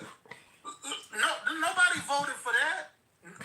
I would dare say Trump has already, in his first 6-7 weeks in office, has already done the equivalent of about a year of Biden television appearances. In that 6-7 weeks, he's probably been on TV more in the first 6 to 7 weeks than any 1 year of the Biden presidency. That's how much he talks. Because Biden was doing stuff the way, like presidents shouldn't be on TV every day. Why not? Because we don't need to know what he's thinking about at every moment, every day. What we need him to do is look at problems, consult with experts in those fields, and come to agreements that benefit us all. Not for him to wake up and be like, I just don't like Canada no more. He's doing that too. He may not be doing it the way you or I like it, but he's working with world leaders. I mean, you see him with Zelensky. You know he's talking to Putin. I mean, he's talking to world leaders. I mean, he's not working with them. What you mean working with them? Just because he's sitting in the room with them don't mean he's working with them. Shit, they're going back and forth with tariffs. I mean, he ain't working with them in a way we would like, but he is completely engaged. He ain't just on the golf course. He's busy. We just don't like what he's doing. Look, he's sitting up there with these people, and we see it now because he's showing it. He's sitting there lying in front of these world leaders to their face. I'm not saying I like what he's doing, Cal. I'm just simply saying he is doing stuff. He may be pulling the wrong levers. The whole boat may sink, but he is in the engine room pulling all kinds of levers. I don't look at that as a favorable a trait of a president. Is I don't care what the hell he's saying. At least he's just saying shit. I don't get that as being something to be commended for because you getting outside. You saying different shit every day. Well, the reason I'm giving him credit because he does say a lot of things that are not true, but he also does give you plenty of transparency on what direction he's headed in. The tariffs. You know he wants Greenland. He's telling you what he intends to do. Yeah, but the way you make this stuff sound, man, is like he tells us so much shit that whichever direction he goes, he can always say, "Remember I told you." He can take both positions in the story. And then you can go down the line a month from now when he does something, you'll be like, he did tell us. Well, no, he told us he was going to do the opposite last month too. But you're not giving him credit for that. You're just giving him credit because you're saying he told us. I'm just going to say this. I'm not denying the lie, and I see Will says I'm convinced Trump has an NIL deal. I'm not denying that he lies, but I am saying I do like the idea of having politicians talk to the people as much as possible. Not to mention you can catch them in the lies too, but talk to the people.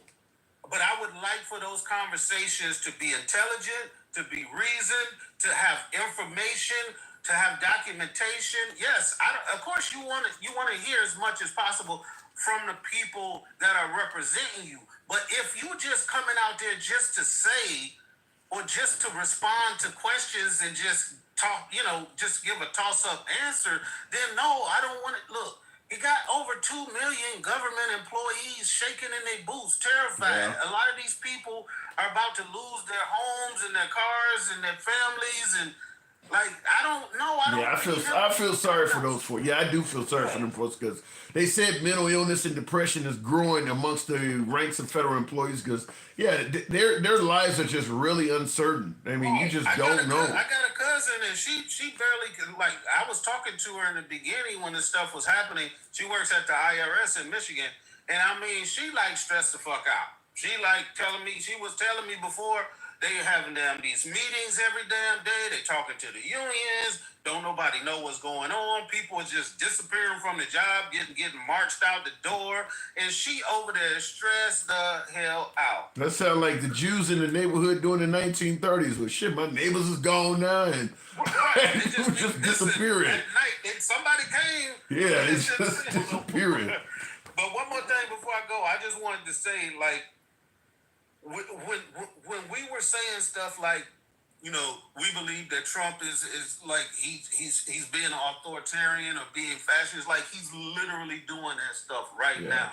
When he comes on TV and he says that protests against Tesla are illegal, and that he wants to start arresting those people that is the hallmark of our society is our right to protest, our right to gather and utilize. I'm not going to deny that Trump is, in my opinion, he's using fear to get people to comply. I mean, because obviously you're right. You're supposed to take people to the courts. There are laws, and just if it's illegal, there's a process. He is using fear to get people to comply. People know that if you go against Trump, bad things may happen to you that have nothing to do with the legal process. He is using fear. People are scared of him. That's why I wouldn't necessarily as fear if he's actually doing he actually is locking up people who were protesting. That's Congress. When I say fear, I mean Congress. Congress ain't saying shit because they scared. That's fear. Getting primary, getting threatened, getting hurt.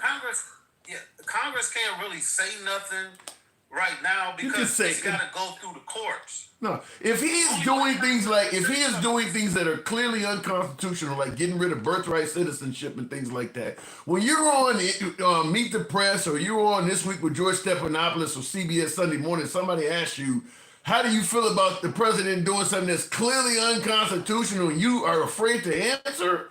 Yeah, you're seeing that. Right. But I was just saying that we going a step past fear when he's actually doing it. It's not that he's just saying it no more. Yeah. When we was like, he's a fascist. He's going to be doing some horrible stuff. And they were like, you guys are fear-mongering. He's not doing none of that stuff. Now he's doing it, and you don't hear none of them saying nothing. Yeah. And that's also why I don't think you're going to get any whistleblowers out of the federal government. I mean, they'll fire people for anything. So let's say, for instance, you work for the FAA as a federal employee, and you know for certain the numbers show that you don't have enough employees to maintain air safety. Are you going to speak up knowing that there is no whistleblower protections for you on the Trump administration? Are you going to say anything? I mean, you know you're going to get fired immediately if you do that, and you're hoping that you losing your job is the only thing you lose. Right. Well, it's not. Do they say anything? He's removed the people that you would normally go to report it. He got rid of the whole office when you're supposed to forward. The IGs, yeah. And that's what I'm saying is that. That's what I'm talking about fear is that people are going to be scared to say anything because there's a real good chance that retaliation is going to happen. Whether it's your job, your safety, something else. I mean, we mentioned the law firms that were dealing with the Hillary Clinton areas going at the law firms. I mean, nobody wants to touch them because you know they're going to do something. And he's already, by way of the courts, in immunity and all the stuff they let him get away with, people are like, well, shit, if he do something to me, I might not be able to stop him. I mean, the courts ain't going to help me out. Hey, have you had a conversation yet about what he's doing to Amy Coney Barrett, her sister? No, but I know she all of a sudden became a DEI once she didn't agree with him. What is he doing to her sister now? Is that the one with bomb threats? Yeah. Yeah, I've heard about it. Yeah. Yeah. The Supreme Court justice, because she don't agree with her. Yeah. And that's somebody he personally appointed. He literally is like the old Janet Jackson song, "What Have You Done For Me Lately?" I don't care how much you've been backing him, like Liz Cheney, for instance. Liz Cheney backed him like 95, 96% of his policies. Once she didn't like January 6th. If it ain't 100, it ain't Yeah. I think that was a song from breakdancing. 99 and a half won't do. All right, then, Cal. Appreciate it. All right. 99 and a half won't do. Gotta have all of your love. All right, look at the comments. Yeah, he is like that. I don't give a damn what you done for me yesterday. What are you gonna do right now? Didn't Cal. Appreciate it. Thank you very much for the support. Same people confidently gloating and telling people they lost weren't saying this 4 years ago. That is true. Don't get all big now like nothing ever happened. That is true. When well, y'all need to get over it. Trump won. He's your president. He got a mandate. He won all 7 swing states. All of that qualifies with Biden. Biden had won all 7 states. And the same thing, you need to get over it. Biden won.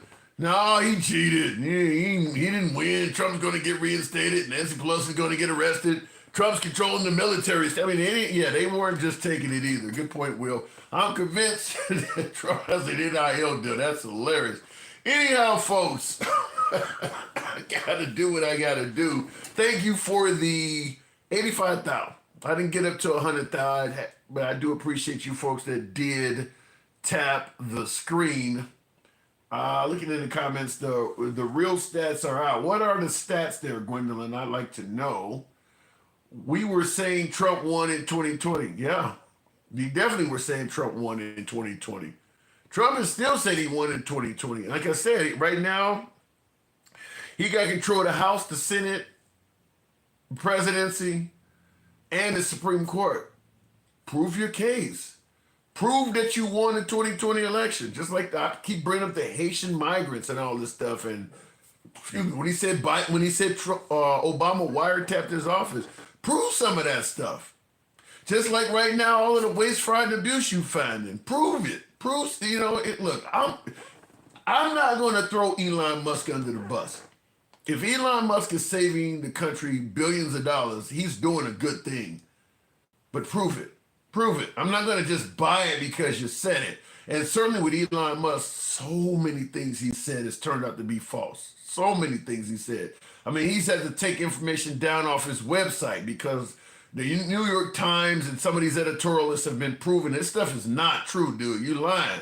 So if it turns out to be true, you got to see. I'll give Trump credit on certain things. You see how my liberal viewers are calling me a fluffer and all that. And I'll give him credit. If I think he does something that's good, I'll give him credit. But I'm not just going to buy it because he said it. And that's where the difference between me and MAGA. With MAGA, if Elon Musk says he found out they're sending, $10 billion to buy condoms for that, they just believe it.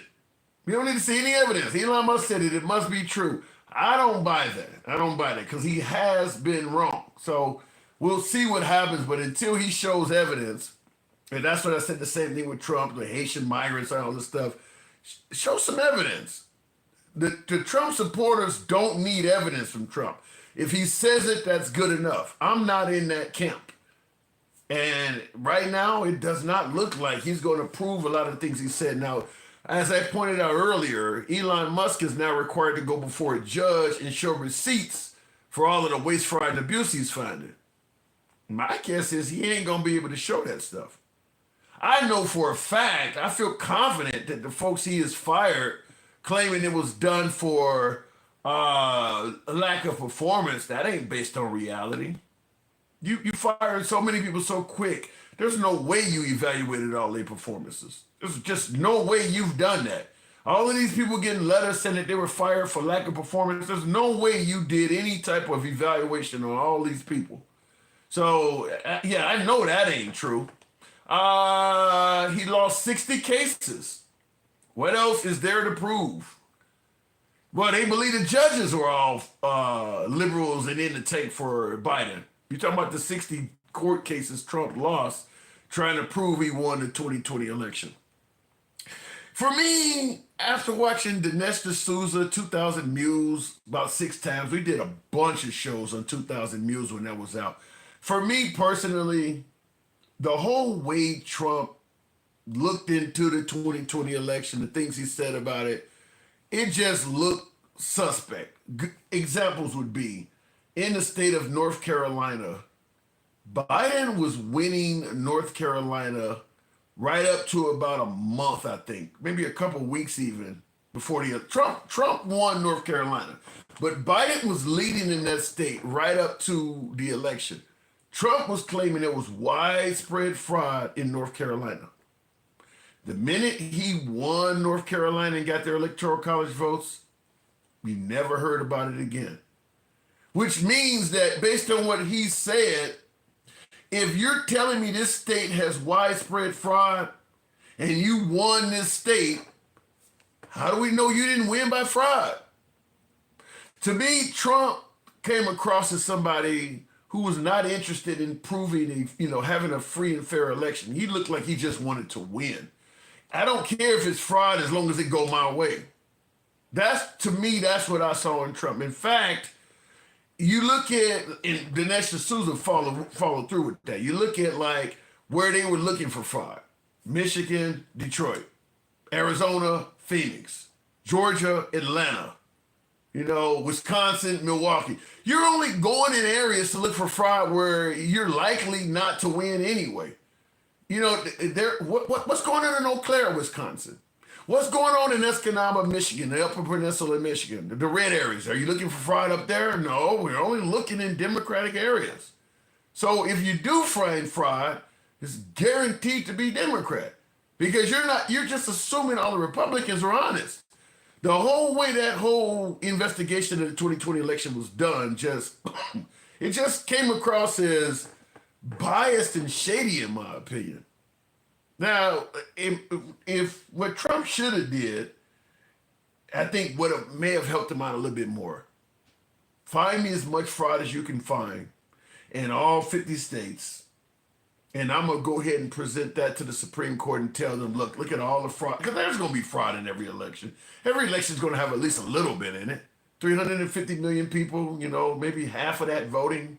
You're going to have a little bit in every election. Find me as much fraud as you can in all 50 states. I'm going to present that to the Supreme Court and tell them, we found enough fraud. I think we should have a do-over.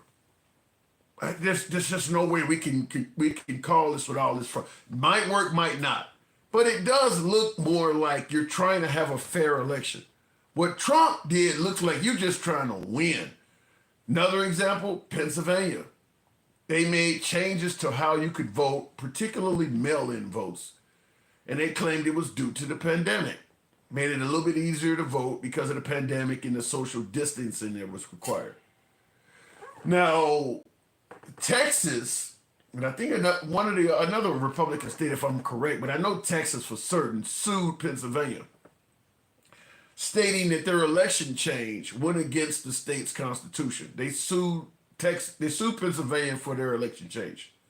When they did that, the governor of Montana, who happened to be a liberal, appeared on George Stephanopoulos this week with George Stephanopoulos, one of the Sunday shows, and stated, we made the same change that Pennsylvania made here in Montana.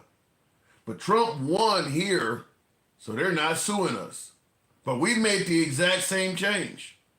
This is what I'm talking about. You're not looking for a free and fair election. You're just looking to win. The change was illegal when Pennsylvania made it because you lost Pennsylvania. But it's okay, you're okay with it in Montana because you won Montana. So it just doesn't have standing with it. And then, of course, as Will pointed out, losing 60 court cases, not only blaming the judges, which is utter bullshit, when you have personally appointed some of the judges and all of a sudden now you're claiming that they're rhinos and they're part of the deep state and all. Didn't you sit down and interview this motherfucker? Didn't you look at some of their resumes before you gave them this job? Now all of a sudden they part of the deep state because they ruled against you. That's the first thing when you're doing something like that.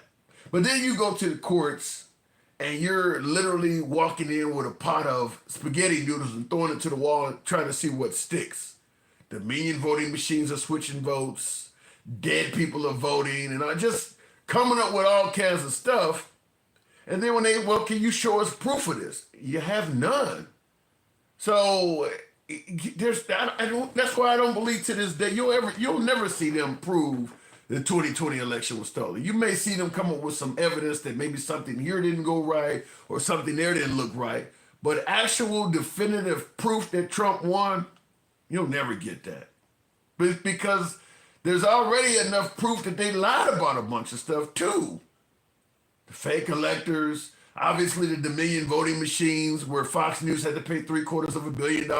Rudolph Giuliani, I did a video on him with the whole Ruby, what was it, Shea Moss and Ruby Freeman passing around USB drives like vials of crack. Remember he said that? I did a video on that one. I don't know what I just hit here. I did a video on that one. What the fuck is going on with this TikTok? Okay, it's telling me to drag a piece. Hang on a second. Something's happening on TikTok. But I did a video on the whole Rudolph Giuliani and Shea Moss and Ruby Freeman case. Because he lost like 100, he lost like 80, was it 80-something million? Whatever he lost because he lied about those two polling ladies. Said that they were trying to cheat down in the Georgia area. They were polling volunteers, passing around US, and they sued them because they were getting death threats. They had to move and all kinds of shit. Now, they want a bunch of money from him, and I did a video on it because he satisfied that case. And I remember he was saying he was bankrupt. He was trying to avoid paying those chicks. About 3 weeks ago, that case is now listed as satisfied. So I don't know how much money he didn't pay. Probably didn't pay him in full, but he lost like 80 or 90 million or something to them. Them chicks are rich. Ruby Freeman and Shea Moss, them two black women, they are rich. Let's say he only gave them 10 million apiece, which would be far less than what he was ordered to pay him. I don't know what he settled out of court with their lawyers for, but they got millions off of Giuliani. They officially got the money. He was trying not to pay him. He was trying to hide his baseball card collection and his luxury cars, his condos. He was trying to hide it, but he has officially paid them. So them two chicks got a lot of money off of him. But I'm just simply saying, using them, using the million, all that stuff. Trump lied about enough of the 2020 election that I don't think he'll ever be able to prove that he won. Because there's too many things he would have to answer for.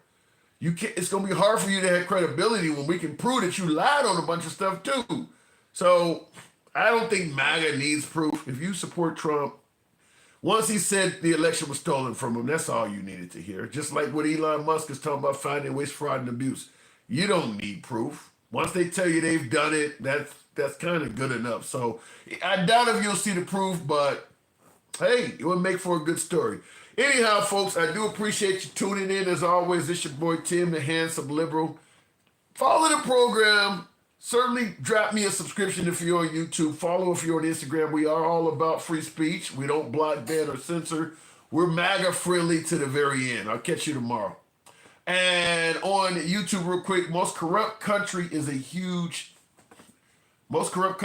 stretch. They certainly had corruption issues, but they've made huge strides to stop that.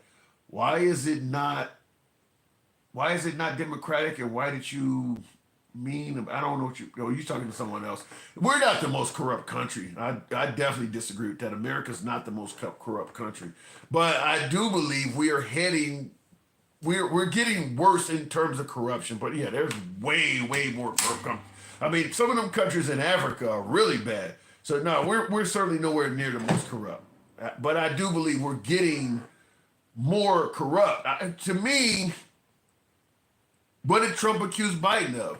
Weaponizing the DOJ. That's corrupt.